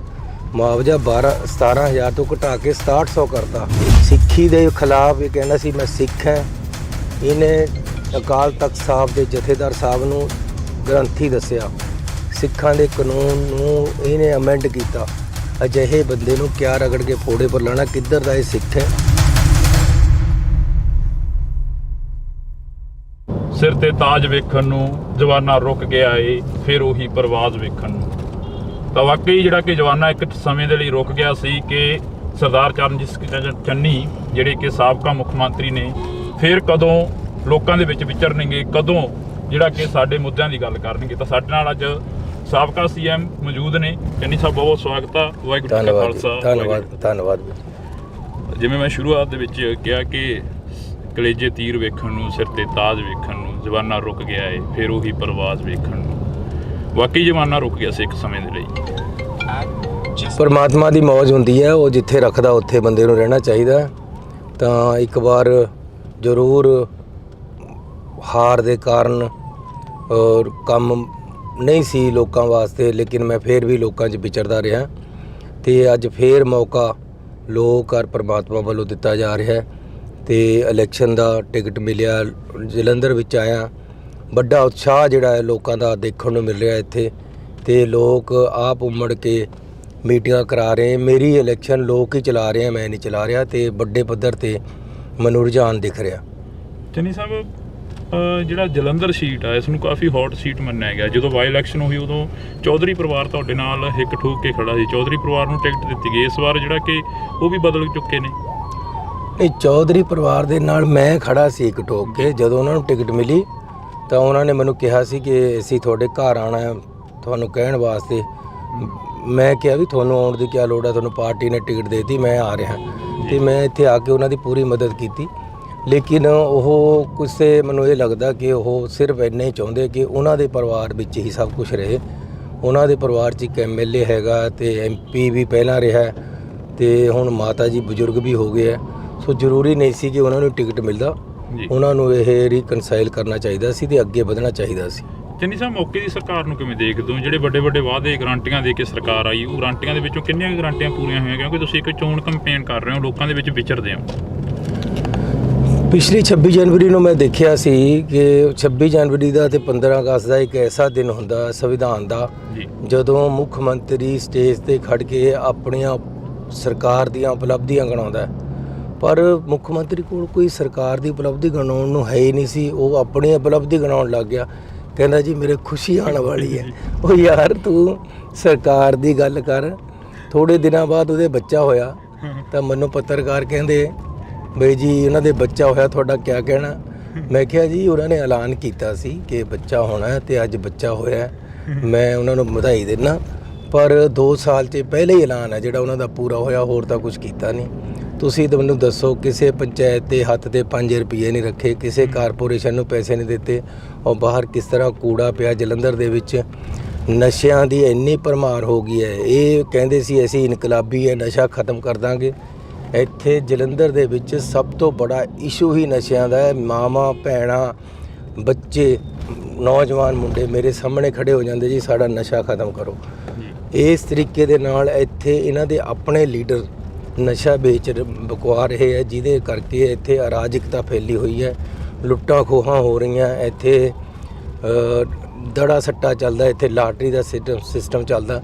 ਜਿੰਨੀਆਂ ਕੁਰੀਤੀਆਂ ਸਮਾਜ ਦੇ ਵਿੱਚ ਹੋ ਸਕਦੀਆਂ ਉਸ ਤੋਂ ਵੀ ਜ਼ਿਆਦਾ ਇੱਥੇ ਜਲੰਧਰ ਦੇ ਵਿੱਚ ਇਹਨਾਂ ਦੇ ਆਪਣੇ ਲੀਡਰਾਂ ਵੱਲੋਂ ਫੈਲਾਈਆਂ ਜਾ ਰਹੀਆਂ, ਜਿਹਦੇ ਨਾਲ ਲੋਕ ਬੜੇ ਤੰਗ ਹੈ। ਤੇ ਇਸ ਕਰਕੇ ਕਿ ਤੁਸੀਂ ਕਹਿੰਦੇ ਹੋ ਕਿ ਆਮ ਆਦਮੀ ਨੇ ਕੀ ਕੀਤਾ, ਇਹਨਾਂ ਨੇ 2 ਸਾਲ ਦੇ ਵਿੱਚ ਨੁਕਸਾਨ ਕੀਤਾ ਪੰਜਾਬ ਦਾ। 80,000 ਕਰੋੜ ਕਰਜ਼ਾ ਲੈ ਲਿਆ, 1 ਰੁਪਈਆ ਥੱਲੇ ਕਿਤੇ ਲੱਗਿਆ ਵਾ ਨਹੀਂ ਲੱਗਦਾ। ਇਸ ਕਰਕੇ ਇਹਨਾਂ ਨੇ ਸਾਡੇ ਪੈਸੇ ਜਹਾਜ਼ਾਂ ਦੇ ਧੂਏ 'ਚ ਰੋਲਤੇ। ਇਹਨਾਂ ਨੇ ਆਮ ਆਦਮੀ ਪਾਰਟੀ ਦੀ ਮਸ਼ਹੂਰੀਆਂ ਕਰਨ ਵਾਸਤੇ ਸਾਡਾ ਪੈਸਾ ਖਤਮ ਕਰਤਾ। ਇਹ ਲੋਕ ਕਿਸੇ ਤਰ੍ਹਾਂ ਵੀ ਪੰਜਾਬ ਦੇ ਪ੍ਰਸ਼ਾਸਕ ਰਾਜੇ ਜਾਂ ਮੁੱਖ ਮੰਤਰੀ ਰਹਿਣ ਦੇ ਕਾਬਿਲ ਨਹੀਂ ਹੈ। ਜਿਹੜੇ ਕਹਿੰਦੇ ਸੀ ਖੜਾਂਗੇ ਨਾ ਤੇਰੇ ਛੱਡ ਕੇ ਮੈਦਾਨ ਭੱਜ ਗਏ, ਤੁਸੀਂ ਵੀ ਪਿਛਲੀ ਇੰਟਰਵਿਊ ਦੇ ਵਿੱਚ ਇੱਕ ਜ਼ਿਕਰ ਕੀਤਾ, ਤਾਂ ਕਿਹੜੇ ਬੰਦੇ ਸੀ ਜਿਹੜੇ ਮੈਦਾਨ ਛੱਡ ਕੇ ਭੱਜ ਗਏ? ਨਹੀਂ, ਉਹ ਤਾਂ ਕਿਸੇ ਨੇ ਇਹਦੇ ਬਾਰੇ ਪੁੱਛਿਆ ਸੀ, ਚੌਧਰੀ ਬਾਰੇ ਜਾਂ ਸਾਡੇ ਅਸਲ ਦੇ ਵਿੱਚ 2-3 ਲੀਡਰ ਜ਼ਰੂਰ ਗਏ ਹੈ, ਵਰਕਰ ਕੋਈ ਨਹੀਂ ਖੜਾ, ਲੋਕ ਉੱਥੇ ਖੜੇ ਹੈ। ਕਹਿੰਦਾ ਉਹ ਮੌਸਮ ਵਾਂਗੂ ਬਦਲ ਗਏ, ਅਸੀਂ ਰੁੱਖਾਂ ਵਾਂਗੂ ਖੜੇ ਰਹੇ। ਲੋਕ ਉਸੇ ਤਰ੍ਹਾਂ ਖੜੇ ਹੈ ਰੁੱਖਾਂ ਵਾਂਗੂ, ਲੋਕ ਪਾਰਟੀ ਦੀ ਮਦਦ ਕਰ ਰਹੇ ਹੈ। ਕਿਸੇ ਲੋਕਾਂ ਨੇ ਸਾਬਤ ਕਰਤਾ ਕਿ ਅਸੀਂ ਤੁਹਾਨੂੰ ਲੀਡਰ ਬਣਾਉਂਦੇ ਹੋ, ਤੁਸੀਂ ਸਾਨੂੰ ਵੋਟਰ ਨਹੀਂ ਬਣਾਉਂਦੇ। ਤੇ ਲੋਕ ਨੇ ਇਹ ਵੀ ਸਾਬਤ ਕਰਤਾ ਕਿ ਜੇ ਤੁਸੀਂ ਬਦਲੋਗੇ ਤਾਂ ਅਸੀਂ ਨਹੀਂ ਬਦਲਦੇ, ਅਸੀਂ ਆਪਣੇ ਪਾਰਟੀ ਔਰ ਸਮਾਜ ਔਰ ਲੋਕਾਂ ਦੀ ਬਿਹਤਰੀ ਵਾਸਤੇ ਖੜੇ ਆ। ਜਿਵੇਂ ਪੰਜਾਬ ਦੇ ਮੌਸਮ ਬਦਲ ਰਹੇ ਨੇ, ਉਵੇਂ ਜ਼ਿਕਰੀ ਸਿਆਸਤਦਾਨ ਵੀ ਬਦਲ ਰਹੇ ਨੇ। ਤੁਹਾਡੇ ਅਜ਼ੀਜ਼ ਰਹੇ ਦਲਵੀਰ ਸਿੰਘ ਗੋਲਡੀ, ਉਹ ਵੀ ਆਮ ਆਦਮੀ ਪਾਰਟੀ 'ਚ ਚਲੇ ਗਏ। ਆਮ ਆਦਮੀ ਪਾਰਟੀ ਦੇ ਮੁੱਖ ਮੰਤਰੀ ਭਗਵੰਤ ਸਿੰਘ ਮਾਨ ਹੋਰਾਂ ਦੇ ਵੱਲੋਂ ਕੱਲ੍ਹ ਇੱਕ ਕੰਪੇਨ ਕਰੀ ਜਾ ਰਹੀ ਸੀ, ਕਹਿ ਰਹੇ ਸੀ ਕਿ ਦੂਜੀਆਂ ਪਾਰਟੀਆਂ ਨੂੰ ਲੀਡਰ ਹੀ ਨਹੀਂ ਮਿਲ ਰਹੇ, ਉਹ ਸਾਡੇ ਤੋਂ ਮੰਗ ਰਹੇ ਨੇ ਲੀਡਰ। ਭਗਵੰਤ ਮਾਨ ਕਹਿ ਰਿਹਾ ਸੀ ਇਹ ਕਹਿੰਦੇ ਛੱਜ ਤਾਂ ਬੋਲੇ, ਛਾਨਣੀ ਵੀ ਬੋਲੇ। ਤੁਸੀਂ ਦੱਸੋ, ਇੱਥੇ ਬਾਈ ਇਲੈਕਸ਼ਨ ਆਈ, ਇਹਨਾਂ ਨੂੰ ਬੰਦਾ ਨਹੀਂ ਮਿਲਿਆ, ਇਹਨਾਂ ਨੇ ਕਾਂਗਰਸ 'ਚੋਂ ਰਿੰਕੂ ਲਿਆ। ਉਸ ਤੋਂ ਬਾਅਦ ਹੁਣ ਫੇਰ ਰਿੰਕੂ ਇਹਨਾਂ ਨੂੰ ਛੱਡ ਕੇ ਚਲੇ ਗਿਆ, ਫੇਰ ਬੰਦਾ ਨਹੀਂ ਮਿਲਿਆ, ਇਹਨਾਂ ਨੇ ਅਕਾਲੀਆਂ 'ਚੋਂ ਟੀਨੂ ਲਿਆ। ਆ ਹੁਸ਼ਿਆਰਪੁਰ ਦੇ ਵਿੱਚ ਇਹ ਚੱਬੇਵਾਲ ਨੂੰ ਕਾਂਗਰਸ 'ਚੋਂ ਲਿਆ ਕੇ ਖੜਾ ਕੀਤਾ ਹੈ। ਫਤਿਹਗੜ੍ਹ ਸਾਹਿਬ ਦੇ ਵਿੱਚ ਕਾਂਗਰਸ 'ਚੋਂ ਜੀਪੀ ਨੂੰ ਲਿਜਾ ਕੇ ਖੜਾ ਕੀਤਾ ਹੈ। ਮੈਂ ਪੁੱਛਣਾ ਚਾਹੁੰਦਾ ਹਾਂ ਕਿ ਬੰਦੇ ਤਾਂ ਤੁਹਾਨੂੰ ਨਹੀਂ ਮਿਲ ਰਹੇ, ਪਰ ਮੈਂ ਇਹ ਵੀ ਪੁੱਛਣਾ ਚਾਹੁੰਦਾ ਕਿ ਜਿਹੜੇ ਇਨਕਲਾਬ ਦੇ ਨਾਅਰੇ ਥੱਲੇ ਨੌਜਵਾਨ ਆਏ ਸੀ ਤੁਹਾਡੇ ਕੋਲ, ਜਿਨ੍ਹਾਂ ਨੇ ਆਪਣੇ ਘਰ ਦਾ ਦਾਅ 'ਤੇ ਲਾਤੇ, ਜਿਨ੍ਹਾਂ ਨੇ ਆਪਣੀ ਸਾਰਾ ਕੁਝ ਦਾਅ 'ਤੇ ਲਾ ਕੇ ਪਾਰਟੀ ਨੂੰ ਇਹ ਸਮਝ ਕੇ ਤਗੜਾ ਕੀਤਾ ਕਿ ਤੁਸੀਂ ਇਨਕਲਾਬੀ ਹੋ, ਉਹਨਾਂ ਨੂੰ ਕਿਉਂ ਨਹੀਂ ਟਿਕਟ? ਕਿਉਂ ਨੌਜਵਾਨਾਂ ਨੂੰ ਤੁਸੀਂ ਬਰਗਲਾ ਕੇ ਪਿੱਛੇ ਤਾਂ ਲਾਇਆ, ਲੇਕਿਨ ਟਿਕਟਾਂ ਨਹੀਂ? ਟਿਕਟਾਂ ਤੁਸੀਂ ਫੇਰ ਬਾਹਰ ਤੋਂ ਲਿਆ ਕੇ ਦਿੰਦੇ ਹੋ। ਤੁਸੀਂ ਪਹਿਲਾਂ ਕਹਿੰਦੇ ਸੀ ਅਸੀਂ ਤਾਂ ਫੜੀ ਵਾਲੇ ਨੂੰ ਵੀ MLA ਮੰਤਰੀ ਬਣਾ ਦਿੰਦੇ, ਹੁਣ ਕਿਉਂ ਨਹੀਂ ਦਿੱਤੀ ਉਹਨਾਂ ਨੂੰ ਟਿਕਟਾਂ ਜਿਹੜੇ ਤੁਹਾਡੇ ਪਿੱਛੇ ਲੱਗੇ ਹੋਏ ਸੀ? ਇਹਨਾਂ ਦੀਆਂ ਇਹ ਕਹਿੰਦੇ ਸੀ ਅਸੀਂ ਕਿਸੇ ਨਾਲ ਅਲਾਇੰਸ ਨਹੀਂ ਕਰਦੇ, ਹੁਣ ਕਾਂਗਰਸ ਨਾਲ ਵੀ ਕੀਤਾ ਹੋਇਆ, ਇਹ ਇੰਡੀਆ ਅਲਾਇੰਸ ਵਿੱਚ ਵੀ ਹੈਗੇ। ਇਹ ਕਹਿੰਦੇ ਸੀ ਅਸੀਂ ਬਾਹਰੋਂ ਬੰਦਾ ਨਹੀਂ ਲਿਆਉਂਦੇ, ਇਹ ਕਹਿੰਦੇ ਸੀ ਅਸੀਂ VIP ਕਲਚਰ ਖਤਮ ਕਰ ਦਾਂਗੇ, ਇਹ ਕਹਿੰਦੇ ਜੀ ਅਸੀਂ ਕਰਪਸ਼ਨ ਨਹੀਂ ਕਰਾਂਗੇ। ਇੱਥੇ ਦੁਨੀਆ ਭਰ ਦੀ ਕਰਪਸ਼ਨ ਹੋ ਰਹੀ, ਦੁਨੀਆ ਭਰ ਦੇ ਨਸ਼ੇ ਵਿਕ ਰਹੇ। ਕਿਹੜੀ ਆਈਡੀਓਲੋਜੀ ਪਰ ਭਗਵੰਤ ਮਾਨ ਖੜਾ ਹੈ? ਕਰ ਕਿਆ ਰਿਹਾ ਹੈ? ਮੈਂ ਪਹਿਲਾਂ ਕਿਹਾ ਸੀ ਸ਼ਰਾਬੀ ਨੂੰ ਤਾਂ ਕੋਈ ਨਿਆਣਾ ਨਹੀਂ ਫੜਾਉਂਦਾ, ਆਪਾਂ ਪੰਜਾਬ ਸਾਂਭੀ ਜਾਂਦੇ ਹਾਂ। ਤੇ ਅੱਜ ਪੰਜਾਬ ਦਾ ਇੰਨਾ ਬੜਾ ਨੁਕਸਾਨ ਹੋ ਗਿਆ, ਪਿਛਲੇ 2 ਸਾਲ ਕਾਲੇ ਅੱਖਰਾਂ 'ਚ ਲਿਖਣ ਵਾਲੇ ਸਾਲ ਬਣ ਗਏ ਆ। ਤੇ ਜੇ ਇਹ ਹੋਰ ਥੋੜ੍ਹੀ ਦੇਰ ਰਹਿ ਗਏ ਤਾਂ ਇਹ ਪੰਜਾਬ ਨੂੰ ਬਿਲਕੁਲ ਮਲੀਆ ਮੇਟ ਕਰ ਦੇਣਗੇ। ਮੈਂ ਇਹ ਦੱਸ ਰਿਹਾ ਤੁਹਾਨੂੰ ਕਿ ਆਹ 4 ਤਰੀਕ ਲੰਘਣੀ ਹੈ, 2 ਮਹੀਨੇ ਦੇ ਵਿੱਚ ਇਹ ਜਿਹੜੀ ਸਰਕਾਰ ਹੈ ਚਲਦੀ ਹੋ ਜਾਣੀ ਹੈ, ਗਿਰ ਜਾਣੀ ਹੈ। ਪੰਜਾਬ ਦੇ ਪੁੱਤਾਂ ਦੇ ਉੱਪਰ NSA ਲੱਗ ਗਈ, ਪੰਜਾਬ ਦੇ ਪੁੱਤਾਂ ਨੂੰ ਡਿਬਰੂਗੜ੍ਹ ਦੇ ਵਿੱਚ ਭੇਜ ਦਿੱਤਾ ਗਿਆ, ਜੇਲ੍ਹਾਂ ਭਰ ਦਿੱਤੀਆਂ ਗਈਆਂ ਲਗਾਤਾਰ। ਮਾਹੌਲ ਫਿਰ ਉਹੀ 84 ਤੋਂ ਲੈ ਕੇ 95 ਤੱਕ ਦਾ ਜੋ ਦੌਰ ਪੰਜਾਬ ਨੇ ਦੇਖਿਆ, ਉਹ ਸਾਹਮਣੇ ਹੂ ਖੜਾ ਕਰ ਦਿੱਤਾ। ਇਹ ਉਸ ਮਾਹੌਲ ਦੇ ਵਿੱਚੋਂ ਕਿਵੇਂ ਗੁਜ਼ਰੇ? ਪੰਜਾਬ ਦੇ ਲੋਕ ਸੱਚੀ ਮੁੱਚੀ ਇਹਨਾਂ ਨੂੰ ਸੱਚੇ ਸਮਝ ਕੇ ਗੱਲਾਂ ਵਿੱਚ ਆ ਗਏ। ਇਹਨਾਂ ਨੇ ਲੋਕਾਂ ਨੂੰ ਬੜਾ ਭਾਰੀ ਧੋਖਾ ਦਿੱਤਾ ਹੈ। ਕਿਸਾਨੀ ਨੂੰ ਇਹ ਕਹਿੰਦਾ ਜੀ ਮੈਂ ਕਿਸਾਨ ਦਾ ਪੁੱਤ ਹੈ, ਤੁਸੀਂ ਮੈਨੂੰ ਜਿਤਾਓ। ਜਿੰਨਾ ਕਿਸਾਨੀ ਦਾ ਨੁਕਸਾਨ ਭਗਵੰਤ ਮਾਨ ਨੇ ਕੀਤਾ ਕਦੇ ਕਿਸੇ ਨੇ ਨਹੀਂ ਕੀਤਾ।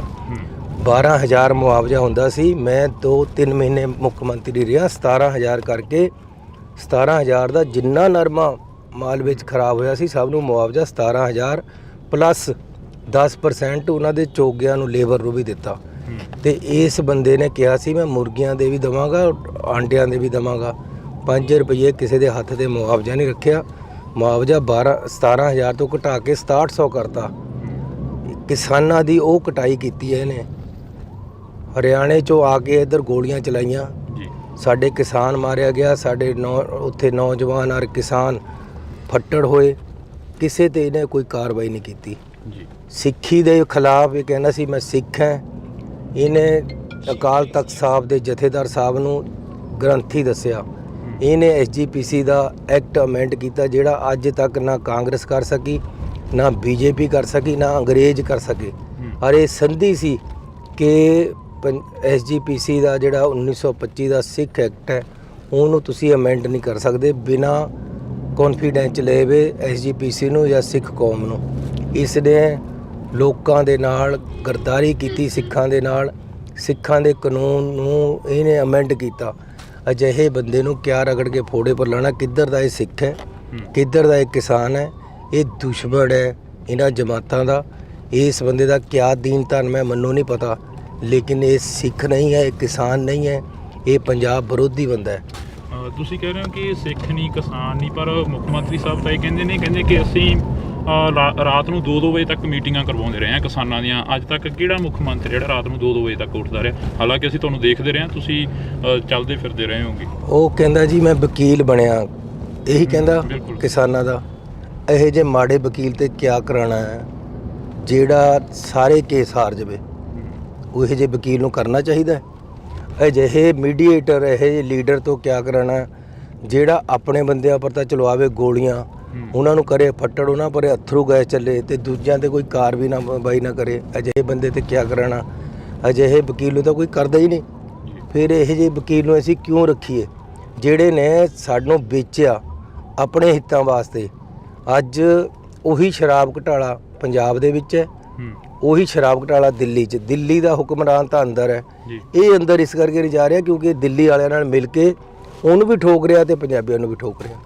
ਚੰਨੀ ਸਾਹਿਬ, ਇੱਕ ਤੁਹਾਡੇ ਵੀ ਕਾਫੀ ਚਰਚਾ ਹੋਈ, ਮੁੱਖ ਮੰਤਰੀ ਨੇ ਕਿਹਾ ਕਿ ਚੰਨੀ ਸਾਹਿਬ ਨੇ 2 ਕਰੋੜ ਮੰਗੇ ਸੀ। ਉਹ ਕਿੱਥੇ ਆ ਫਿਰ? ਐ ਕਰਨੇ ਵਾਲਾ ਮੁੰਡਾ ਕਿੱਥੇ ਹੈ? ਐ ਕਰਨੇ ਵਾਲਾ ਮੁੱਖ ਮੰਤਰੀ ਕਿੱਥੇ ਹੈ? ਮੁੱਖ ਮੰਤਰੀ ਇਸ ਲੈਵਲ ਤੇ ਨੀਚੇ ਪੱਧਰ ਤੇ ਆ ਕੇ ਗਲਤ ਇਲਜ਼ਾਮ ਲਗਾ ਕੇ ਇੰਟਰਵਿਊ ਕਰੇ ਔਰ ਉਹ ਸਿਰੇ ਨਾ ਚੜੇ, ਲਾਹਨਤ ਹੈ ਇਹ ਜੇ ਮੁੱਖ ਮੰਤਰੀ ਪਰ। ਤੁਸੀਂ ਕੋਈ ਉਹਦੇ ਤੇ ਐਕਸ਼ਨ ਲੈਣ ਦੀ ਸੋਚੀ ਵੀ? ਕੋਈ ਜਾਂਚ ਯਾਰ ਵਗੈਰਾ? ਕਿਆ ਐਕਸ਼ਨ ਲੈਣਾ ਇਹਦੇ ਪਰ? ਮੈਨੂੰ ਇੱਥੇ ਇੱਕ ਪ੍ਰੋਗਰਾਮ ਦੇ ਵਿੱਚ ਇੱਕ ਬੰਦਾ ਖੜਾ ਹੋ ਕੇ ਆ ਗਿਆ ਮੂਹਰੇ, ਕਹਿੰਦਾ ਉਹ ਬੇਲਾਂ ਚੱਲਦੀਆਂ ਰਹਿਣ, ਇਹ ਜੋ ਕਹਿੰਦਾ ਮੈਂ ਭੰਡ ਬੰਦਾ। ਉਹ ਮੈਂ ਕਿਹਾ ਯਾਰ ਅਸੀਂ ਨਕਲੀ ਭੰਡਾਂ ਤੇ ਤੰਗ ਆਏ ਵੇ, ਤੂੰ ਅਸਲੀ ਕਿੱਥੇ ਤੇ ਆ ਗਿਆ? ਤੂੰ ਮੌਜ ਕਰ ਆਪਣੀ, ਸਾਨੂੰ ਆਪਣਾ ਕੰਮ ਕਰਨ ਦੇ।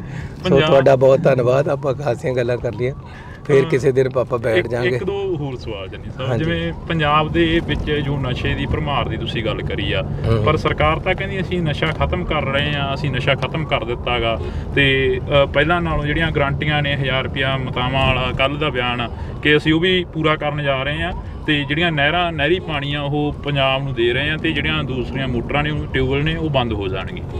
ਤੁਸੀਂ ਮੈਨੂੰ ਦੱਸੋ, ਇੱਕ ਤੁਸੀਂ ਲਿਟਰੇਰੀ ਬੰਦੇ ਹੋ ਤਾਂ ਕਰਕੇ ਕਹਿ ਰਿਹਾ ਕਿ ਜਿਹੜਾ ਇੱਥੇ ਬੋਲਦਾ ਹੈ ਸੱਚ ਮਿੱਤਰੋ ਜੀ, ਉਹਦੇ ਬੈਰੀ ਬਣ ਜਾਂਦੇ ਲੱਖ ਮਿੱਤਰੋ। ਜਿਹੜਾ ਝੂਠ ਦੀਆਂ ਪੰਡਾਂ ਇੱਥੇ ਬੰਨ੍ਹਦਾ ਉਹੀ ਜ਼ਿਆਦਾ ਦੇਰ ਟਿਕਦਾ। ਸਰਕਾਰਾਂ ਹੀ ਬਕਾਉਂਦੀਆਂ ਨੇ, ਚਿੱਟਾ ਐਵੇਂ ਨਹੀਂ ਸ਼ਰੇਆਮ ਵਿਕਦਾ। ਇਹ ਬੰਦਾ ਝੂਠ ਦੀਆਂ ਪੰਡਾਂ ਬੰਨਣ ਵਾਲਾ। ਕਿਹੜੀ ਬੀਬੀ ਨੂੰ 1000 ਰੁਪਇਆ ਦੇਤਾ? ਬਜਟ ਵਿੱਚ ਤਾਂ 5 ਰੁਪਏ ਨਹੀਂ ਰੱਖੇ, ਬਜਟ ਪੇਸ਼ ਕਰ ਲਿਆ ਅਗਲੇ ਸਾਲ ਦਾ, ਫਿਰ ਪੈਸੇ ਕਿੱਥੇ ਦੇ ਦੇਣੇ ਆ? ਇਹਦਾ ਮਤਲਬ ਫਿਰ ਝੂਠ ਬੋਲ ਰਿਹਾ। ਸੋ ਕਿੰਨੀ ਕੁ ਵਾਰ ਤੁਸੀਂ ਬਾਰ-ਬਾਰ ਝੂਠ ਬੋਲ ਕੇ ਲੋਕਾਂ ਨੂੰ ਬਰਗਲਾਉਂਦੇ ਰਹੋਗੇ? ਕਿਹੜਾ ਇਹਨੇ ਕੋਈ ਕੰਮ ਤਾਂ ਦੱਸੇ ਕਿਆ ਕਰਿਆ? ਜਿਹੜੀਆਂ ਇਹ ਕਹਿੰਦੇ ਮੈਂ ਨੌਕਰੀਆਂ ਦਿੱਤੀਆਂ, ਉਹ ਤਾਂ ਮੈਂ ਕੱਢ ਕੇ ਗਿਆ ਸੀ। ਅਸੀਂ ਇੰਟਰਵਿਊ ਕਰੀਆਂ ਹੋਏ ਸੀ, ਅਸੀਂ ਟੈਸਟ ਲਏ ਹੋਏ ਸੀ। ਇਹਨਾਂ ਨੇ ਬਾਅਦ 'ਚ ਅਪਾਇੰਟਮੈਂਟ ਲੈਟਰ ਦੇਣੇ ਸੀ, ਉਹ ਵੀ 2 ਸਾਲ ਵਿੱਚ ਦਿੱਤੇ ਹੈ। ਪਹਿਲੇ ਦਿਨ ਦੇ ਦੇਣੇ ਚਾਹੀਦੇ ਸੀ ਸਰਕਾਰ ਆਉਣ ਤੋਂ ਬਾਅਦ। ਫਿਰ ਕੋਈ ਅਖਬਾਰ ਵਿੱਚ ਤੁਸੀਂ ਕਦੇ ਇਸ਼ਤਿਹਾਰ ਦੇਖਿਆ ਕਿ 2-4 ਹਜ਼ਾਰ ਸਿਪਾਹੀ ਰੱਖਣੇ ਜਾਂ ਡਾਕਟਰ ਰੱਖਣੇ ਜਾਂ ਮਾਸਟਰ ਰੱਖਣੇ, ਕਦੇ ਦੇਖਿਆ? ਉਹ ਪੁਰਾਣੇ ਸਾਡੇ ਵਾਲਿਆਂ ਨੂੰ ਹੀ ਗਣਾਈ ਜਾਂਦਾ। 36000 ਨੌਕਰੀਆਂ ਦੇਤੀਆਂ, ਇੱਕ ਨੌਕਰੀ ਇਹਨਾਂ ਨੇ ਨਹੀਂ ਦਿੱਤੀ। ਨੌਜਵਾਨਾਂ ਨੂੰ ਕੋਈ ਕਾਰੋਬਾਰ ਨਹੀਂ ਦਿੱਤਾ, ਕਿਸੇ ਆਰੇ ਨਹੀਂ ਲਗਾਇਆ, ਕਿਸੇ ਪਿੰਡ 'ਚ ਡਿਵੈਲਪਮੈਂਟ ਨਹੀਂ ਕਰਾਈ, ਕੋਈ ਹਸਪਤਾਲ ਨਹੀਂ ਖੋਲ੍ਹਿਆ, ਕੋਈ ਡਿਸਪੈਂਸਰੀ ਨਹੀਂ ਖੋਲ੍ਹੀ। ਸਾਡੇ ਵਾਲੀਆਂ ਡਿਸਪੈਂਸਰੀਆਂ ਤੇ ਪੁਰਾਣੀਆਂ ਜਿਹੜੀਆਂ ਚੱਲਦੀਆਂ ਆ ਰਹੀਆਂ ਉਹਨਾਂ ਪਰ ਕੁੱਚੀ ਮਾਰ ਕੇ ਆਪਣੀ ਫੋਟੋ ਲਾਈ ਹੈ। ਇੰਨੀ ਉਪਲਬਧੀ ਹੈ, ਹਰ ਜਗ੍ਹਾ ਆਪਣੀ ਫੋਟੋ ਲਾਈ ਵੀ ਹੈ।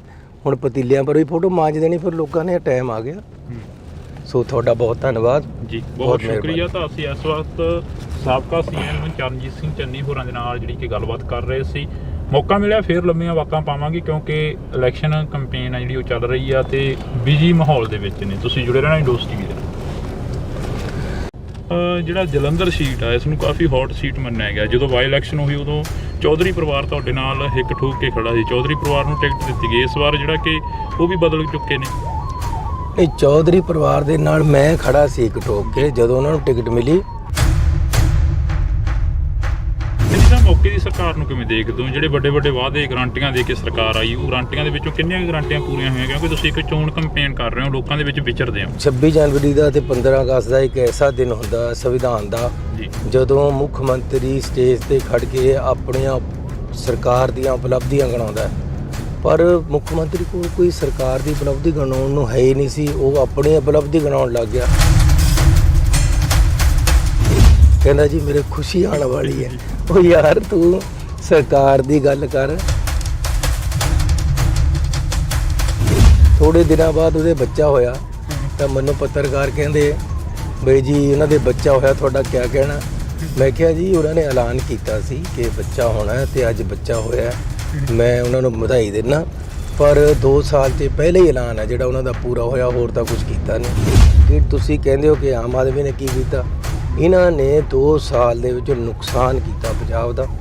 80,000 ਕਰੋੜ ਕਰਜ਼ਾ ਲੈ ਲਿਆ, 1 ਰੁਪਈਆ ਥੱਲੇ ਕਿਤੇ ਲੱਗਿਆ ਵਾ ਨਹੀਂ ਲੱਗਦਾ। ਇਸ ਕਰਕੇ ਇਹਨਾਂ ਨੇ ਸਾਡੇ ਪੈਸੇ ਜਹਾਜ਼ਾਂ ਦੇ ਧੂਏ 'ਚ ਰੋਲਤੇ। ਇਹਨਾਂ ਨੇ ਆਮ ਆਦਮੀ ਪਾਰਟੀ ਦੀ ਮਸ਼ਹੂਰੀਆਂ ਕਰਨ ਵਾਸਤੇ ਸਾਡਾ ਪੈਸਾ ਖਤਮ ਕਰਤਾ। ਇਹ ਲੋਕ ਕਿਸੇ ਤਰ੍ਹਾਂ ਵੀ ਪੰਜਾਬ ਦੇ ਪ੍ਰਸ਼ਾਸਕ ਰਾਜੇ ਜਾਂ ਮੁੱਖ ਮੰਤਰੀ ਰਹਿਣ ਦੇ ਕਾਬਿਲ ਨਹੀਂ ਹੈ। ਜਿਹੜੇ ਕਹਿੰਦੇ ਸੀ ਖੜਾਂਗੇ ਨਾ ਤੇਰੇ ਛੱਡ ਕੇ ਮੈਦਾਨ ਭੱਜ ਗਏ, ਤੁਸੀਂ ਵੀ ਪਿਛਲੀ ਇੰਟਰਵਿਊ ਦੇ ਵਿੱਚ ਇੱਕ ਜ਼ਿਕਰ ਕੀਤਾ। ਉਹ ਕਿਹੜੇ ਬੰਦੇ ਸੀ ਜਿਹੜੇ ਮੈਦਾਨ ਛੱਡ ਕੇ ਭੱਜ ਗਏ? ਮੌਸਮ ਵਾਂਗੂ ਬਦਲ ਗਏ, ਅਸੀਂ ਰੁੱਖਾਂ ਵਾਂਗੂ ਖੜੇ ਰਹੇ। ਲੋਕ ਉਸੇ ਤਰ੍ਹਾਂ ਖੜੇ ਆ ਰੁੱਖਾਂ ਵਾਂਗੂ। ਲੋਕ ਪਾਰਟੀ ਦੀ ਮਦਦ ਕਰ ਰਹੇ ਆ। ਜਿਵੇਂ ਪੰਜਾਬ ਦੇ ਮੌਸਮ ਬਦਲ ਰਹੇ ਨੇ, ਉਵੇਂ ਜ਼ਿਕਰੀ ਸਿਆਸਤਦਾਨ ਵੀ ਬਦਲ ਰਹੇ ਨੇ। ਤੁਹਾਡੇ ਅਜ਼ੀਜ਼ ਰਹੇ ਦਲਵੀਰ ਸਿੰਘ ਗੋਲਡੀ, ਉਹ ਵੀ ਆਮ ਆਦਮੀ ਪਾਰਟੀ ਚਲੇ ਗਏ। ਆਮ ਆਦਮੀ ਪਾਰਟੀ ਦੇ ਮੁੱਖ ਮੰਤਰੀ ਭਗਵੰਤ ਸਿੰਘ ਮਾਨ ਹੋਰਾਂ ਦੇ ਵੱਲੋਂ ਕੱਲ ਇੱਕ ਕੰਪੇਨ ਕਰੀ ਜਾ ਰਹੀ ਸੀ, ਕਹਿ ਰਹੇ ਸੀ ਕਿ ਦੂਜੀਆਂ ਪਾਰਟੀਆਂ ਨੂੰ ਲੀਡਰ ਹੀ ਨਹੀਂ ਮਿਲ ਰਹੇ, ਉਹ ਸਾਡੇ ਤੋਂ ਮੰਗ ਰਹੇ ਨੇ ਲੀਡਰ। ਕਹਿੰਦੇ ਛੱਜ ਤਾਂ ਬੋਲੇ, ਛਾਨਣੀ ਵੀ ਬੋਲੇ। ਤੁਸੀਂ ਦੱਸੋ, ਇੱਥੇ ਬਾਈ ਇਲੈਕਸ਼ਨ ਆਈ, ਇਹਨਾਂ ਨੂੰ ਬੰਦਾ ਨਹੀਂ ਮਿਲਿਆ, ਇਹਨਾਂ ਨੇ ਕਾਂਗਰਸ 'ਚੋਂ ਰਿੰਕੂ ਲਿਆ। ਉਸ ਤੋਂ ਬਾਅਦ ਹੁਣ ਫੇਰ ਰਿੰਕੂ ਇਹਨਾਂ ਨੂੰ ਛੱਡ ਕੇ ਚਲੇ ਗਿਆ, ਫੇਰ ਬੰਦਾ ਨਹੀਂ ਮਿਲਿਆ, ਇਹਨਾਂ ਨੇ ਅਕਾਲੀਆਂ 'ਚੋਂ ਨੂੰ ਲਿਆ। ਮੈਂ ਪਹਿਲਾਂ ਕਿਹਾ ਸੀ ਸ਼ਰਾਬੀ ਨੂੰ ਤਾਂ ਕੋਈ ਨਿਆਣਾ ਨਹੀਂ ਫੜਾਉਂਦਾ, ਆਪਾਂ ਪੰਜਾਬ ਸਾਂਭੀ ਜਾਂਦੇ ਹਾਂ। ਤੇ ਅੱਜ ਪੰਜਾਬ ਦਾ ਇੰਨਾ ਬੜਾ ਨੁਕਸਾਨ ਹੋ ਗਿਆ। ਪਿਛਲੇ 2 ਸਾਲ ਕਾਲੇ ਅੱਖਰਾਂ 'ਚ ਲਿਖਣ ਵਾਲੇ ਸਾਲ ਬਣ ਗਏ ਆ। ਤੇ ਜੇ ਇਹ ਹੋਰ ਥੋੜੀ ਦੇਰ ਰਹਿ ਗਏ ਤਾਂ ਇਹ ਪੰਜਾਬ ਨੂੰ ਬਿਲਕੁਲ ਮਲੀਆ ਮੇਟ ਕਰ ਦੇਣਗੇ। ਇਹਨਾਂ ਨੇ ਲੋਕਾਂ ਨੂੰ ਬੜਾ ਭਾਰੀ ਧੋਖਾ ਦਿੱਤਾ ਹੈ। ਕਿਸਾਨੀ ਨੂੰ ਇਹ ਕਹਿੰਦਾ ਜੀ ਮੈਂ ਕਿਸਾਨ ਦਾ ਪੁੱਤ ਹੈ, ਤੁਸੀਂ ਮੈਨੂੰ ਜਿਤਾਓ। ਜਿੰਨਾ ਕਿਸਾਨੀ ਦਾ ਨੁਕਸਾਨ ਭਗਵੰਤ ਮਾਨ ਨੇ ਕੀਤਾ ਕਦੇ ਕਿਸੇ ਨੇ ਨਹੀਂ ਕੀਤਾ। ਤੇ ਇਸ ਬੰਦੇ ਨੇ ਕਿਹਾ ਸੀ ਮੈਂ ਮੁਰਗੀਆਂ ਦੇ ਵੀ ਦੇਵਾਂਗਾ, ਆਂਡਿਆਂ ਦੇ ਵੀ ਦੇਵਾਂਗਾ। 5 ਰੁਪਏ ਕਿਸੇ ਦੇ ਹੱਥ ਤੇ ਮੁਆਵਜ਼ਾ ਨਹੀਂ ਰੱਖਿਆ। ਮੁਆਵਜ਼ਾ 17,000 ਤੋਂ ਘਟਾ ਕੇ 6700 ਕਰਤਾ। ਸਿੱਖੀ ਦੇ ਖਿਲਾਫ ਇਹ ਕਹਿੰਦਾ ਸੀ ਮੈਂ ਸਿੱਖ ਹਾਂ। ਇਹਨੇ ਅਕਾਲ ਤਖਤ ਸਾਹਿਬ ਦੇ ਜਥੇਦਾਰ ਸਾਹਿਬ ਨੂੰ ਗ੍ਰੰਥੀ ਦੱਸਿਆ। ਸਿੱਖਾਂ ਦੇ ਕਾਨੂੰਨ ਨੂੰ ਇਹਨੇ ਅਮੈਂਡ ਕੀਤਾ। ਅਜਿਹੇ ਬੰਦੇ ਨੂੰ ਕਿਆ ਰਗੜ ਕੇ ਫੋੜੇ ਪਰ ਲਾਣਾ? ਕਿੱਧਰ ਦਾ ਇਹ ਸਿੱਖ ਹੈ? ਸਿਰ ਤੇ ਤਾਜ ਵੇਖਣ ਨੂੰ ਜਵਾਨਾ ਰੁਕ ਗਿਆ ਏ, ਫਿਰ ਉਹੀ ਪਰਵਾਜ਼ ਵੇਖਣ ਨੂੰ। ਤਾਂ ਵਾਕਈ ਜਿਹੜਾ ਕਿ ਜਵਾਨਾ ਇੱਕ ਸਮੇਂ ਦੇ ਲਈ ਰੁਕ ਗਿਆ ਸੀ ਕਿ ਸਰਦਾਰ ਚਰਨਜੀਤ ਸਿੰਘ ਚੰਨੀ ਜਿਹੜੇ ਕਿ ਸਾਬਕਾ ਮੁੱਖ ਮੰਤਰੀ ਨੇ, ਫਿਰ ਕਦੋਂ ਲੋਕਾਂ ਦੇ ਵਿੱਚ ਵਿਚਰਨਗੇ, ਕਦੋਂ ਜਿਹੜਾ ਕਿ ਸਾਡੇ ਮੁੱਦਿਆਂ ਦੀ ਗੱਲ ਕਰਨਗੇ। ਤਾਂ ਸਾਡੇ ਨਾਲ ਅੱਜ ਸਾਬਕਾ ਸੀਐਮ ਮੌਜੂਦ ਨੇ। ਚੰਨੀ ਸਾਹਿਬ ਬਹੁਤ ਸਵਾਗਤ ਆ। ਵਾਹਿਗੁਰੂ ਜੀ ਕਾ ਖਾਲਸਾ। ਧੰਨਵਾਦ। ਜਿਵੇਂ ਮੈਂ ਸ਼ੁਰੂਆਤ ਦੇ ਵਿੱਚ ਕਿਹਾ ਕਿ ਕਲੇਜੇ ਤੀਰ ਵੇਖਣ ਨੂੰ, ਸਿਰ ਤੇ ਤਾਜ ਵੇਖਣ ਨੂੰ, ਜਵਾਨਾ ਰੁਕ ਗਿਆ ਏ, ਫਿਰ ਉਹੀ ਪਰਵਾਜ਼ ਵੇਖਣ ਨੂੰ। ਵਾਕਈ ਜਵਾਨਾ ਰੁਕ ਗਿਆ ਸੀ ਇੱਕ ਸਮੇਂ ਦੇ ਲਈ। ਪਰਮਾਤਮਾ ਦੀ ਮੌਜ ਹੁੰਦੀ ਹੈ, ਉਹ ਜਿੱਥੇ ਰੱਖਦਾ ਉੱਥੇ ਬੰਦੇ ਨੂੰ ਰਹਿਣਾ ਚਾਹੀਦਾ। ਤਾਂ ਇੱਕ ਵਾਰ ਜ਼ਰੂਰ ਹਾਰ ਦੇ ਕਾਰਨ ਔਰ ਕੰਮ ਨਹੀਂ ਸੀ ਲੋਕਾਂ ਵਾਸਤੇ, ਲੇਕਿਨ ਮੈਂ ਫਿਰ ਵੀ ਲੋਕਾਂ 'ਚ ਵਿਚਰਦਾ ਰਿਹਾ ਅਤੇ ਅੱਜ ਫਿਰ ਮੌਕਾ ਲੋਕ ਔਰ ਪਰਮਾਤਮਾ ਵੱਲੋਂ ਦਿੱਤਾ ਜਾ ਰਿਹਾ ਅਤੇ ਇਲੈਕਸ਼ਨ ਦਾ ਟਿਕਟ ਮਿਲਿਆ। ਜਲੰਧਰ ਵਿੱਚ ਆਇਆ, ਵੱਡਾ ਉਤਸ਼ਾਹ ਜਿਹੜਾ ਹੈ ਲੋਕਾਂ ਦਾ ਦੇਖਣ ਨੂੰ ਮਿਲ ਰਿਹਾ ਇੱਥੇ, ਅਤੇ ਲੋਕ ਆਪ ਉਮੜ ਕੇ ਮੀਟਿੰਗਾਂ ਕਰਾ ਰਹੇ। ਮੇਰੀ ਇਲੈਕਸ਼ਨ ਲੋਕ ਹੀ ਚਲਾ ਰਹੇ, ਮੈਂ ਨਹੀਂ ਚਲਾ ਰਿਹਾ, ਅਤੇ ਵੱਡੇ ਪੱਧਰ 'ਤੇ ਮੈਨੂੰ ਰੁਝਾਨ ਦਿਖ ਰਿਹਾ। ਚੰਨੀ ਸਾਹਿਬ, ਜਿਹੜਾ ਜਲੰਧਰ ਸੀਟ ਆ ਇਸ ਨੂੰ ਕਾਫੀ ਹੌਟ ਸੀਟ ਮੰਨਿਆ ਗਿਆ। ਜਦੋਂ ਬਾਈ ਇਲੈਕਸ਼ਨ ਹੋਈ ਉਦੋਂ ਚੌਧਰੀ ਪਰਿਵਾਰ ਤੁਹਾਡੇ ਨਾਲ ਹਿੱਕ ਠੋਕ ਕੇ ਖੜਾ ਸੀ, ਚੌਧਰੀ ਪਰਿਵਾਰ ਨੂੰ ਟਿਕਟ ਦਿੱਤੀ ਗਈ। ਇਸ ਵਾਰ ਜਿਹੜਾ ਕਿ ਉਹ ਵੀ ਬਦਲ ਚੁੱਕੇ ਨੇ। ਇਹ ਚੌਧਰੀ ਪਰਿਵਾਰ ਦੇ ਨਾਲ ਮੈਂ ਖੜਾ ਸੀ ਇੱਕ ਠੋਕ ਕੇ। ਜਦੋਂ ਉਹਨਾਂ ਨੂੰ ਟਿਕਟ ਮਿਲੀ ਤਾਂ ਉਹਨਾਂ ਨੇ ਮੈਨੂੰ ਕਿਹਾ ਸੀ ਕਿ ਅਸੀਂ ਤੁਹਾਡੇ ਘਰ ਆਉਣਾ ਹੈ ਤੁਹਾਨੂੰ ਕਹਿਣ ਵਾਸਤੇ। ਮੈਂ ਕਿਹਾ ਵੀ ਤੁਹਾਨੂੰ ਆਉਣ ਦੀ ਕੀ ਲੋੜ ਹੈ, ਤੁਹਾਨੂੰ ਪਾਰਟੀ ਨੇ ਟਿਕਟ ਦੇ ਦਿੱਤੀ, ਮੈਂ ਆ ਰਿਹਾ। ਅਤੇ ਮੈਂ ਇੱਥੇ ਆ ਕੇ ਉਹਨਾਂ ਦੀ ਪੂਰੀ ਮਦਦ ਕੀਤੀ। ਲੇਕਿਨ ਉਹ ਕਿਸੇ ਮੈਨੂੰ ਇਹ ਲੱਗਦਾ ਕਿ ਉਹ ਸਿਰਫ ਇੰਨਾ ਹੀ ਚਾਹੁੰਦੇ ਕਿ ਉਹਨਾਂ ਦੇ ਪਰਿਵਾਰ ਵਿੱਚ ਹੀ ਸਭ ਕੁਝ ਰਹੇ। ਉਹਨਾਂ ਦੇ ਪਰਿਵਾਰ 'ਚ ਇੱਕ MLA ਹੈਗਾ ਅਤੇ MP ਵੀ ਪਹਿਲਾਂ ਰਿਹਾ, ਅਤੇ ਹੁਣ ਮਾਤਾ ਜੀ ਬਜ਼ੁਰਗ ਵੀ ਹੋ ਗਏ ਹੈ। ਸੋ ਜ਼ਰੂਰੀ ਨਹੀਂ ਸੀ ਕਿ ਉਹਨਾਂ ਨੂੰ ਟਿਕਟ ਮਿਲਦਾ। ਉਹਨਾਂ ਨੂੰ ਇਹ ਰੀਕਨਸਾਈਲ ਕਰਨਾ ਚਾਹੀਦਾ ਸੀ ਅਤੇ ਅੱਗੇ ਵਧਣਾ ਚਾਹੀਦਾ ਸੀ। ਚੰਨੀ ਸਾਹਿਬ, ਮੌਕੇ ਦੀ ਸਰਕਾਰ ਨੂੰ ਕਿਵੇਂ ਦੇਖਦੇ ਹੋ? ਜਿਹੜੇ ਵੱਡੇ ਵੱਡੇ ਵਾਅਦੇ ਗਰੰਟੀਆਂ ਦੇ ਕੇ ਸਰਕਾਰ ਆਈ, ਉਹ ਗਰੰਟੀਆਂ ਦੇ ਵਿੱਚੋਂ ਕਿੰਨੀਆਂ ਗਰੰਟੀਆਂ ਪੂਰੀਆਂ ਹੋਈਆਂ? ਕਿਉਂਕਿ ਤੁਸੀਂ ਇੱਕ ਚੋਣ ਕੰਪੇਨ ਕਰ ਰਹੇ ਹੋ, ਲੋਕਾਂ ਦੇ ਵਿੱਚ ਵਿਚਰਦੇ ਹੋ। ਪਿਛਲੀ 26 ਜਨਵਰੀ ਨੂੰ ਮੈਂ ਦੇਖਿਆ ਸੀ ਕਿ 26 ਜਨਵਰੀ ਦਾ ਅਤੇ 15 ਅਗਸਤ ਦਾ ਇੱਕ ਐਸਾ ਦਿਨ ਹੁੰਦਾ ਸੰਵਿਧਾਨ ਦਾ, ਜਦੋਂ ਮੁੱਖ ਮੰਤਰੀ ਸਟੇਜ 'ਤੇ ਖੜ੍ਹ ਕੇ ਆਪਣੀਆਂ ਸਰਕਾਰ ਦੀਆਂ ਉਪਲਬਧੀਆਂ ਗਿਣਾਉਂਦਾ। ਪਰ ਮੁੱਖ ਮੰਤਰੀ ਕੋਲ ਕੋਈ ਸਰਕਾਰ ਦੀ ਉਪਲਬਧੀ ਗਿਣਾਉਣ ਨੂੰ ਹੈ ਹੀ ਨਹੀਂ ਸੀ। ਉਹ ਆਪਣੀ ਉਪਲਬਧੀ ਗਿਣਾਉਣ ਲੱਗ ਗਿਆ, ਕਹਿੰਦਾ ਜੀ ਮੇਰੇ ਖੁਸ਼ੀ ਆਉਣ ਵਾਲੀ ਹੈ। ਉਹ ਯਾਰ ਤੂੰ ਸਰਕਾਰ ਦੀ ਗੱਲ ਕਰ। ਥੋੜ੍ਹੇ ਦਿਨਾਂ ਬਾਅਦ ਉਹਦੇ ਬੱਚਾ ਹੋਇਆ ਤਾਂ ਮੈਨੂੰ ਪੱਤਰਕਾਰ ਕਹਿੰਦੇ ਬਈ ਜੀ ਉਹਨਾਂ ਦੇ ਬੱਚਾ ਹੋਇਆ, ਤੁਹਾਡਾ ਕਿਆ ਕਹਿਣਾ? ਮੈਂ ਕਿਹਾ ਜੀ ਉਹਨਾਂ ਨੇ ਐਲਾਨ ਕੀਤਾ ਸੀ ਕਿ ਬੱਚਾ ਹੋਣਾ ਅਤੇ ਅੱਜ ਬੱਚਾ ਹੋਇਆ, ਮੈਂ ਉਹਨਾਂ ਨੂੰ ਵਧਾਈ ਦਿੰਦਾ। ਪਰ 2 ਸਾਲ 'ਚ ਪਹਿਲੇ ਹੀ ਐਲਾਨ ਹੈ ਜਿਹੜਾ ਉਹਨਾਂ ਦਾ ਪੂਰਾ ਹੋਇਆ, ਹੋਰ ਤਾਂ ਕੁਝ ਕੀਤਾ ਨਹੀਂ। ਤੁਸੀਂ ਤਾਂ ਮੈਨੂੰ ਦੱਸੋ, ਕਿਸੇ ਪੰਚਾਇਤ ਦੇ ਹੱਥ 'ਤੇ 5 ਰੁਪਏ ਨਹੀਂ ਰੱਖੇ, ਕਿਸੇ ਕਾਰਪੋਰੇਸ਼ਨ ਨੂੰ ਪੈਸੇ ਨਹੀਂ ਦਿੱਤੇ, ਔਰ ਬਾਹਰ ਕਿਸ ਤਰ੍ਹਾਂ ਕੂੜਾ ਪਿਆ। ਜਲੰਧਰ ਦੇ ਵਿੱਚ ਨਸ਼ਿਆਂ ਦੀ ਇੰਨੀ ਭਰਮਾਰ ਹੋ ਗਈ ਹੈ। ਇਹ ਕਹਿੰਦੇ ਸੀ ਅਸੀਂ ਇਨਕਲਾਬੀ ਹੈ, ਨਸ਼ਾ ਖਤਮ ਕਰ ਦਾਂਗੇ। ਇੱਥੇ ਜਲੰਧਰ ਦੇ ਵਿੱਚ ਸਭ ਤੋਂ ਬੜਾ ਇਸ਼ੂ ਹੀ ਨਸ਼ਿਆਂ ਦਾ ਹੈ। ਮਾਵਾਂ, ਭੈਣਾਂ, ਬੱਚੇ, ਨੌਜਵਾਨ ਮੁੰਡੇ ਮੇਰੇ ਸਾਹਮਣੇ ਖੜੇ ਹੋ ਜਾਂਦੇ ਜੀ ਸਾਡਾ ਨਸ਼ਾ ਖਤਮ ਕਰੋ। ਇਸ ਤਰੀਕੇ ਦੇ ਨਾਲ ਇੱਥੇ ਇਹਨਾਂ ਦੇ ਆਪਣੇ ਲੀਡਰ ਨਸ਼ਾ ਵਿਕਵਾ ਰਹੇ ਹੈ, ਜਿਹਦੇ ਕਰਕੇ ਇੱਥੇ ਅਰਾਜਕਤਾ ਫੈਲੀ ਹੋਈ ਹੈ, ਲੁੱਟਾਂ ਖੋਹਾਂ ਹੋ ਰਹੀਆਂ। ਇੱਥੇ ਦੜਾ ਸੱਟਾ ਚੱਲਦਾ, ਇੱਥੇ ਲਾਟਰੀ ਦਾ ਸਿਸਟਮ ਚੱਲਦਾ। ਜਿੰਨੀਆਂ ਕੁਰੀਤੀਆਂ ਸਮਾਜ ਦੇ ਵਿੱਚ ਹੋ ਸਕਦੀਆਂ ਉਸ ਤੋਂ ਵੀ ਜ਼ਿਆਦਾ ਇੱਥੇ ਜਲੰਧਰ ਦੇ ਵਿੱਚ ਇਹਨਾਂ ਦੇ ਆਪਣੇ ਲੀਡਰਾਂ ਵੱਲੋਂ ਫੈਲਾਈਆਂ ਜਾ ਰਹੀਆਂ, ਜਿਹਦੇ ਨਾਲ ਲੋਕ ਬੜੇ ਤੰਗ ਹੈ। ਅਤੇ ਇਸ ਕਰਕੇ ਕਿ ਤੁਸੀਂ ਕਹਿੰਦੇ ਹੋ ਕਿ ਆਮ ਆਦਮੀ ਨੇ ਕੀ ਕੀਤਾ, ਇਹਨਾਂ ਨੇ 2 ਸਾਲ ਦੇ ਵਿੱਚ ਨੁਕਸਾਨ ਕੀਤਾ ਪੰਜਾਬ ਦਾ। 80,000 ਕਰੋੜ ਕਰਜ਼ਾ ਲੈ ਲਿਆ, 1 ਰੁਪਈਆ ਥੱਲੇ ਕਿਤੇ ਲੱਗਿਆ ਵਾ ਨਹੀਂ ਲੱਗਦਾ। ਇਸ ਕਰਕੇ ਇਹਨਾਂ ਨੇ ਸਾਡੇ ਪੈਸੇ ਜਹਾਜ਼ਾਂ ਦੇ ਧੂਏ 'ਚ ਰੋਲਤੇ। ਇਹਨਾਂ ਨੇ ਆਮ ਆਦਮੀ ਪਾਰਟੀ ਦੀ ਮਸ਼ਹੂਰੀਆਂ ਕਰਨ ਵਾਸਤੇ ਸਾਡਾ ਪੈਸਾ ਖਤਮ ਕਰਤਾ। ਇਹ ਲੋਕ ਕਿਸੇ ਤਰ੍ਹਾਂ ਵੀ ਪੰਜਾਬ ਦੇ ਪ੍ਰਸ਼ਾਸਕ ਰਾਜੇ ਜਾਂ ਮੁੱਖ ਮੰਤਰੀ ਰਹਿਣ ਦੇ ਕਾਬਲ ਨਹੀਂ ਹੈ। ਜਿਹੜੇ ਕਹਿੰਦੇ ਸੀ ਖੜਾਂਗੇ ਨਾ ਤੇਰੇ ਛੱਡ ਕੇ ਮੈਦਾਨ ਭੱਜ ਗਏ, ਤੁਸੀਂ ਵੀ ਪਿਛਲੀ ਇੰਟਰਵਿਊ ਦੇ ਵਿੱਚ ਇੱਕ ਜ਼ਿਕਰ ਕੀਤਾ, ਤਾਂ ਕਿਹੜੇ ਬੰਦੇ ਸੀ ਜਿਹੜੇ ਮੈਦਾਨ ਛੱਡ ਕੇ ਭੱਜ ਗਏ? ਨਹੀਂ, ਉਹ ਤਾਂ ਕਿਸੇ ਨੇ ਇਹਦੇ ਬਾਰੇ ਪੁੱਛਿਆ ਸੀ, ਚੌਧਰੀ ਬਾਰੇ। ਜਾਂ ਸਾਡੇ ਅਸਲ ਦੇ ਵਿੱਚ 2-3 ਲੀਡਰ ਜ਼ਰੂਰ ਗਏ ਹੈ, ਵਰਕਰ ਕੋਈ ਨਹੀਂ ਖੜਾ, ਲੋਕ ਉੱਥੇ ਖੜੇ ਹੈ। ਕਹਿੰਦਾ ਉਹ ਮੌਸਮ ਵਾਂਗੂ ਬਦਲ ਗਏ, ਅਸੀਂ ਰੁੱਖਾਂ ਵਾਂਗੂ ਖੜੇ ਰਹੇ। ਲੋਕ ਉਸੇ ਤਰ੍ਹਾਂ ਖੜੇ ਹੈ ਰੁੱਖਾਂ ਵਾਂਗੂ। ਲੋਕ ਪਾਰਟੀ ਦੀ ਮਦਦ ਕਰ ਰਹੇ ਹੈ। ਕਿਸੇ ਲੋਕਾਂ ਨੇ ਸਾਬਤ ਕਰਤਾ ਕਿ ਅਸੀਂ ਤੁਹਾਨੂੰ ਲੀਡਰ ਬਣਾਉਂਦੇ ਹੋ, ਤੁਸੀਂ ਸਾਨੂੰ ਵੋਟਰ ਨਹੀਂ ਬਣਾਉਂਦੇ। ਅਤੇ ਲੋਕ ਨੇ ਇਹ ਵੀ ਸਾਬਤ ਕਰਤਾ ਕਿ ਜੇ ਤੁਸੀਂ ਬਦਲੋਗੇ ਤਾਂ ਅਸੀਂ ਨਹੀਂ ਬਦਲਦੇ, ਅਸੀਂ ਆਪਣੀ ਪਾਰਟੀ ਔਰ ਸਮਾਜ ਔਰ ਲੋਕਾਂ ਦੀ ਬਿਹਤਰੀ ਵਾਸਤੇ ਖੜੇ ਹਾਂ।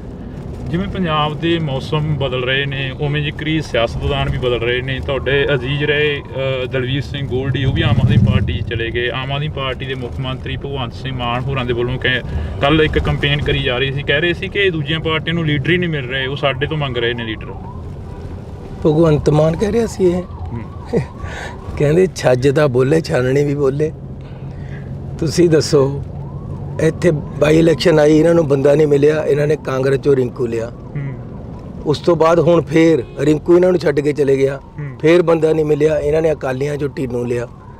ਆ ਹੁਸ਼ਿਆਰਪੁਰ ਦੇ ਵਿੱਚ ਇਹ ਚੱਬੇਵਾਲ ਨੂੰ ਕਾਂਗਰਸ ਚੋਂ ਲਿਆ ਕੇ ਖੜਾ ਕੀਤਾ ਹੈ। ਫਤਿਹਗੜ੍ਹ ਸਾਹਿਬ ਦੇ ਵਿੱਚ ਕਾਂਗਰਸ ਚੋਂ ਜੀਪੀ ਨੂੰ ਲਿਜਾ ਕੇ ਖੜਾ ਕੀਤਾ ਹੈ। ਮੈਂ ਪੁੱਛਣਾ ਚਾਹੁੰਦਾ ਹਾਂ ਕਿ ਬੰਦੇ ਤਾਂ ਤੁਹਾਨੂੰ ਨਹੀਂ ਮਿਲ ਰਹੇ, ਪਰ ਮੈਂ ਇਹ ਵੀ ਪੁੱਛਣਾ ਚਾਹੁੰਦਾ ਕਿ ਜਿਹੜੇ ਇਨਕਲਾਬ ਦੇ ਨਾਅਰੇ ਥੱਲੇ ਨੌਜਵਾਨ ਆਏ ਸੀ ਤੁਹਾਡੇ ਕੋਲ, ਜਿਨ੍ਹਾਂ ਨੇ ਆਪਣੇ ਘਰ ਦਾ ਦਾਅ 'ਤੇ ਲਾਤੇ, ਜਿਨ੍ਹਾਂ ਨੇ ਆਪਣੀ ਸਾਰਾ ਕੁਝ ਦਾਅ 'ਤੇ ਲਾ ਕੇ ਪਾਰਟੀ ਨੂੰ ਇਹ ਸਮਝ ਕੇ ਤਗੜਾ ਕੀਤਾ ਕਿ ਤੁਸੀਂ ਇਨਕਲਾਬੀ ਹੋ, ਉਹਨਾਂ ਨੂੰ ਕਿਉਂ ਨਹੀਂ ਟਿਕਟ? ਕਿਉਂ ਨੌਜਵਾਨਾਂ ਨੂੰ ਤੁਸੀਂ ਬਰਗਲਾ ਕੇ ਪਿੱਛੇ ਤਾਂ ਲਾਇਆ, ਲੇਕਿਨ ਟਿਕਟਾਂ ਨਹੀਂ? ਟਿਕਟਾਂ ਤੁਸੀਂ ਫੇਰ ਬਾਹਰ ਤੋਂ ਲਿਆ ਕੇ ਦਿੰਦੇ ਹੋ। ਤੁਸੀਂ ਪਹਿਲਾਂ ਕਹਿੰਦੇ ਸੀ ਅਸੀਂ ਤਾਂ ਫੜੀ ਵਾਲੇ ਨੂੰ ਵੀ ਐਮਐਲਏ ਮੰਤਰੀ ਬਣਾ ਦਿੰਦੇ, ਹੁਣ ਕਿਉਂ ਨਹੀਂ ਦਿੱਤੀ ਉਹਨਾਂ ਨੂੰ ਟਿਕਟਾਂ ਜਿਹੜੇ ਤੁਹਾਡੇ ਪਿੱਛੇ ਲੱਗੇ ਹੋਏ ਸੀ? ਇਹਨਾਂ ਦੀਆਂ ਇਹ ਕਹਿੰਦੇ ਸੀ ਅਸੀਂ ਕਿਸੇ ਨਾਲ ਅਲਾਇੰਸ ਨਹੀਂ ਕਰਦੇ, ਹੁਣ ਕਾਂਗਰਸ ਨਾਲ ਵੀ ਕੀਤਾ ਹੋਇਆ, ਇਹ ਇੰਡੀਆ ਅਲਾਇੰਸ ਵਿੱਚ ਵੀ ਹੈਗੇ। ਇਹ ਕਹਿੰਦੇ ਸੀ ਅਸੀਂ ਬਾਹਰੋਂ ਬੰਦਾ ਨਹੀਂ ਲਿਆਉਂਦੇ, ਇਹ ਕਹਿੰਦੇ ਸੀ ਅਸੀਂ VIP ਕਲਚਰ ਖਤਮ ਕਰ ਦਾਂਗੇ, ਇਹ ਕਹਿੰਦੇ ਜੀ ਅਸੀਂ ਕਰਪਸ਼ਨ ਨਹੀਂ ਕਰਾਂਗੇ। ਇੱਥੇ ਦੁਨੀਆ ਭਰ ਦੀ ਕਰਪਸ਼ਨ ਹੋ ਰਹੀ, ਦੁਨੀਆ ਭਰ ਦੇ ਨਸ਼ੇ ਵਿਕ ਰਹੇ। ਕਿਹੜੀ ਆਈਡੀਓਲੋਜੀ ਪਰ ਭਗਵੰਤ ਮਾਨ ਖੜਾ ਹੈ? ਕਰ ਕਿਆ ਰਿਹਾ ਹੈ? ਮੈਂ ਪਹਿਲਾਂ ਕਿਹਾ ਸੀ ਸ਼ਰਾਬੀ ਨੂੰ ਤਾਂ ਕੋਈ ਨਿਆਣਾ ਨਹੀਂ ਫੜਾਉਂਦਾ, ਆਪਾਂ ਪੰਜਾਬ ਸਾਂਭੀ ਜਾਂਦੇ ਹਾਂ। ਤੇ ਅੱਜ ਪੰਜਾਬ ਦਾ ਇੰਨਾ ਬੜਾ ਨੁਕਸਾਨ ਹੋ ਗਿਆ, ਪਿਛਲੇ 2 ਸਾਲ ਕਾਲੇ ਅੱਖਰਾਂ 'ਚ ਲਿਖਣ ਵਾਲੇ ਸਾਲ ਬਣ ਗਏ ਆ। ਤੇ ਜੇ ਇਹ ਹੋਰ ਥੋੜੀ ਦੇਰ ਰਹਿ ਗਏ ਤਾਂ ਇਹ ਪੰਜਾਬ ਨੂੰ ਬਿਲਕੁਲ ਮਲੀਆ ਮੇਟ ਕਰ ਦੇਣਗੇ। ਮੈਂ ਇਹ ਦੱਸ ਰਿਹਾ ਤੁਹਾਨੂੰ ਕਿ ਆਹ 4 ਤਰੀਕ ਲੰਘਣੀ ਹੈ, 2 ਮਹੀਨੇ ਦੇ ਵਿੱਚ ਇਹ ਜਿਹੜੀ ਸਰਕਾਰ ਹੈ ਚਲਦੀ ਹੋ ਜਾਣੀ ਹੈ, ਗਿਰ ਜਾਣੀ ਹੈ। ਪੰਜਾਬ ਦੇ ਪੁੱਤਾਂ ਦੇ ਉੱਪਰ NSA ਲੱਗ ਗਈ, ਪੰਜਾਬ ਦੇ ਪੁੱਤਾਂ ਨੂੰ ਡਿਬਰੂਗੜ੍ਹ ਦੇ ਵਿੱਚ ਭੇਜ ਦਿੱਤਾ ਗਿਆ, ਜੇਲ੍ਹਾਂ ਭਰ ਦਿੱਤੀਆਂ ਗਈਆਂ ਲਗਾਤਾਰ। ਮਾਹੌਲ ਫਿਰ ਉਹੀ 84 ਤੋਂ ਲੈ ਕੇ 95 ਤੱਕ ਦਾ ਜੋ ਦੌਰ ਪੰਜਾਬ ਨੇ ਦੇਖਿਆ ਉਹ ਸਾਹਮਣੇ ਹੂਬਹੂ ਖੜਾ ਕਰ ਦਿੱਤਾ। ਇਹ ਉਸ ਮਾਹੌਲ ਦੇ ਵਿੱਚੋਂ ਕਿਵੇਂ ਗੁਜ਼ਰੇ? ਪੰਜਾਬ ਦੇ ਲੋਕ ਸੱਚੀ ਮੁੱਚੀ ਇਹਨਾਂ ਨੂੰ ਸੱਚੇ ਸਮਝ ਕੇ ਗੱਲਾਂ ਵਿੱਚ ਆ ਗਏ। ਇਹਨਾਂ ਨੇ ਲੋਕਾਂ ਨੂੰ ਬੜਾ ਭਾਰੀ ਧੋਖਾ ਦਿੱਤਾ ਹੈ। ਕਿਸਾਨੀ ਨੂੰ ਇਹ ਕਹਿੰਦਾ ਜੀ ਮੈਂ ਕਿਸਾਨ ਦਾ ਪੁੱਤ ਹੈ, ਤੁਸੀਂ ਮੈਨੂੰ ਜਿਤਾਓ। ਜਿੰਨਾ ਕਿਸਾਨੀ ਦਾ ਨੁਕਸਾਨ ਭਗਵੰਤ ਮਾਨ ਨੇ ਕੀਤਾ ਕਦੇ ਕਿਸੇ ਨੇ ਨਹੀਂ ਕੀਤਾ। 12,000 ਮੁਆਵਜ਼ਾ ਹੁੰਦਾ ਸੀ, ਮੈਂ 2-3 ਮਹੀਨੇ ਮੁੱਖ ਮੰਤਰੀ ਰਿਹਾ, 17,000 ਕਰਕੇ 17,000 ਦਾ ਜਿੰਨਾ ਨਰਮਾ ਮਾਲ ਵਿੱਚ ਖਰਾਬ ਹੋਇਆ ਸੀ ਸਭ ਨੂੰ ਮੁਆਵਜ਼ਾ 17,000 ਪਲੱਸ 10% ਉਹਨਾਂ ਦੇ ਚੋਗਿਆਂ ਨੂੰ ਲੇਬਰ ਨੂੰ ਵੀ ਦਿੱਤਾ। ਤੇ ਇਸ ਬੰਦੇ ਨੇ ਕਿਹਾ ਸੀ ਮੈਂ ਮੁਰਗੀਆਂ ਦੇ ਵੀ ਦੇਵਾਂਗਾ, ਆਂਡਿਆਂ ਦੇ ਵੀ ਦੇਵਾਂਗਾ। 5 ਰੁਪਏ ਕਿਸੇ ਦੇ ਹੱਥ ਤੇ ਮੁਆਵਜ਼ਾ ਨਹੀਂ ਰੱਖਿਆ। ਮੁਆਵਜ਼ਾ 17,000 ਤੋਂ ਘਟਾ ਕੇ 6700 ਕਰਤਾ। ਕਿਸਾਨਾਂ ਦੀ ਉਹ ਕਟਾਈ ਕੀਤੀ ਹੈ ਇਹਨੇ। ਹਰਿਆਣੇ 'ਚੋਂ ਆ ਕੇ ਇੱਧਰ ਗੋਲੀਆਂ ਚਲਾਈਆਂ, ਸਾਡੇ ਕਿਸਾਨ ਮਾਰਿਆ ਗਿਆ, ਸਾਡੇ ਉੱਥੇ ਨੌਜਵਾਨ ਔਰ ਕਿਸਾਨ ਫੱਟੜ ਹੋਏ, ਕਿਸੇ ਤੇ ਇਹਨੇ ਕੋਈ ਕਾਰਵਾਈ ਨਹੀਂ ਕੀਤੀ। ਸਿੱਖੀ ਦੇ ਖਿਲਾਫ ਇਹ ਕਹਿੰਦਾ ਸੀ ਮੈਂ ਸਿੱਖ ਹਾਂ। ਇਹਨੇ ਅਕਾਲ ਤਖਤ ਸਾਹਿਬ ਦੇ ਜਥੇਦਾਰ ਸਾਹਿਬ ਨੂੰ ਗ੍ਰੰਥੀ ਦੱਸਿਆ।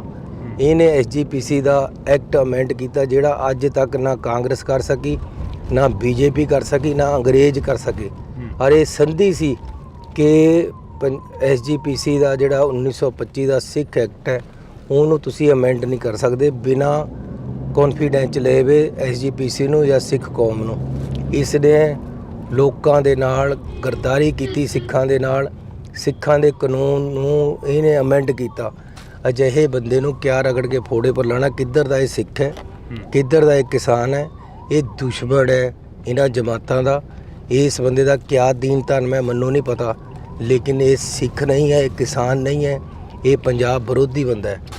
ਤੁਸੀਂ ਕਹਿ ਰਹੇ ਹੋ ਕਿ ਸਿੱਖ ਨਹੀਂ, ਕਿਸਾਨ ਨਹੀਂ, ਪਰ ਮੁੱਖ ਮੰਤਰੀ ਸਾਹਿਬ ਤਾਂ ਇਹ ਕਹਿੰਦੇ ਕਿ ਅਸੀਂ ਰਾਤ ਨੂੰ 2-2 ਵਜੇ ਤੱਕ ਮੀਟਿੰਗਾਂ ਕਰਵਾਉਂਦੇ ਰਹੇ ਹਾਂ ਕਿਸਾਨਾਂ ਦੀਆਂ। ਅੱਜ ਤੱਕ ਕਿਹੜਾ ਮੁੱਖ ਮੰਤਰੀ ਜਿਹੜਾ ਰਾਤ ਨੂੰ 2-2 ਵਜੇ ਤੱਕ ਉੱਠਦਾ ਰਿਹਾ? ਹਾਲਾਂਕਿ ਅਸੀਂ ਤੁਹਾਨੂੰ ਦੇਖਦੇ ਰਹੇ ਹਾਂ, ਤੁਸੀਂ ਚੱਲਦੇ ਫਿਰਦੇ ਰਹੇ ਹੋਗੇ। ਉਹ ਕਹਿੰਦਾ ਜੀ ਮੈਂ ਵਕੀਲ ਬਣਿਆ, ਇਹੀ ਕਹਿੰਦਾ ਕਿਸਾਨਾਂ ਦਾ।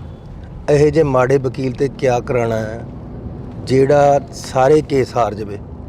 ਉਹ ਇਹੋ ਜਿਹੇ ਵਕੀਲ ਨੂੰ ਕਰਨਾ ਚਾਹੀਦਾ ਹੈ। ਅਜਿਹੇ ਮੀਡੀਏਟਰ, ਇਹੋ ਜਿਹੇ ਲੀਡਰ ਤੋਂ ਕਿਆ ਕਰਾਉਣਾ ਜਿਹੜਾ ਆਪਣੇ ਬੰਦਿਆਂ ਪਰ ਤਾਂ ਚਲਵਾਵੇ ਗੋਲੀਆਂ, ਉਹਨਾਂ ਨੂੰ ਕਰੇ ਫੱਟੜ, ਉਹਨਾਂ ਪਰ ਅਥਰੂ ਗੈਸ ਚੱਲੇ ਤੇ ਦੂਜਿਆਂ ਤੇ ਕੋਈ ਕਾਰਵਾਈ ਨਾ ਬਾਈ ਨਾ ਕਰੇ। ਅਜਿਹੇ ਬੰਦੇ ਤੇ ਕਿਆ ਕਰਾਉਣਾ? ਅਜਿਹੇ ਵਕੀਲ ਨੂੰ ਤਾਂ ਕੋਈ ਕਰਦਾ ਹੀ ਨਹੀਂ। ਫਿਰ ਇਹੋ ਜਿਹੇ ਵਕੀਲ ਨੂੰ ਅਸੀਂ ਕਿਉਂ ਰੱਖੀਏ ਜਿਹੜੇ ਨੇ ਸਾਨੂੰ ਵੇਚਿਆ ਆਪਣੇ ਹਿੱਤਾਂ ਵਾਸਤੇ? ਅੱਜ ਉਹੀ ਸ਼ਰਾਬ ਘੁਟਾਲਾ ਪੰਜਾਬ ਦੇ ਵਿੱਚ ਹੈ, ਉਹੀ ਸ਼ਰਾਬ ਘੁਟਾਲਾ ਦਿੱਲੀ 'ਚ। ਦਿੱਲੀ ਦਾ ਹੁਕਮਰਾਨ ਤਾਂ ਅੰਦਰ ਹੈ, ਇਹ ਅੰਦਰ ਇਸ ਕਰਕੇ ਨਹੀਂ ਜਾ ਰਿਹਾ ਕਿਉਂਕਿ ਦਿੱਲੀ ਵਾਲਿਆਂ ਨਾਲ ਮਿਲ ਕੇ ਉਹਨੂੰ ਵੀ ਠੋਕ ਰਿਹਾ ਤੇ ਪੰਜਾਬੀਆਂ ਨੂੰ ਵੀ ਠੋਕ ਰਿਹਾ। ਚੰਨੀ ਸਾਹਿਬ, ਇੱਕ ਤੁਹਾਡੇ ਵੀ ਕਾਫੀ ਚਰਚਾ ਹੋਈ, ਮੁੱਖ ਮੰਤਰੀ ਨੇ ਕਿਹਾ ਕਿ ਚੰਨੀ ਸਾਹਿਬ ਨੇ 2 ਕਰੋੜ ਮੰਗੇ ਸੀ। ਉਹ ਕਿੱਥੇ ਆ ਫਿਰ? ਐ ਕਰਨੇ ਵਾਲਾ ਮੁੰਡਾ ਕਿੱਥੇ ਹੈ? ਐ ਕਰਨੇ ਵਾਲਾ ਮੁੱਖ ਮੰਤਰੀ ਕਿੱਥੇ ਹੈ? ਮੁੱਖ ਮੰਤਰੀ ਇਸ ਲੈਵਲ ਤੇ ਨੀਚੇ ਪੱਧਰ ਤੇ ਆ ਕੇ ਗਲਤ ਇਲਜ਼ਾਮ ਲਗਾ ਕੇ ਇੰਟਰਵਿਊ ਕਰੇ ਔਰ ਉਹ ਸਿਰੇ ਨਾ ਚੜੇ, ਲਾਹਨਤ ਹੈ ਇਹ ਜੇ ਮੁੱਖ ਮੰਤਰੀ ਪਰ। ਤੁਸੀਂ ਕੋਈ ਉਹਦੇ ਤੇ ਐਕਸ਼ਨ ਲੈਣ ਦੀ ਸੋਚੀ ਵੀ, ਕੋਈ ਉਹ ਜਾਂਚ ਯਾਰ ਵਗੈਰਾ? ਕਿਆ ਐਕਸ਼ਨ ਲੈਣਾ ਇਹਦੇ ਪਰ? ਮੈਨੂੰ ਇੱਥੇ ਇੱਕ ਪ੍ਰੋਗਰਾਮ ਦੇ ਵਿੱਚ ਇੱਕ ਬੰਦਾ ਖੜਾ ਹੋ ਕੇ ਆ ਗਿਆ ਮੂਹਰੇ, ਕਹਿੰਦਾ ਉਹ ਬੇਲਾਂ ਚੱਲਦੀਆਂ ਰਹਿਣ, ਇਹ ਜੋ ਕਹਿੰਦਾ ਮੈਂ ਭੰਡ ਬੰਦਾ ਹੈ। ਉਹ ਮੈਂ ਕਿਹਾ ਯਾਰ ਅਸੀਂ ਨਕਲੀ ਭੰਡਾ ਤੇ ਤੰਗ ਆਏ ਵੇ, ਤੂੰ ਅਸਲੀ ਕਿੱਥੇ ਤੇ ਆ ਗਿਆ? ਤੂੰ ਮੌਜ ਕਰ ਆਪਣੀ, ਸਾਨੂੰ ਆਪਣਾ ਕੰਮ ਕਰਨ ਦੇ। ਸੋ ਤੁਹਾਡਾ ਬਹੁਤ ਧੰਨਵਾਦ। ਆਪਾਂ ਖਾਸੀਆਂ ਗੱਲਾਂ ਕਰ ਲਈਆਂ, ਫਿਰ ਕਿਸੇ ਦਿਨ ਪਾਪਾ ਬੈਠ ਜਾਾਂਗੇ। ਇੱਕ ਦੋ ਹੋਰ ਸਵਾਲ ਜਨੀ ਸਾਹਿਬ, ਜਿਵੇਂ ਪੰਜਾਬ ਦੇ ਵਿੱਚ ਜੋ ਨਸ਼ੇ ਦੀ ਭਰਮਾਰ ਦੀ ਤੁਸੀਂ ਗੱਲ ਕਰੀ ਆ, ਪਰ ਸਰਕਾਰ ਤਾਂ ਕਹਿੰਦੀ ਅਸੀਂ ਨਸ਼ਾ ਖਤਮ ਕਰ ਰਹੇ ਆ, ਅਸੀਂ ਨਸ਼ਾ ਖਤਮ ਕਰ ਦਿੱਤਾਗਾ, ਤੇ ਪਹਿਲਾਂ ਨਾਲੋਂ ਜਿਹੜੀਆਂ ਗਰੰਟੀਆਂ ਨੇ 1000 ਰੁਪਇਆ ਮਤਾਵਾਂ ਵਾਲਾ ਕੱਲ ਦਾ ਬਿਆਨ ਕਿ ਅਸੀਂ ਉਹ ਵੀ ਪੂਰਾ ਕਰਨ ਜਾ ਰਹੇ ਆ, ਤੇ ਜਿਹੜੀਆਂ ਨਹਿਰੀ ਪਾਣੀ ਆ ਉਹ ਪੰਜਾਬ ਨੂੰ ਦੇ ਰਹੇ ਆ, ਤੇ ਜਿਹੜੀਆਂ ਦੂਸਰੀਆਂ ਮੋਟਰਾਂ ਨੇ, ਟਿਊਬਵੈੱਲ ਨੇ, ਉਹ ਬੰਦ ਹੋ ਜਾਣਗੇ। ਤੁਸੀਂ ਮੈਨੂੰ ਦੱਸੋ, ਇੱਕ ਤੁਸੀਂ ਲਿਟਰੇਰੀ ਬੰਦੇ ਹੋ ਤਾਂ ਕਰਕੇ ਕਹਿ ਰਿਹਾ ਕਿ ਜਿਹੜਾ ਇੱਥੇ ਬੋਲਦਾ ਹੈ ਸੱਚ ਮਿੱਤਰੋ ਜੀ, ਉਹਦੇ ਬੈਰੀ ਬਣ ਜਾਂਦੇ ਲੱਖ ਮਿੱਤਰੋ। ਜਿਹੜਾ ਝੂਠ ਦੀਆਂ ਪੰਡਾਂ ਇੱਥੇ ਬੰਨ੍ਹਦਾ ਉਹੀ ਜ਼ਿਆਦਾ ਦੇਰ ਟਿਕਦਾ। ਸਰਕਾਰਾਂ ਹੀ ਬਕਾਉਂਦੀਆਂ ਨੇ, ਚਿੱਟਾ ਐਵੇਂ ਨਹੀਂ ਸ਼ਰੇਆਮ ਵਿਕਦਾ। ਇਹ ਬੰਦਾ ਝੂਠ ਦੀਆਂ ਪੰਡਾਂ ਬੰਨਣ ਵਾਲਾ। ਕਿਹੜੀ ਬੀਬੀ ਨੂੰ 1000 ਰੁਪਇਆ ਦੇਤਾ? ਬਜਟ ਵਿੱਚ ਤਾਂ 5 ਰੁਪਏ ਨਹੀਂ ਰੱਖੇ, ਬਜਟ ਪੇਸ਼ ਕਰ ਲਿਆ ਅਗਲੇ ਸਾਲ ਦਾ, ਫਿਰ ਪੈਸੇ ਕਿੱਥੇ ਦੇ ਦੇਣੇ ਆ? ਇਹਦਾ ਮਤਲਬ ਫਿਰ ਝੂਠ ਬੋਲ ਰਿਹਾ। ਸੋ ਕਿੰਨੀ ਕੁ ਵਾਰ ਤੁਸੀਂ ਬਾਰ-ਬਾਰ ਝੂਠ ਬੋਲ ਕੇ ਲੋਕਾਂ ਨੂੰ ਬਰਗਲਾਉਂਦੇ ਰਹੋਗੇ? ਕਿਹੜਾ ਇਹਨੇ ਕੋਈ ਕੰਮ ਤਾਂ ਦੱਸੇ ਕਿਆ ਕਰਿਆ? ਜਿਹੜੀਆਂ ਇਹ ਕਹਿੰਦੇ ਮੈਂ ਨੌਕਰੀਆਂ ਦਿੱਤੀਆਂ, ਉਹ ਤਾਂ ਮੈਂ ਕੱਢ ਕੇ ਗਿਆ ਸੀ। ਅਸੀਂ ਇੰਟਰਵਿਊ ਕਰੀਆਂ ਹੋਏ ਸੀ, ਅਸੀਂ ਟੈਸਟ ਲਏ ਹੋਏ ਸੀ। ਇਹਨਾਂ ਨੇ ਬਾਅਦ 'ਚ ਅਪਾਇੰਟਮੈਂਟ ਲੈਟਰ ਦੇਣੇ ਸੀ, ਉਹ ਵੀ 2 ਸਾਲ ਵਿੱਚ ਦਿੱਤੇ ਹੈ। ਪਹਿਲੇ ਦਿਨ ਦੇ ਦੇਣੇ ਚਾਹੀਦੇ ਸੀ ਸਰਕਾਰ ਆਉਣ ਤੋਂ ਬਾਅਦ। ਫਿਰ ਕੋਈ ਅਖਬਾਰ ਵਿੱਚ ਤੁਸੀਂ ਕਦੇ ਇਸ਼ਤਿਹਾਰ ਦੇਖਿਆ ਕਿ 2-4 ਹਜ਼ਾਰ ਸਿਪਾਹੀ ਰੱਖਣੇ ਜਾਂ ਡਾਕਟਰ ਰੱਖਣੇ ਜਾਂ ਮਾਸਟਰ ਰੱਖਣੇ? ਕਦੇ ਦੇਖਿਆ? ਉਹ ਪੁਰਾਣੇ ਸਾਡੇ ਵਾਲਿਆਂ ਨੂੰ ਹੀ ਗਣਾਈ ਜਾਂਦਾ। 36000 ਨੌਕਰੀਆਂ ਦੇਤੀਆਂ, ਇੱਕ ਨੌਕਰੀ ਇਹਨਾਂ ਨੇ ਨਹੀਂ ਦਿੱਤੀ। ਨੌਜਵਾਨਾਂ ਨੂੰ ਕੋਈ ਕਾਰੋਬਾਰ ਨਹੀਂ ਦਿੱਤਾ, ਕਿਸੇ ਆਰੇ ਨਹੀਂ ਲਗਾਇਆ, ਕਿਸੇ ਪਿੰਡ 'ਚ ਡਿਵੈਲਪਮੈਂਟ ਨਹੀਂ ਕਰਾਈ, ਕੋਈ ਹਸਪਤਾਲ ਨਹੀਂ ਖੋਲ੍ਹਿਆ, ਕੋਈ ਡਿਸਪੈਂਸਰੀ ਨਹੀਂ ਖੋਲ੍ਹੀ। ਸਾਡੇ ਵਾਲੀਆਂ ਡਿਸਪੈਂਸਰੀਆਂ ਤੇ ਪੁਰਾਣੀਆਂ ਜਿਹੜੀਆਂ ਚੱਲਦੀਆਂ ਆ ਰਹੀਆਂ ਉਹਨਾਂ ਪਰ ਕੁੱਚੀ ਮਾਰ ਕੇ ਆਪਣੀ ਫੋਟੋ ਲਾਈ ਹੈ। ਇੰਨੀ ਉਪਲਬਧੀ ਹੈ, ਹਰ ਜਗ੍ਹਾ ਆਪਣੀ ਫੋਟੋ ਲਾਈ ਵੀ ਹੈ। ਹੁਣ ਪਤੀਲਿਆਂ ਪਰ ਵੀ ਫੋਟੋ ਮਾਂਜ ਦੇਣੀ, ਫਿਰ ਲੋਕਾਂ ਨੇ ਟਾਈਮ ਆ ਗਿਆ। ਸੋ ਤੁਹਾਡਾ ਬਹੁਤ ਧੰਨਵਾਦ ਜੀ, ਬਹੁਤ ਸ਼ੁਕਰੀਆ। ਤਾਂ ਅਸੀਂ ਇਸ ਵਕਤ ਸਾਬਕਾ ਸੀਐਮ ਚਰਨਜੀਤ ਸਿੰਘ ਚੰਨੀ ਹੋਰਾਂ ਦੇ ਨਾਲ ਜਿਹੜੀ ਕਿ ਗੱਲਬਾਤ ਕਰ ਰਹੇ ਸੀ। ਮੌਕਾ ਮਿਲਿਆ ਫਿਰ ਲੰਮੀਆਂ ਵਾਕਾਂ ਪਾਵਾਂਗੇ, ਕਿਉਂਕਿ ਇਲੈਕਸ਼ਨ ਕੰਪੇਨ ਆ ਜਿਹੜੀ ਉਹ ਚੱਲ ਰਹੀ ਆ ਤੇ ਬਿਜੀ ਮਾਹੌਲ ਦੇ ਵਿੱਚ ਨੇ। ਤੁਸੀਂ ਜੁੜੇ ਰਹਿਣਾ ਇੰਡੋਸ ਟੀਵੀ ਦੇ ਨਾਲ। ਜਿਹੜਾ ਜਲੰਧਰ ਸੀਟ ਆ, ਇਸ ਨੂੰ ਕਾਫੀ ਹੌਟ ਸੀਟ ਮੰਨਿਆ ਗਿਆ। ਜਦੋਂ ਬਾਈ ਇਲੈਕਸ਼ਨ ਹੋਈ ਉਦੋਂ ਚੌਧਰੀ ਪਰਿਵਾਰ ਤੁਹਾਡੇ ਨਾਲ ਹਿੱਕ ਠੋਕ ਕੇ ਖੜਾ ਸੀ। ਚੌਧਰੀ ਪਰਿਵਾਰ ਨੂੰ ਟਿਕਟ ਦਿੱਤੀ ਗਈ। ਇਸ ਵਾਰ ਜਿਹੜਾ ਕਿ ਉਹ ਵੀ ਬਦਲ ਚੁੱਕੇ ਨੇ। ਇਹ ਚੌਧਰੀ ਪਰਿਵਾਰ ਦੇ ਨਾਲ ਮੈਂ ਖੜਾ ਸੀ ਇੱਕ ਠੋਕ ਕੇ ਜਦੋਂ ਉਹਨਾਂ ਨੂੰ ਟਿਕਟ ਮਿਲੀ। ਇਹਨਾਂ ਮੌਕੇ ਦੀ ਸਰਕਾਰ ਨੂੰ ਕਿਵੇਂ ਦੇਖਦੇ ਹੋ? ਜਿਹੜੇ ਵੱਡੇ ਵੱਡੇ ਵਾਅਦੇ ਗਰੰਟੀਆਂ ਦੇ ਕੇ ਸਰਕਾਰ ਆਈ, ਉਹ ਗਰੰਟੀਆਂ ਦੇ ਵਿੱਚੋਂ ਕਿੰਨੀਆਂ ਗਰੰਟੀਆਂ ਪੂਰੀਆਂ ਹੋਈਆਂ? ਕਿਉਂਕਿ ਤੁਸੀਂ ਇੱਕ ਚੋਣ ਕੰਪੇਨ ਕਰ ਰਹੇ ਹੋ, ਲੋਕਾਂ ਦੇ ਵਿੱਚ ਵਿਚਰਦੇ ਹੋ। 26 ਜਨਵਰੀ ਦਾ ਤੇ 15 ਅਗਸਤ ਦਾ ਇੱਕ ਐਸਾ ਦਿਨ ਹੁੰਦਾ ਸੰਵਿਧਾਨ ਦਾ ਜਦੋਂ ਮੁੱਖ ਮੰਤਰੀ ਸਟੇਜ ਤੇ ਖੜ ਕੇ ਆਪਣੀਆਂ ਸਰਕਾਰ ਦੀਆਂ ਉਪਲਬਧੀਆਂ ਗਿਣਾਉਂਦਾ ਹੈ। ਪਰ ਮੁੱਖ ਮੰਤਰੀ ਕੋਲ ਕੋਈ ਸਰਕਾਰ ਦੀ ਉਪਲਬਧੀ ਗਿਣਾਉਣ ਨੂੰ ਹੈ ਹੀ ਨਹੀਂ ਸੀ। ਉਹ ਆਪਣੀ ਉਪਲਬਧੀ ਗਿਣਾਉਣ ਲੱਗ ਗਿਆ। ਕਹਿੰਦਾ ਜੀ ਮੇਰੇ ਖੁਸ਼ੀ ਆਉਣ ਵਾਲੀ ਹੈ। ਉਹ ਯਾਰ ਤੂੰ ਸਰਕਾਰ ਦੀ ਗੱਲ ਕਰ। ਥੋੜੇ ਦਿਨਾਂ ਬਾਅਦ ਉਹਦੇ ਬੱਚਾ ਹੋਇਆ ਤਾਂ ਮੈਨੂੰ ਪੱਤਰਕਾਰ ਕਹਿੰਦੇ ਬਈ ਜੀ ਉਹਨਾਂ ਦੇ ਬੱਚਾ ਹੋਇਆ, ਤੁਹਾਡਾ ਕਿਆ ਕਹਿਣਾ? ਮੈਂ ਕਿਹਾ ਜੀ ਉਹਨਾਂ ਨੇ ਐਲਾਨ ਕੀਤਾ ਸੀ ਕਿ ਬੱਚਾ ਹੋਣਾ ਤੇ ਅੱਜ ਬੱਚਾ ਹੋਇਆ, ਮੈਂ ਉਹਨਾਂ ਨੂੰ ਵਧਾਈ ਦਿੰਦਾ। ਪਰ 2 ਸਾਲ 'ਚ ਪਹਿਲੇ ਹੀ ਐਲਾਨ ਹੈ ਜਿਹੜਾ ਉਹਨਾਂ ਦਾ ਪੂਰਾ ਹੋਇਆ, ਹੋਰ ਤਾਂ ਕੁਝ ਕੀਤਾ ਨਹੀਂ। ਕਿ ਤੁਸੀਂ ਕਹਿੰਦੇ ਹੋ ਕਿ ਆਮ ਆਦਮੀ ਨੇ ਕੀ ਕੀਤਾ? ਇਹਨਾਂ ਨੇ 2 ਸਾਲ ਦੇ ਵਿੱਚ ਨੁਕਸਾਨ ਕੀਤਾ ਪੰਜਾਬ ਦਾ। 80,000 ਕਰੋੜ ਕਰਜ਼ਾ ਲੈ ਲਿਆ, 1 ਰੁਪਈਆ ਥੱਲੇ ਕਿਤੇ ਲੱਗਿਆ ਵਾ ਨਹੀਂ ਲੱਗਦਾ। ਇਸ ਕਰਕੇ ਇਹਨਾਂ ਨੇ ਸਾਡੇ ਪੈਸੇ ਜਹਾਜ਼ਾਂ ਦੇ ਧੂਏ 'ਚ ਰੋਲਤੇ। ਇਹਨਾਂ ਨੇ ਆਮ ਆਦਮੀ ਪਾਰਟੀ ਦੀ ਮਸ਼ਹੂਰੀਆਂ ਕਰਨ ਵਾਸਤੇ ਸਾਡਾ ਪੈਸਾ ਖਤਮ ਕਰਤਾ। ਇਹ ਲੋਕ ਕਿਸੇ ਤਰ੍ਹਾਂ ਵੀ ਪੰਜਾਬ ਦੇ ਪ੍ਰਸ਼ਾਸਕ ਰਾਜੇ ਜਾਂ ਮੁੱਖ ਮੰਤਰੀ ਰਹਿਣ ਦੇ ਕਾਬਿਲ ਨਹੀਂ ਹੈ। ਜਿਹੜੇ ਕਹਿੰਦੇ ਸੀ ਖੜਾਂਗੇ ਨਾ ਤੇਰੇ ਛੱਡ ਕੇ ਮੈਦਾਨ ਭੱਜ ਗਏ, ਤੁਸੀਂ ਵੀ ਪਿਛਲੀ ਇੰਟਰਵਿਊ ਦੇ ਵਿੱਚ ਇੱਕ ਜ਼ਿਕਰ ਕੀਤਾ। ਉਹ ਕਿਹੜੇ ਬੰਦੇ ਸੀ ਜਿਹੜੇ ਮੈਦਾਨ ਛੱਡ ਕੇ ਭੱਜ ਗਏ? ਮੌਸਮ ਵਾਂਗੂ ਬਦਲ ਗਏ, ਅਸੀਂ ਰੁੱਖਾਂ ਵਾਂਗੂ ਖੜੇ ਰਹੇ। ਲੋਕ ਉਸੇ ਤਰ੍ਹਾਂ ਖੜੇ ਆ ਰੁੱਖਾਂ ਵਾਂਗੂ। ਲੋਕ ਪਾਰਟੀ ਦੀ ਮਦਦ ਕਰ ਰਹੇ ਹੈ। ਜਿਵੇਂ ਪੰਜਾਬ ਦੇ ਮੌਸਮ ਬਦਲ ਰਹੇ ਨੇ ਉਵੇਂ ਜ਼ਿਕਰੀ ਸਿਆਸਤਦਾਨ ਵੀ ਬਦਲ ਰਹੇ ਨੇ। ਤੁਹਾਡੇ ਅਜ਼ੀਜ਼ ਰਹੇ ਦਲਵੀਰ ਸਿੰਘ ਗੋਲਡੀ, ਉਹ ਵੀ ਆਮ ਆਦਮੀ ਪਾਰਟੀ ਚਲੇ ਗਏ। ਆਮ ਆਦਮੀ ਪਾਰਟੀ ਦੇ ਮੁੱਖ ਮੰਤਰੀ ਭਗਵੰਤ ਸਿੰਘ ਮਾਨ ਹੋਰਾਂ ਦੇ ਵੱਲੋਂ ਕੱਲ ਇੱਕ ਕੰਪੇਨ ਕਰੀ ਜਾ ਰਹੀ ਸੀ, ਕਹਿ ਰਹੇ ਸੀ ਕਿ ਦੂਜੀਆਂ ਪਾਰਟੀਆਂ ਨੂੰ ਲੀਡਰ ਹੀ ਨਹੀਂ ਮਿਲ ਰਹੇ, ਉਹ ਸਾਡੇ ਤੋਂ ਮੰਗ ਰਹੇ ਨੇ ਲੀਡਰ। ਕਹਿੰਦੇ ਛੱਜ ਤਾਂ ਬੋਲੇ, ਛਾਨਣੀ ਵੀ ਬੋਲੇ। ਤੁਸੀਂ ਦੱਸੋ, ਇੱਥੇ ਬਾਈ ਇਲੈਕਸ਼ਨ ਆਈ, ਇਹਨਾਂ ਨੂੰ ਬੰਦਾ ਨਹੀਂ ਮਿਲਿਆ, ਇਹਨਾਂ ਨੇ ਕਾਂਗਰਸ ਚੋਂ ਰਿੰਕੂ ਲਿਆ।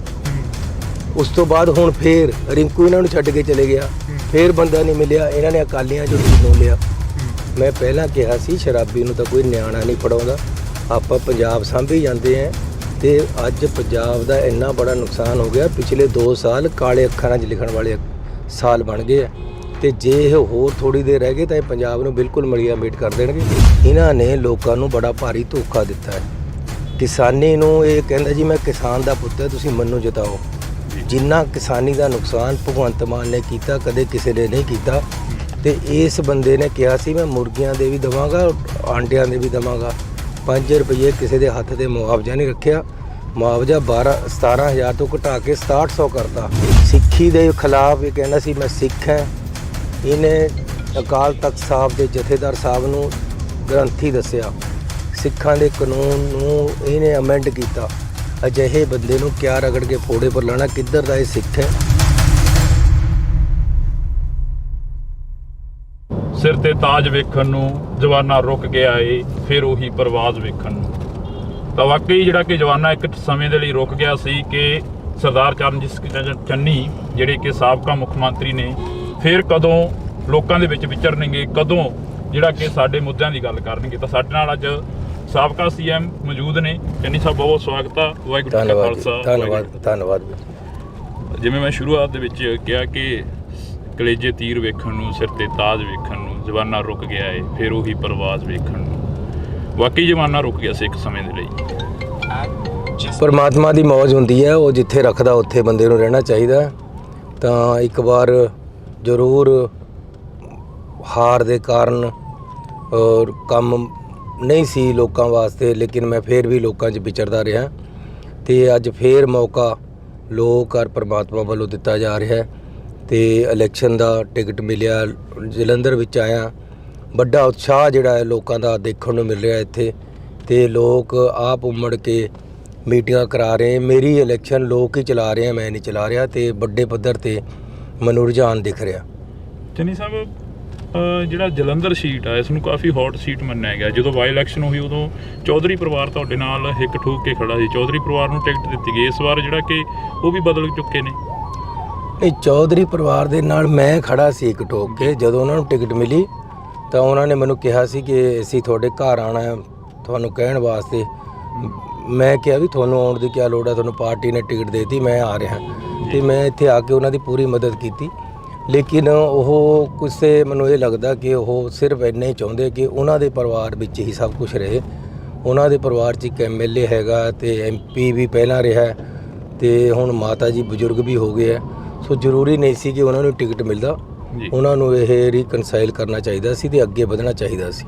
ਚੰਨੀ ਸਾਹਿਬ, ਮੌਕੇ ਦੀ ਸਰਕਾਰ ਨੂੰ ਕਿਵੇਂ ਦੇਖਦੇ ਹੋ? ਜਿਹੜੇ ਵੱਡੇ ਵੱਡੇ ਵਾਅਦੇ ਗਰੰਟੀਆਂ ਦੇ ਕੇ ਸਰਕਾਰ ਆਈ, ਉਹ ਗਰੰਟੀਆਂ ਦੇ ਵਿੱਚੋਂ ਕਿੰਨੀਆਂ ਗਰੰਟੀਆਂ ਪੂਰੀਆਂ ਹੋਈਆਂ? ਕਿਉਂਕਿ ਤੁਸੀਂ ਇੱਕ ਚੋਣ ਕੰਪੇਨ ਕਰ ਰਹੇ ਹੋ, ਲੋਕਾਂ ਦੇ ਵਿੱਚ ਵਿਚਰਦੇ ਹੋ। ਪਿਛਲੀ 26 ਜਨਵਰੀ ਨੂੰ ਮੈਂ ਦੇਖਿਆ ਸੀ ਕਿ 26 ਜਨਵਰੀ ਦਾ ਤੇ 15 ਅਗਸਤ ਦਾ ਇੱਕ ਐਸਾ ਦਿਨ ਹੁੰਦਾ ਸੰਵਿਧਾਨ ਦਾ, ਜਦੋਂ ਮੁੱਖ ਮੰਤਰੀ ਸਟੇਜ ਤੇ ਖੜ ਕੇ ਆਪਣੀਆਂ ਸਰਕਾਰ ਦੀਆਂ ਉਪਲਬਧੀਆਂ ਗਿਣਾਉਂਦਾ। ਪਰ ਮੁੱਖ ਮੰਤਰੀ ਕੋਲ ਕੋਈ ਸਰਕਾਰ ਦੀ ਉਪਲਬਧੀ ਗਿਣਾਉਣ ਨੂੰ ਹੈ ਹੀ ਨਹੀਂ ਸੀ। ਉਹ ਆਪਣੀ ਉਪਲਬਧੀ ਗਿਣਾਉਣ ਲੱਗ ਗਿਆ। ਕਹਿੰਦਾ ਜੀ ਮੇਰੇ ਖੁਸ਼ੀ ਆਉਣ ਵਾਲੀ ਹੈ। ਉਹ ਯਾਰ ਤੂੰ ਸਰਕਾਰ ਦੀ ਗੱਲ ਕਰ।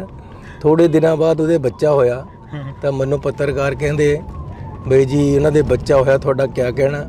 ਮੈਂ ਕਿਹਾ ਜੀ ਉਹਨਾਂ ਨੇ ਐਲਾਨ ਕੀਤਾ ਸੀ ਕਿ ਬੱਚਾ ਹੋਣਾ ਤੇ ਅੱਜ ਬੱਚਾ ਹੋਇਆ, ਮੈਂ ਉਹਨਾਂ ਨੂੰ ਵਧਾਈ ਦਿੰਦਾ। ਪਰ 2 ਸਾਲ 'ਚ ਪਹਿਲੇ ਹੀ ਐਲਾਨ ਹੈ ਜਿਹੜਾ ਉਹਨਾਂ ਦਾ ਪੂਰਾ ਹੋਇਆ, ਹੋਰ ਤਾਂ ਕੁਝ ਕੀਤਾ ਨਹੀਂ। ਤੁਸੀਂ ਤਾਂ ਮੈਨੂੰ ਦੱਸੋ, ਕਿਸੇ ਪੰਚਾਇਤ ਦੇ ਹੱਥ ਤੇ 5 ਰੁਪਏ ਨਹੀਂ ਰੱਖੇ, ਕਿਸੇ ਕਾਰਪੋਰੇਸ਼ਨ ਨੂੰ ਪੈਸੇ ਨਹੀਂ ਦਿੱਤੇ। ਔਰ ਬਾਹਰ ਕਿਸ ਤਰ੍ਹਾਂ ਕੂੜਾ ਪਿਆ ਜਲੰਧਰ ਦੇ ਵਿੱਚ। ਨਸ਼ਿਆਂ ਦੀ ਇੰਨੀ ਭਰਮਾਰ ਹੋ ਗਈ ਹੈ। ਇਹ ਕਹਿੰਦੇ ਸੀ ਅਸੀਂ ਇਨਕਲਾਬੀ ਹੈ, ਨਸ਼ਾ ਖਤਮ ਕਰ ਦਾਂਗੇ। ਇੱਥੇ ਜਲੰਧਰ ਦੇ ਵਿੱਚ ਸਭ ਤੋਂ ਬੜਾ ਇਸ਼ੂ ਹੀ ਨਸ਼ਿਆਂ ਦਾ ਹੈ। ਮਾਵਾਂ ਭੈਣਾਂ ਬੱਚੇ ਨੌਜਵਾਨ ਮੁੰਡੇ ਮੇਰੇ ਸਾਹਮਣੇ ਖੜੇ ਹੋ ਜਾਂਦੇ ਜੀ ਸਾਡਾ ਨਸ਼ਾ ਖਤਮ ਕਰੋ।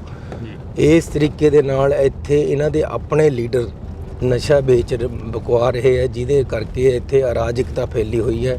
ਲੁੱਟਾਂ ਖੋਹਾਂ ਹੋ ਰਹੀਆਂ ਇੱਥੇ, ਦੜਾ ਸੱਟਾ ਚੱਲਦਾ, ਇੱਥੇ ਲਾਟਰੀ ਦਾ ਸਿਸਟਮ ਚੱਲਦਾ।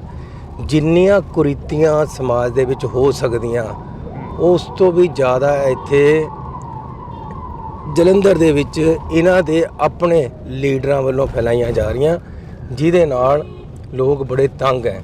ਤੇ ਇਸ ਕਰਕੇ ਕਿ ਤੁਸੀਂ ਕਹਿੰਦੇ ਹੋ ਕਿ ਆਮ ਆਦਮੀ ਨੇ ਕੀ ਕੀਤਾ, ਇਹਨਾਂ ਨੇ 2 ਸਾਲ ਦੇ ਵਿੱਚ ਨੁਕਸਾਨ ਕੀਤਾ ਪੰਜਾਬ ਦਾ। 80,000 ਕਰੋੜ ਕਰਜ਼ਾ ਲੈ ਲਿਆ, 1 ਰੁਪਈਆ ਥੱਲੇ ਕਿਤੇ ਲੱਗਿਆ ਵਾ ਨਹੀਂ ਲੱਗਦਾ। ਇਸ ਕਰਕੇ ਇਹਨਾਂ ਨੇ ਸਾਡੇ ਪੈਸੇ ਜਹਾਜ਼ਾਂ ਦੇ ਧੂਏ 'ਚ ਰੋਲਤੇ। ਇਹਨਾਂ ਨੇ ਆਮ ਆਦਮੀ ਪਾਰਟੀ ਦੀ ਮਸ਼ਹੂਰੀਆਂ ਕਰਨ ਵਾਸਤੇ ਸਾਡਾ ਪੈਸਾ ਖਤਮ ਕਰਤਾ। ਇਹ ਲੋਕ ਕਿਸੇ ਤਰ੍ਹਾਂ ਵੀ ਪੰਜਾਬ ਦੇ ਪ੍ਰਸ਼ਾਸਕ ਰਾਜੇ ਜਾਂ ਮੁੱਖ ਮੰਤਰੀ ਰਹਿਣ ਦੇ ਕਾਬਿਲ ਨਹੀਂ ਹੈ। ਜਿਹੜੇ ਕਹਿੰਦੇ ਸੀ ਖੜਾਂਗੇ ਨਾ ਤੇਰੇ ਛੱਡ ਕੇ ਮੈਦਾਨ ਭੱਜ ਗਏ, ਤੁਸੀਂ ਵੀ ਪਿਛਲੀ ਇੰਟਰਵਿਊ ਦੇ ਵਿੱਚ ਇੱਕ ਜ਼ਿਕਰ ਕੀਤਾ, ਤਾਂ ਕਿਹੜੇ ਬੰਦੇ ਸੀ ਜਿਹੜੇ ਮੈਦਾਨ ਛੱਡ ਕੇ ਭੱਜ ਗਏ? ਨਹੀਂ, ਉਹ ਤਾਂ ਕਿਸੇ ਨੇ ਇਹਦੇ ਬਾਰੇ ਪੁੱਛਿਆ ਸੀ, ਚੌਧਰੀ ਬਾਰੇ ਜਾਂ ਸਾਡੇ ਅਸਲ ਦੇ ਵਿੱਚ 2-3 ਲੀਡਰ ਜ਼ਰੂਰ ਗਏ ਹੈ, ਵਰਕਰ ਕੋਈ ਨਹੀਂ ਖੜਾ, ਲੋਕ ਉੱਥੇ ਹੀ ਖੜੇ ਹੈ। ਕਹਿੰਦਾ ਉਹ ਮੌਸਮ ਵਾਂਗੂ ਬਦਲ ਗਏ, ਅਸੀਂ ਰੁੱਖਾਂ ਵਾਂਗੂ ਖੜੇ ਰਹੇ। ਲੋਕ ਉਸੇ ਤਰ੍ਹਾਂ ਖੜੇ ਹੈ ਰੁੱਖਾਂ ਵਾਂਗੂ, ਲੋਕ ਪਾਰਟੀ ਦੀ ਮਦਦ ਕਰ ਰਹੇ ਹੈ। ਕਿਸੇ ਲੋਕਾਂ ਨੇ ਸਾਬਤ ਕਰਤਾ ਕਿ ਅਸੀਂ ਤੁਹਾਨੂੰ ਲੀਡਰ ਬਣਾਉਂਦੇ ਹੋ, ਤੁਸੀਂ ਸਾਨੂੰ ਵੋਟਰ ਨਹੀਂ ਬਣਾਉਂਦੇ। ਤੇ ਲੋਕ ਨੇ ਇਹ ਵੀ ਸਾਬਤ ਕਰਤਾ ਕਿ ਜੇ ਤੁਸੀਂ ਬਦਲੋਗੇ ਤਾਂ ਅਸੀਂ ਨਹੀਂ ਬਦਲਦੇ, ਅਸੀਂ ਆਪਣੀ ਪਾਰਟੀ ਔਰ ਸਮਾਜ ਔਰ ਲੋਕਾਂ ਦੀ ਬਿਹਤਰੀ ਵਾਸਤੇ ਖੜੇ ਆ। ਜਿਵੇਂ ਪੰਜਾਬ ਦੇ ਮੌਸਮ ਬਦਲ ਰਹੇ ਨੇ, ਉਵੇਂ ਜ਼ਿਕਰੀ ਸਿਆਸਤਦਾਨ ਵੀ ਬਦਲ ਰਹੇ ਨੇ। ਤੁਹਾਡੇ ਅਜ਼ੀਜ਼ ਰਹੇ ਦਲਵੀਰ ਸਿੰਘ ਗੋਲਡੀ, ਉਹ ਵੀ ਆਮ ਆਦਮੀ ਪਾਰਟੀ ਚਲੇ ਗਏ। ਆਮ ਆਦਮੀ ਪਾਰਟੀ ਦੇ ਮੁੱਖ ਮੰਤਰੀ ਭਗਵੰਤ ਸਿੰਘ ਮਾਨ ਹੋਰਾਂ ਦੇ ਵੱਲੋਂ ਕੱਲ ਇੱਕ ਕੰਪੇਨ ਕਰੀ ਜਾ ਰਹੀ ਸੀ, ਕਹਿ ਰਹੇ ਸੀ ਕਿ ਦੂਜੀਆਂ ਪਾਰਟੀਆਂ ਨੂੰ ਲੀਡਰ ਹੀ ਨਹੀਂ ਮਿਲ ਰਹੇ, ਉਹ ਸਾਡੇ ਤੋਂ ਮੰਗ ਰਹੇ ਨੇ ਲੀਡਰ। ਭਗਵੰਤ ਮਾਨ ਕਹਿ ਰਿਹਾ ਸੀ ਇਹ, ਕਹਿੰਦੇ ਛੱਜ ਤਾਂ ਬੋਲੇ, ਛਾਨਣੀ ਵੀ ਬੋਲੇ। ਤੁਸੀਂ ਦੱਸੋ, ਇੱਥੇ ਬਾਈ ਇਲੈਕਸ਼ਨ ਆਈ, ਇਹਨਾਂ ਨੂੰ ਬੰਦਾ ਨਹੀਂ ਮਿਲਿਆ, ਇਹਨਾਂ ਨੇ ਕਾਂਗਰਸ 'ਚੋਂ ਰਿੰਕੂ ਲਿਆ। ਉਸ ਤੋਂ ਬਾਅਦ ਹੁਣ ਫੇਰ ਰਿੰਕੂ ਇਹਨਾਂ ਨੂੰ ਛੱਡ ਕੇ ਚਲੇ ਗਿਆ, ਫੇਰ ਬੰਦਾ ਨਹੀਂ ਮਿਲਿਆ, ਇਹਨਾਂ ਨੇ ਅਕਾਲੀਆਂ 'ਚੋਂ ਢੀਨੂ ਲਿਆ। ਆ ਹੁਸ਼ਿਆਰਪੁਰ ਦੇ ਵਿੱਚ ਇਹ ਚੱਬੇਵਾਲ ਨੂੰ ਕਾਂਗਰਸ 'ਚੋਂ ਲਿਆ ਕੇ ਖੜਾ ਕੀਤਾ ਹੈ। ਫਤਿਹਗੜ੍ਹ ਸਾਹਿਬ ਦੇ ਵਿੱਚ ਕਾਂਗਰਸ 'ਚੋਂ ਜੀਪੀ ਨੂੰ ਲਿਜਾ ਕੇ ਖੜਾ ਕੀਤਾ ਹੈ। ਮੈਂ ਪੁੱਛਣਾ ਚਾਹੁੰਦਾ ਹਾਂ ਕਿ ਬੰਦੇ ਤਾਂ ਤੁਹਾਨੂੰ ਨਹੀਂ ਮਿਲ ਰਹੇ, ਪਰ ਮੈਂ ਇਹ ਵੀ ਪੁੱਛਣਾ ਚਾਹੁੰਦਾ ਕਿ ਜਿਹੜੇ ਇਨਕਲਾਬ ਦੇ ਨਾਅਰੇ ਥੱਲੇ ਨੌਜਵਾਨ ਆਏ ਸੀ ਤੁਹਾਡੇ ਕੋਲ, ਜਿਨ੍ਹਾਂ ਨੇ ਆਪਣੇ ਘਰ ਦਾ ਦਾਅ 'ਤੇ ਲਾਤੇ, ਜਿਨ੍ਹਾਂ ਨੇ ਆਪਣੀ ਸਾਰਾ ਕੁਝ ਦਾਅ 'ਤੇ ਲਾ ਕੇ ਪਾਰਟੀ ਨੂੰ ਇਹ ਸਮਝ ਕੇ ਤਗੜਾ ਕੀਤਾ ਕਿ ਤੁਸੀਂ ਇਨਕਲਾਬੀ ਹੋ, ਉਹਨਾਂ ਨੂੰ ਕਿਉਂ ਨਹੀਂ ਟਿਕਟ? ਕਿਉਂ ਨੌਜਵਾਨਾਂ ਨੂੰ ਤੁਸੀਂ ਬਰਗਲਾ ਕੇ ਪਿੱਛੇ ਤਾਂ ਲਾਇਆ, ਲੇਕਿਨ ਟਿਕਟਾਂ ਨਹੀਂ? ਟਿਕਟਾਂ ਤੁਸੀਂ ਫੇਰ ਬਾਹਰ ਤੋਂ ਲਿਆ ਕੇ ਦਿੰਦੇ ਹੋ। ਤੁਸੀਂ ਪਹਿਲਾਂ ਕਹਿੰਦੇ ਸੀ ਅਸੀਂ ਤਾਂ ਫੜੀ ਵਾਲੇ ਨੂੰ ਵੀ MLA ਮੰਤਰੀ ਬਣਾ ਦਿੰਦੇ, ਹੁਣ ਕਿਉਂ ਨਹੀਂ ਦਿੱਤੀ ਉਹਨਾਂ ਨੂੰ ਟਿਕਟਾਂ ਜਿਹੜੇ ਤੁਹਾਡੇ ਪਿੱਛੇ ਲੱਗੇ ਹੋਏ ਸੀ? ਇਹਨਾਂ ਦੀਆਂ ਇਹ ਕਹਿੰਦੇ ਸੀ ਅਸੀਂ ਕਿਸੇ ਨਾਲ ਅਲਾਇੰਸ ਨਹੀਂ ਕਰਦੇ, ਹੁਣ ਕਾਂਗਰਸ ਨਾਲ ਵੀ ਕੀਤਾ ਹੋਇਆ, ਇਹ ਇੰਡੀਆ ਅਲਾਇੰਸ ਵਿੱਚ ਵੀ ਹੈਗੇ। ਇਹ ਕਹਿੰਦੇ ਸੀ ਅਸੀਂ ਬਾਹਰੋਂ ਬੰਦਾ ਨਹੀਂ ਲਿਆਉਂਦੇ, ਇਹ ਕਹਿੰਦੇ ਸੀ ਅਸੀਂ VIP ਕਲਚਰ ਖਤਮ ਕਰ ਦਾਂਗੇ, ਇਹ ਕਹਿੰਦੇ ਜੀ ਅਸੀਂ ਕਰਪਸ਼ਨ ਨਹੀਂ ਕਰਾਂਗੇ। ਇੱਥੇ ਦੁਨੀਆ ਭਰ ਦੀ ਕਰਪਸ਼ਨ ਹੋ ਰਹੀ, ਦੁਨੀਆ ਭਰ ਦੇ ਨਸ਼ੇ ਵਿਕ ਰਹੇ। ਕਿਹੜੀ ਆਈਡੀਓਲੋਜੀ ਪਰ ਭਗਵੰਤ ਮਾਨ ਖੜਾ ਹੈ? ਕਰ ਕਿਆ ਰਿਹਾ ਹੈ? ਮੈਂ ਪਹਿਲਾਂ ਕਿਹਾ ਸੀ ਸ਼ਰਾਬੀ ਨੂੰ ਤਾਂ ਕੋਈ ਨਿਆਣਾ ਨਹੀਂ ਫੜਾਉਂਦਾ, ਆਪਾਂ ਪੰਜਾਬ ਸਾਂਭੀ ਜਾਂਦੇ ਹਾਂ।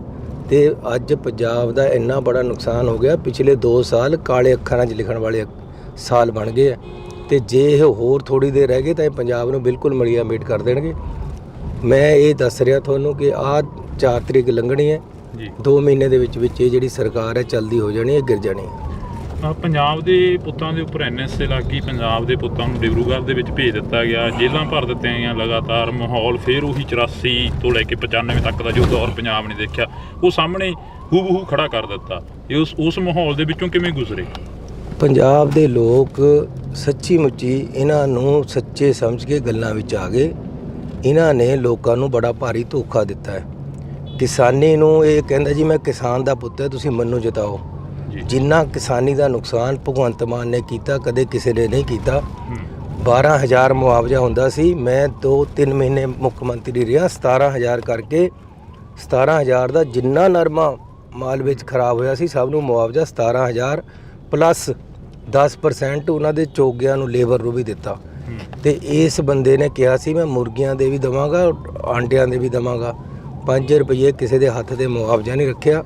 ਮੁਆਵਜ਼ਾ 17,000 ਤੋਂ ਘਟਾ ਕੇ 6700 ਕਰਤਾ। ਕਿਸਾਨਾਂ ਦੀ ਉਹ ਕਟਾਈ ਕੀਤੀ ਹੈ ਇਹਨੇ। ਹਰਿਆਣੇ 'ਚੋਂ ਆ ਕੇ ਇੱਧਰ ਗੋਲੀਆਂ ਚਲਾਈਆਂ, ਜੀ ਸਾਡੇ ਕਿਸਾਨ ਮਾਰਿਆ ਗਿਆ, ਸਾਡੇ ਉੱਥੇ ਨੌਜਵਾਨ ਔਰ ਕਿਸਾਨ ਫੱਟੜ ਹੋਏ, ਕਿਸੇ ਤੇ ਇਹਨੇ ਕੋਈ ਕਾਰਵਾਈ ਨਹੀਂ ਕੀਤੀ। ਜੀ ਸਿੱਖੀ ਦੇ ਖਿਲਾਫ ਇਹ ਕਹਿੰਦਾ ਸੀ ਮੈਂ ਸਿੱਖ ਹਾਂ। ਇਹਨੇ ਅਕਾਲ ਤਖਤ ਸਾਹਿਬ ਦੇ ਜਥੇਦਾਰ ਸਾਹਿਬ ਨੂੰ ਗ੍ਰੰਥੀ ਦੱਸਿਆ। ਇਹਨੇ SGPC ਦਾ ਐਕਟ ਅਮੈਂਡ ਕੀਤਾ ਜਿਹੜਾ ਅੱਜ ਤੱਕ ਨਾ ਕਾਂਗਰਸ ਕਰ ਸਕੀ, ਨਾ BJP ਕਰ ਸਕੀ, ਨਾ ਅੰਗਰੇਜ਼ ਕਰ ਸਕੇ। ਔਰ ਇਹ ਸੰਧੀ ਸੀ ਕਿ SGPC ਦਾ ਜਿਹੜਾ 1925 ਦਾ ਸਿੱਖ ਐਕਟ ਹੈ ਉਹਨੂੰ ਤੁਸੀਂ ਅਮੈਂਡ ਨਹੀਂ ਕਰ ਸਕਦੇ ਬਿਨਾ ਕੌਨਫੀਡੈਂਸ ਲਏ ਵੇ SGPC ਨੂੰ ਜਾਂ ਸਿੱਖ ਕੌਮ ਨੂੰ। ਇਸ ਨੇ ਲੋਕਾਂ ਦੇ ਨਾਲ ਗਰਦਾਰੀ ਕੀਤੀ, ਸਿੱਖਾਂ ਦੇ ਨਾਲ, ਸਿੱਖਾਂ ਦੇ ਕਾਨੂੰਨ ਨੂੰ ਇਹਨੇ ਅਮੈਂਡ ਕੀਤਾ। ਅਜਿਹੇ ਬੰਦੇ ਨੂੰ ਕਿਆ ਰਗੜ ਕੇ ਫੋੜੇ ਪਰ ਲਾਣਾ? ਕਿੱਧਰ ਦਾ ਇਹ ਸਿੱਖ ਹੈ, ਕਿੱਧਰ ਦਾ ਇਹ ਕਿਸਾਨ ਹੈ? ਇਹ ਦੁਸ਼ਮਣ ਹੈ ਇਹਨਾਂ ਜਮਾਤਾਂ ਦਾ। ਇਸ ਬੰਦੇ ਦਾ ਕਿਆ ਦੀਨ ਧਨ ਮੈਂ ਮੈਨੂੰ ਨਹੀਂ ਪਤਾ, ਲੇਕਿਨ ਇਹ ਸਿੱਖ ਨਹੀਂ ਹੈ, ਇਹ ਕਿਸਾਨ ਨਹੀਂ ਹੈ, ਇਹ ਪੰਜਾਬ ਵਿਰੋਧੀ ਬੰਦਾ ਹੈ। ਤੁਸੀਂ ਕਹਿ ਰਹੇ ਹੋ ਕਿ ਸਿੱਖ ਨਹੀਂ, ਕਿਸਾਨ ਨਹੀਂ, ਪਰ ਮੁੱਖ ਮੰਤਰੀ ਸਾਹਿਬ ਤਾਂ ਇਹ ਕਹਿੰਦੇ ਕਿ ਅਸੀਂ ਰਾਤ ਨੂੰ 2-2 ਵਜੇ ਤੱਕ ਮੀਟਿੰਗਾਂ ਕਰਵਾਉਂਦੇ ਰਹੇ ਹਾਂ ਕਿਸਾਨਾਂ ਦੀਆਂ। ਅੱਜ ਤੱਕ ਕਿਹੜਾ ਮੁੱਖ ਮੰਤਰੀ ਜਿਹੜਾ ਰਾਤ ਨੂੰ 2-2 ਵਜੇ ਤੱਕ ਉੱਠਦਾ ਰਿਹਾ? ਹਾਲਾਂਕਿ ਅਸੀਂ ਤੁਹਾਨੂੰ ਦੇਖਦੇ ਰਹੇ ਹਾਂ, ਤੁਸੀਂ ਚੱਲਦੇ ਫਿਰਦੇ ਰਹੇ ਹੋਗੇ। ਉਹ ਕਹਿੰਦਾ ਜੀ ਮੈਂ ਵਕੀਲ ਬਣਿਆ, ਇਹੀ ਕਹਿੰਦਾ ਕਿਸਾਨਾਂ ਦਾ। ਇਹੋ ਜਿਹੇ ਮਾੜੇ ਵਕੀਲ ਤੇ ਕਿਆ ਕਰਾਉਣਾ ਹੈ ਜਿਹੜਾ ਸਾਰੇ ਕੇਸ ਹਾਰ ਜਾਵੇ? ਉਹ ਇਹੋ ਜਿਹੇ ਵਕੀਲ ਨੂੰ ਕਰਨਾ ਚਾਹੀਦਾ। ਅਜਿਹੇ ਮੀਡੀਏਟਰ, ਇਹੋ ਜਿਹੇ ਲੀਡਰ ਤੋਂ ਕਿਆ ਕਰਾਉਣਾ ਜਿਹੜਾ ਆਪਣੇ ਬੰਦਿਆਂ ਪਰ ਤਾਂ ਚਲਵਾਵੇ ਗੋਲੀਆਂ, ਉਹਨਾਂ ਨੂੰ ਕਰੇ ਫੱਟੜ, ਉਹਨਾਂ ਪਰ ਅਥਰੂ ਗੈਸ ਚੱਲੇ ਤੇ ਦੂਜਿਆਂ ਤੇ ਕੋਈ ਕਾਰਵਾਈ ਨਾ ਬਾਈ ਨਾ ਕਰੇ। ਅਜਿਹੇ ਬੰਦੇ ਤੇ ਕਿਆ ਕਰਾਉਣਾ? ਅਜਿਹੇ ਵਕੀਲ ਨੂੰ ਤਾਂ ਕੋਈ ਕਰਦਾ ਹੀ ਨਹੀਂ। ਫਿਰ ਇਹੋ ਜਿਹੇ ਵਕੀਲ ਨੂੰ ਅਸੀਂ ਕਿਉਂ ਰੱਖੀਏ ਜਿਹੜੇ ਨੇ ਸਾਨੂੰ ਵੇਚਿਆ ਆਪਣੇ ਹਿੱਤਾਂ ਵਾਸਤੇ? ਅੱਜ ਉਹੀ ਸ਼ਰਾਬ ਘੁਟਾਲਾ ਪੰਜਾਬ ਦੇ ਵਿੱਚ ਹੈ, ਉਹੀ ਸ਼ਰਾਬ ਘੁਟਾਲਾ ਦਿੱਲੀ 'ਚ। ਦਿੱਲੀ ਦਾ ਹੁਕਮਰਾਨ ਤਾਂ ਅੰਦਰ ਹੈ, ਇਹ ਅੰਦਰ ਇਸ ਕਰਕੇ ਨਹੀਂ ਜਾ ਰਿਹਾ ਕਿਉਂਕਿ ਦਿੱਲੀ ਵਾਲਿਆਂ ਨਾਲ ਮਿਲ ਕੇ ਉਹਨੂੰ ਵੀ ਠੋਕ ਰਿਹਾ ਤੇ ਪੰਜਾਬੀਆਂ ਨੂੰ ਵੀ ਠੋਕ ਰਿਹਾ। ਚੰਨੀ ਸਾਹਿਬ, ਇੱਕ ਤੁਹਾਡੇ ਵੀ ਕਾਫੀ ਚਰਚਾ ਹੋਈ, ਮੁੱਖ ਮੰਤਰੀ ਨੇ ਕਿਹਾ ਕਿ ਚੰਨੀ ਸਾਹਿਬ ਨੇ 2 ਕਰੋੜ ਮੰਗੇ ਸੀ। ਉਹ ਕਿੱਥੇ ਆ ਫਿਰ? ਐ ਕਰਨੇ ਵਾਲਾ ਮੁੰਡਾ ਕਿੱਥੇ ਹੈ? ਐ ਕਰਨੇ ਵਾਲਾ ਮੁੱਖ ਮੰਤਰੀ ਕਿੱਥੇ ਹੈ?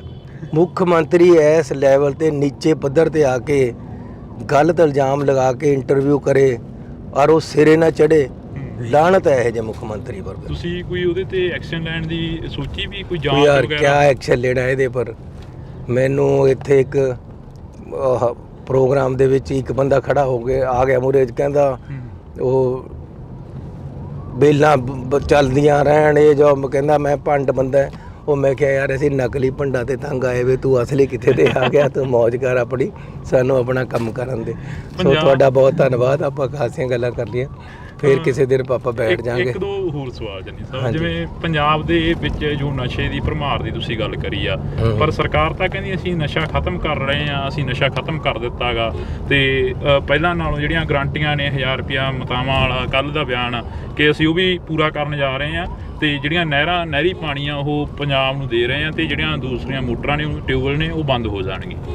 ਤੁਸੀਂ ਮੈਨੂੰ ਦੱਸੋ, ਇੱਕ ਤੁਸੀਂ ਲਿਟਰੇਰੀ ਬੰਦੇ ਹੋ ਤਾਂ ਕਰਕੇ ਕਹਿ ਰਿਹਾ ਕਿ ਜਿਹੜਾ ਇੱਥੇ ਬੋਲਦਾ ਹੈ ਸੱਚ ਮਿੱਤਰੋ ਜੀ, ਉਹਦੇ ਬੈਰੀ ਬਣ ਜਾਂਦੇ ਲੱਖ ਮਿੱਤਰੋ। ਜਿਹੜਾ ਝੂਠ ਦੀਆਂ ਪੰਡਾਂ ਇੱਥੇ ਬੰਨ੍ਹਦਾ ਉਹੀ ਜ਼ਿਆਦਾ ਦੇਰ ਟਿਕਦਾ। ਸਰਕਾਰਾਂ ਹੀ ਬਕਾਉਂਦੀਆਂ ਨੇ, ਚਿੱਟਾ ਐਵੇਂ ਨਹੀਂ ਸ਼ਰੇਆਮ ਵਿਕਦਾ। ਇਹ ਬੰਦਾ ਝੂਠ ਦੀਆਂ ਪੰਡਾਂ ਬੰਨ੍ਹਣ ਵਾਲਾ। ਕਿਹੜੀ ਬੀਬੀ ਨੂੰ 1000 ਰੁਪਇਆ ਦੇਤਾ? ਬਜਟ ਵਿੱਚ ਤਾਂ 5 ਰੁਪਏ ਨਹੀਂ ਰੱਖੇ, ਬਜਟ ਪੇਸ਼ ਕਰ ਲਿਆ ਅਗਲੇ ਸਾਲ ਦਾ, ਫਿਰ ਪੈਸੇ ਕਿੱਥੇ ਦੇ ਦੇਣੇ ਆ? ਇਹਦਾ ਮਤਲਬ ਫਿਰ ਝੂਠ ਬੋਲ ਰਿਹਾ। ਸੋ ਕਿੰਨੀ ਕੁ ਵਾਰ ਤੁਸੀਂ ਬਾਰ-ਬਾਰ ਝੂਠ ਬੋਲ ਕੇ ਲੋਕਾਂ ਨੂੰ ਬਰਗਲਾਉਂਦੇ ਰਹੋਗੇ? ਕਿਹੜਾ ਇਹਨੇ ਕੋਈ ਕੰਮ ਤਾਂ ਦੱਸੇ ਕਿਆ ਕਰਿਆ? ਜਿਹੜੀਆਂ ਇਹ ਕਹਿੰਦੇ ਮੈਂ ਨੌਕਰੀਆਂ ਦਿੱਤੀਆਂ, ਉਹ ਤਾਂ ਮੈਂ ਕੱਢ ਕੇ ਗਿਆ ਸੀ। ਅਸੀਂ ਇੰਟਰਵਿਊ ਕਰੀਆਂ ਹੋਏ ਸੀ, ਅਸੀਂ ਟੈਸਟ ਲਏ ਹੋਏ ਸੀ। ਇਹਨਾਂ ਨੇ ਬਾਅਦ 'ਚ ਅਪਾਇੰਟਮੈਂਟ ਲੈਟਰ ਦੇਣੇ ਸੀ, ਉਹ ਵੀ 2 ਸਾਲ ਵਿੱਚ ਦਿੱਤੇ ਹੈ। ਪਹਿਲੇ ਦਿਨ ਦੇ ਦੇਣੇ ਚਾਹੀਦੇ ਸੀ ਸਰਕਾਰ ਆਉਣ ਤੋਂ ਬਾਅਦ। ਫਿਰ ਕੋਈ ਅਖਬਾਰ ਵਿੱਚ ਤੁਸੀਂ ਕਦੇ ਇਸ਼ਤਿਹਾਰ ਦੇਖਿਆ ਕਿ 2-4 ਹਜ਼ਾਰ ਸਿਪਾਹੀ ਰੱਖਣੇ ਜਾਂ ਡਾਕਟਰ ਰੱਖਣੇ ਜਾਂ ਮਾਸਟਰ ਰੱਖਣੇ? ਕਦੇ ਦੇਖਿਆ?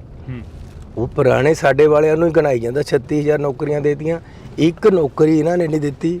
ਨੌਜਵਾਨਾਂ ਨੂੰ ਕੋਈ ਕਾਰੋਬਾਰ ਨਹੀਂ ਦਿੱਤਾ, ਕਿਸੇ ਆਰੇ ਨਹੀਂ ਲਗਾਇਆ, ਕਿਸੇ ਪਿੰਡ 'ਚ ਡਿਵੈਲਪਮੈਂਟ ਨਹੀਂ ਕਰਾਈ, ਕੋਈ ਹਸਪਤਾਲ ਨਹੀਂ ਖੋਲ੍ਹਿਆ, ਕੋਈ ਡਿਸਪੈਂਸਰੀ ਨਹੀਂ ਖੋਲ੍ਹੀ। ਸਾਡੇ ਵਾਲੀਆਂ ਡਿਸਪੈਂਸਰੀਆਂ ਤੇ ਪੁਰਾਣੀਆਂ ਜਿਹੜੀਆਂ ਚੱਲਦੀਆਂ ਆ ਰਹੀਆਂ ਉਹਨਾਂ ਪਰ ਕੁੱਚੀ ਮਾਰ ਕੇ ਆਪਣੀ ਫੋਟੋ ਲਾਈ ਹੈ। ਇੰਨੀ ਉਪਲਬਧੀ ਹੈ, ਹਰ ਜਗ੍ਹਾ ਆਪਣੀ ਫੋਟੋ ਲਾਈ ਵੀ ਹੈ।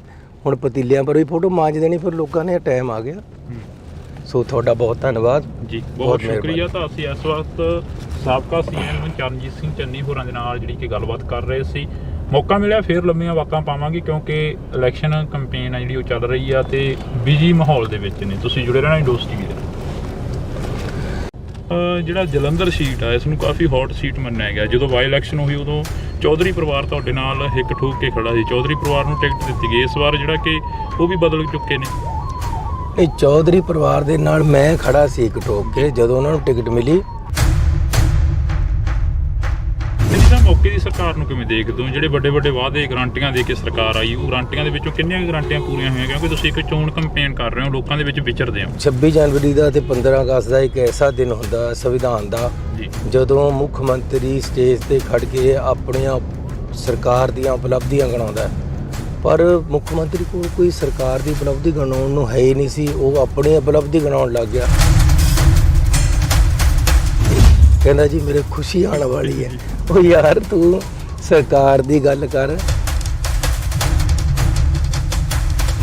ਥੋੜੇ ਦਿਨਾਂ ਬਾਅਦ ਉਹਦੇ ਬੱਚਾ ਹੋਇਆ ਤਾਂ ਮੈਨੂੰ ਪੱਤਰਕਾਰ ਕਹਿੰਦੇ ਬਈ ਜੀ ਉਹਨਾਂ ਦੇ ਬੱਚਾ ਹੋਇਆ, ਤੁਹਾਡਾ ਕੀ ਕਹਿਣਾ? ਮੈਂ ਕਿਹਾ ਜੀ ਉਹਨਾਂ ਨੇ ਐਲਾਨ ਕੀਤਾ ਸੀ ਕਿ ਬੱਚਾ ਹੋਣਾ ਹੈ ਤੇ ਅੱਜ ਬੱਚਾ ਹੋਇਆ। ਮੈਂ ਉਹਨਾਂ ਨੂੰ ਵਧਾਈ ਦਿੰਦਾ, ਪਰ 2 ਸਾਲ 'ਚ ਪਹਿਲੇ ਹੀ ਐਲਾਨ ਹੈ ਜਿਹੜਾ ਉਹਨਾਂ ਦਾ ਪੂਰਾ ਹੋਇਆ, ਹੋਰ ਤਾਂ ਕੁਝ ਕੀਤਾ ਨਹੀਂ। ਕਿ ਤੁਸੀਂ ਕਹਿੰਦੇ ਹੋ ਕਿ ਆਮ ਆਦਮੀ ਨੇ ਕੀ ਕੀਤਾ? ਇਹਨਾਂ ਨੇ 2 ਸਾਲ ਦੇ ਵਿੱਚ ਨੁਕਸਾਨ ਕੀਤਾ ਪੰਜਾਬ ਦਾ। 80,000 ਕਰੋੜ ਕਰਜ਼ਾ ਲੈ ਲਿਆ, 1 ਰੁਪਈਆ ਥੱਲੇ ਕਿਤੇ ਲੱਗਿਆ ਵਾ ਨਹੀਂ ਲੱਗਦਾ। ਇਸ ਕਰਕੇ ਇਹਨਾਂ ਨੇ ਸਾਡੇ ਪੈਸੇ ਜਹਾਜ਼ਾਂ ਦੇ ਧੂਏ 'ਚ ਰੋਲਤੇ। ਇਹਨਾਂ ਨੇ ਆਮ ਆਦਮੀ ਪਾਰਟੀ ਦੀ ਮਸ਼ਹੂਰੀਆਂ ਕਰਨ ਵਾਸਤੇ ਸਾਡਾ ਪੈਸਾ ਖਤਮ ਕਰਤਾ। ਇਹ ਲੋਕ ਕਿਸੇ ਤਰ੍ਹਾਂ ਵੀ ਪੰਜਾਬ ਦੇ ਪ੍ਰਸ਼ਾਸਕ ਰਾਜੇ ਜਾਂ ਮੁੱਖ ਮੰਤਰੀ ਰਹਿਣ ਦੇ ਕਾਬਿਲ ਨਹੀਂ ਹੈ। ਜਿਹੜੇ ਕਹਿੰਦੇ ਸੀ ਖੜਾਂਗੇ ਨਾ ਤੇਰੇ ਛੱਡ ਕੇ ਮੈਦਾਨ ਭੱਜ ਗਏ, ਤੁਸੀਂ ਵੀ ਪਿਛਲੀ ਇੰਟਰਵਿਊ ਦੇ ਵਿੱਚ ਇੱਕ ਜ਼ਿਕਰ ਕੀਤਾ। ਉਹ ਕਿਹੜੇ ਬੰਦੇ ਸੀ ਜਿਹੜੇ ਮੈਦਾਨ ਛੱਡ ਕੇ ਭੱਜ ਗਏ? ਮੌਸਮ ਵਾਂਗੂ ਬਦਲ ਗਏ, ਅਸੀਂ ਰੁੱਖਾਂ ਵਾਂਗੂ ਖੜੇ ਰਹੇ। ਲੋਕ ਉਸੇ ਤਰ੍ਹਾਂ ਖੜੇ ਆ ਰੁੱਖਾਂ ਵਾਂਗੂ। ਲੋਕ ਪਾਰਟੀ ਦੀ ਮਦਦ ਕਰ ਰਹੇ ਆ। ਜਿਵੇਂ ਪੰਜਾਬ ਦੇ ਮੌਸਮ ਬਦਲ ਰਹੇ ਨੇ, ਉਵੇਂ ਜ਼ਿਕਰੀ ਸਿਆਸਤਦਾਨ ਵੀ ਬਦਲ ਰਹੇ ਨੇ। ਤੁਹਾਡੇ ਅਜ਼ੀਜ਼ ਰਹੇ ਦਲਵੀਰ ਸਿੰਘ ਗੋਲਡੀ, ਉਹ ਵੀ ਆਮ ਆਦਮੀ ਪਾਰਟੀ ਚਲੇ ਗਏ। ਆਮ ਆਦਮੀ ਪਾਰਟੀ ਦੇ ਮੁੱਖ ਮੰਤਰੀ ਭਗਵੰਤ ਸਿੰਘ ਮਾਨ ਹੋਰਾਂ ਦੇ ਵੱਲੋਂ ਕੱਲ ਇੱਕ ਕੰਪੇਨ ਕਰੀ ਜਾ ਰਹੀ ਸੀ, ਕਹਿ ਰਹੇ ਸੀ ਕਿ ਦੂਜੀਆਂ ਪਾਰਟੀਆਂ ਨੂੰ ਲੀਡਰ ਹੀ ਨਹੀਂ ਮਿਲ ਰਹੇ, ਉਹ ਸਾਡੇ ਤੋਂ ਮੰਗ ਰਹੇ ਨੇ ਲੀਡਰ। ਕਹਿੰਦੇ ਛੱਜ ਤਾਂ ਬੋਲੇ, ਛਾਨਣੀ ਵੀ ਬੋਲੇ। ਤੁਸੀਂ ਦੱਸੋ, ਇੱਥੇ ਬਾਈ ਇਲੈਕਸ਼ਨ ਆਈ, ਇਹਨਾਂ ਨੂੰ ਬੰਦਾ ਨਹੀਂ ਮਿਲਿਆ, ਇਹਨਾਂ ਨੇ ਕਾਂਗਰਸ 'ਚੋਂ ਰਿੰਕੂ ਲਿਆ। ਉਸ ਤੋਂ ਬਾਅਦ ਹੁਣ ਫੇਰ ਰਿੰਕੂ ਇਹਨਾਂ ਨੂੰ ਛੱਡ ਕੇ ਚਲੇ ਗਿਆ, ਫੇਰ ਬੰਦਾ ਨਹੀਂ ਮਿਲਿਆ, ਇਹਨਾਂ ਨੇ ਅਕਾਲੀਆਂ 'ਚੋਂ ਨੂੰ ਲਿਆ। ਮੈਂ ਪਹਿਲਾਂ ਕਿਹਾ ਸੀ ਸ਼ਰਾਬੀ ਨੂੰ ਤਾਂ ਕੋਈ ਨਿਆਣਾ ਨਹੀਂ ਫੜਾਉਂਦਾ, ਆਪਾਂ ਪੰਜਾਬ ਸਾਂਭੀ ਜਾਂਦੇ ਹਾਂ। ਤੇ ਅੱਜ ਪੰਜਾਬ ਦਾ ਇੰਨਾ ਬੜਾ ਨੁਕਸਾਨ ਹੋ ਗਿਆ। ਪਿਛਲੇ 2 ਸਾਲ ਕਾਲੇ ਅੱਖਰਾਂ 'ਚ ਲਿਖਣ ਵਾਲੇ ਸਾਲ ਬਣ ਗਏ ਆ। ਤੇ ਜੇ ਇਹ ਹੋਰ ਥੋੜੀ ਦੇਰ ਰਹਿ ਗਏ ਤਾਂ ਇਹ ਪੰਜਾਬ ਨੂੰ ਬਿਲਕੁਲ ਮਲੀਆ ਮੇਟ ਕਰ ਦੇਣਗੇ। ਇਹਨਾਂ ਨੇ ਲੋਕਾਂ ਨੂੰ ਬੜਾ ਭਾਰੀ ਧੋਖਾ ਦਿੱਤਾ ਹੈ। ਕਿਸਾਨੀ ਨੂੰ ਇਹ ਕਹਿੰਦਾ ਜੀ ਮੈਂ ਕਿਸਾਨ ਦਾ ਪੁੱਤ ਹੈ, ਤੁਸੀਂ ਮੈਨੂੰ ਜਿਤਾਓ। ਜਿੰਨਾ ਕਿਸਾਨੀ ਦਾ ਨੁਕਸਾਨ ਭਗਵੰਤ ਮਾਨ ਨੇ ਕੀਤਾ ਕਦੇ ਕਿਸੇ ਨੇ ਨਹੀਂ ਕੀਤਾ। ਤੇ ਇਸ ਬੰਦੇ ਨੇ ਕਿਹਾ ਸੀ ਮੈਂ ਮੁਰਗੀਆਂ ਦੇ ਵੀ ਦੇਵਾਂਗਾ, ਆਂਡਿਆਂ ਦੇ ਵੀ ਦੇਵਾਂਗਾ। 5 ਰੁਪਏ ਕਿਸੇ ਦੇ ਹੱਥ ਤੇ ਮੁਆਵਜ਼ਾ ਨਹੀਂ ਰੱਖਿਆ। ਮੁਆਵਜ਼ਾ 17,000 ਤੋਂ ਘਟਾ ਕੇ 6700 ਕਰਤਾ। ਸਿੱਖੀ ਦੇ ਖਿਲਾਫ ਇਹ ਕਹਿੰਦਾ ਸੀ ਮੈਂ ਸਿੱਖ ਹਾਂ। ਇਹਨੇ ਅਕਾਲ ਤਖਤ ਸਾਹਿਬ ਦੇ ਜਥੇਦਾਰ ਸਾਹਿਬ ਨੂੰ ਗ੍ਰੰਥੀ ਦੱਸਿਆ। ਸਿੱਖਾਂ ਦੇ ਕਾਨੂੰਨ ਨੂੰ ਇਹਨੇ ਅਮੈਂਡ ਕੀਤਾ। ਅਜਿਹੇ ਬੰਦੇ ਨੂੰ ਕਿਆ ਰਗੜ ਕੇ ਫੋੜੇ ਪਰ ਲਾਣਾ? ਕਿੱਧਰ ਦਾ ਇਹ ਸਿੱਖ ਹੈ? ਸਿਰ ਤੇ ਤਾਜ ਵੇਖਣ ਨੂੰ ਜਵਾਨਾ ਰੁਕ ਗਿਆ ਏ, ਫਿਰ ਉਹੀ ਪਰਵਾਜ਼ ਵੇਖਣ ਨੂੰ। ਤਾਂ ਵਾਕਈ ਜਿਹੜਾ ਕਿ ਜਵਾਨਾ ਇੱਕ ਸਮੇਂ ਦੇ ਲਈ ਰੁਕ ਗਿਆ ਸੀ ਕਿ ਸਰਦਾਰ ਚਰਨਜੀਤ ਸਿੰਘ ਚੰਨੀ ਜਿਹੜੇ ਕਿ ਸਾਬਕਾ ਮੁੱਖ ਮੰਤਰੀ ਨੇ, ਫਿਰ ਕਦੋਂ ਲੋਕਾਂ ਦੇ ਵਿੱਚ ਵਿਚਰਨਗੇ, ਕਦੋਂ ਜਿਹੜਾ ਕਿ ਸਾਡੇ ਮੁੱਦਿਆਂ ਦੀ ਗੱਲ ਕਰਨਗੇ। ਤਾਂ ਸਾਡੇ ਨਾਲ ਅੱਜ ਸਾਬਕਾ ਸੀਐਮ ਮੌਜੂਦ ਨੇ। ਚੰਨੀ ਸਾਹਿਬ ਬਹੁਤ ਬਹੁਤ ਸਵਾਗਤ ਆ। ਵਾਹਿਗੁਰੂ ਜੀ ਕਾ ਖਾਲਸਾ। ਧੰਨਵਾਦ। ਜਿਵੇਂ ਮੈਂ ਸ਼ੁਰੂਆਤ ਦੇ ਵਿੱਚ ਕਿਹਾ ਕਿ ਕਲੇਜੇ ਤੀਰ ਵੇਖਣ ਨੂੰ, ਸਿਰ ਤੇ ਤਾਜ ਵੇਖਣ ਨੂੰ ਜਵਾਨਾ ਰੁਕ ਗਿਆ ਏ, ਫਿਰ ਉਹੀ ਪਰਵਾਜ਼ ਵੇਖਣ ਨੂੰ। ਵਾਕਈ ਜਵਾਨਾ ਰੁਕ ਗਿਆ ਸੀ ਇੱਕ ਸਮੇਂ ਦੇ ਲਈ। ਪਰਮਾਤਮਾ ਦੀ ਮੌਜ ਹੁੰਦੀ ਹੈ, ਉਹ ਜਿੱਥੇ ਰੱਖਦਾ ਉੱਥੇ ਬੰਦੇ ਨੂੰ ਰਹਿਣਾ ਚਾਹੀਦਾ। ਤਾਂ ਇੱਕ ਵਾਰ ਜ਼ਰੂਰ ਹਾਰ ਦੇ ਕਾਰਨ ਔਰ ਕੰਮ ਨਹੀਂ ਸੀ ਲੋਕਾਂ ਵਾਸਤੇ, ਲੇਕਿਨ ਮੈਂ ਫਿਰ ਵੀ ਲੋਕਾਂ 'ਚ ਵਿਚਰਦਾ ਰਿਹਾ। ਤੇ ਅੱਜ ਫਿਰ ਮੌਕਾ ਲੋਕ ਔਰ ਪਰਮਾਤਮਾ ਵੱਲੋਂ ਦਿੱਤਾ ਜਾ ਰਿਹਾ। ਤੇ ਇਲੈਕਸ਼ਨ ਦਾ ਟਿਕਟ ਮਿਲਿਆ, ਜਲੰਧਰ ਵਿੱਚ ਆਇਆ। ਵੱਡਾ ਉਤਸ਼ਾਹ ਜਿਹੜਾ ਹੈ ਲੋਕਾਂ ਦਾ ਦੇਖਣ ਨੂੰ ਮਿਲ ਰਿਹਾ ਇੱਥੇ। ਤੇ ਲੋਕ ਆਪ ਉਮੜ ਕੇ ਮੀਟਿੰਗਾਂ ਕਰਾ ਰਹੇ। ਮੇਰੀ ਇਲੈਕਸ਼ਨ ਲੋਕ ਹੀ ਚਲਾ ਰਹੇ ਆ, ਮੈਂ ਨਹੀਂ ਚਲਾ ਰਿਹਾ, ਤੇ ਵੱਡੇ ਪੱਧਰ ਤੇ ਮੈਨੂੰ ਰੁਝਾਨ ਦਿਖ ਰਿਹਾ। ਚੰਨੀ ਸਾਹਿਬ, ਜਿਹੜਾ ਜਲੰਧਰ ਸੀਟ ਆ ਇਸ ਨੂੰ ਕਾਫੀ ਹੌਟ ਸੀਟ ਮੰਨਿਆ ਗਿਆ। ਜਦੋਂ ਬਾਈ ਇਲੈਕਸ਼ਨ ਹੋਈ ਉਦੋਂ ਚੌਧਰੀ ਪਰਿਵਾਰ ਤੁਹਾਡੇ ਨਾਲ ਹਿੱਕ ਠੋਕ ਕੇ ਖੜਾ ਸੀ, ਚੌਧਰੀ ਪਰਿਵਾਰ ਨੂੰ ਟਿਕਟ ਦਿੱਤੀ ਗਈ। ਇਸ ਵਾਰ ਜਿਹੜਾ ਕਿ ਉਹ ਵੀ ਬਦਲ ਚੁੱਕੇ ਨੇ। ਨਹੀਂ, ਚੌਧਰੀ ਪਰਿਵਾਰ ਦੇ ਨਾਲ ਮੈਂ ਖੜਾ ਸੀ ਇੱਕ ਠੋਕ ਕੇ। ਜਦੋਂ ਉਹਨਾਂ ਨੂੰ ਟਿਕਟ ਮਿਲੀ ਤਾਂ ਉਹਨਾਂ ਨੇ ਮੈਨੂੰ ਕਿਹਾ ਸੀ ਕਿ ਅਸੀਂ ਤੁਹਾਡੇ ਘਰ ਆਉਣਾ ਹੈ ਤੁਹਾਨੂੰ ਕਹਿਣ ਵਾਸਤੇ। ਮੈਂ ਕਿਹਾ ਵੀ ਤੁਹਾਨੂੰ ਆਉਣ ਦੀ ਕੀ ਲੋੜ ਹੈ, ਤੁਹਾਨੂੰ ਪਾਰਟੀ ਨੇ ਟਿਕਟ ਦੇ ਦਿੱਤੀ, ਮੈਂ ਆ ਰਿਹਾ। ਤੇ ਮੈਂ ਇੱਥੇ ਆ ਕੇ ਉਹਨਾਂ ਦੀ ਪੂਰੀ ਮਦਦ ਕੀਤੀ। ਲੇਕਿਨ ਉਹ ਕਿਸੇ ਮੈਨੂੰ ਇਹ ਲੱਗਦਾ ਕਿ ਉਹ ਸਿਰਫ ਇੰਨਾ ਹੀ ਚਾਹੁੰਦੇ ਕਿ ਉਹਨਾਂ ਦੇ ਪਰਿਵਾਰ ਵਿੱਚ ਹੀ ਸਭ ਕੁਝ ਰਹੇ। ਉਹਨਾਂ ਦੇ ਪਰਿਵਾਰ 'ਚ ਇੱਕ MLA ਹੈਗਾ ਤੇ MP ਵੀ ਪਹਿਲਾਂ ਰਿਹਾ ਤੇ ਹੁਣ ਮਾਤਾ ਜੀ ਬਜ਼ੁਰਗ ਵੀ ਹੋ ਗਏ ਹੈ। ਸੋ ਜ਼ਰੂਰੀ ਨਹੀਂ ਸੀ ਕਿ ਉਹਨਾਂ ਨੂੰ ਟਿਕਟ ਮਿਲਦਾ। ਉਹਨਾਂ ਨੂੰ ਇਹ ਰੀਕਨਸਾਈਲ ਕਰਨਾ ਚਾਹੀਦਾ ਸੀ ਤੇ ਅੱਗੇ ਵਧਣਾ ਚਾਹੀਦਾ ਸੀ। ਚੰਨੀ ਸਾਹਿਬ, ਮੌਕੇ ਦੀ ਸਰਕਾਰ ਨੂੰ ਕਿਵੇਂ ਦੇਖਦੇ ਹੋ? ਜਿਹੜੇ ਵੱਡੇ ਵੱਡੇ ਵਾਅਦੇ ਗਰੰਟੀਆਂ ਦੇ ਕੇ ਸਰਕਾਰ ਆਈ, ਉਹ ਗਰੰਟੀਆਂ ਦੇ ਵਿੱਚੋਂ ਕਿੰਨੀਆਂ ਗਰੰਟੀਆਂ ਪੂਰੀਆਂ ਹੋਈਆਂ? ਕਿਉਂਕਿ ਤੁਸੀਂ ਇੱਕ ਚੋਣ ਕੰਪੇਨ ਕਰ ਰਹੇ ਹੋ, ਲੋਕਾਂ ਦੇ ਵਿੱਚ ਵਿਚਰਦੇ ਹੋ। ਪਿਛਲੀ 26 ਜਨਵਰੀ ਨੂੰ ਮੈਂ ਦੇਖਿਆ ਸੀ ਕਿ 26 ਜਨਵਰੀ ਦਾ ਤੇ 15 ਅਗਸਤ ਦਾ ਇੱਕ ਐਸਾ ਦਿਨ ਹੁੰਦਾ ਸੰਵਿਧਾਨ ਦਾ ਜਦੋਂ ਮੁੱਖ ਮੰਤਰੀ ਸਟੇਜ ਤੇ ਖੜ ਕੇ ਆਪਣੀਆਂ ਸਰਕਾਰ ਦੀਆਂ ਉਪਲਬਧੀਆਂ ਗਿਣਾਉਂਦਾ। ਪਰ ਮੁੱਖ ਮੰਤਰੀ ਕੋਲ ਕੋਈ ਸਰਕਾਰ ਦੀ ਉਪਲਬਧੀ ਗਿਣਾਉਣ ਨੂੰ ਹੈ ਹੀ ਨਹੀਂ ਸੀ। ਉਹ ਆਪਣੀ ਉਪਲਬਧੀ ਗਿਣਾਉਣ ਲੱਗ ਗਿਆ। ਕਹਿੰਦਾ ਜੀ ਮੇਰੇ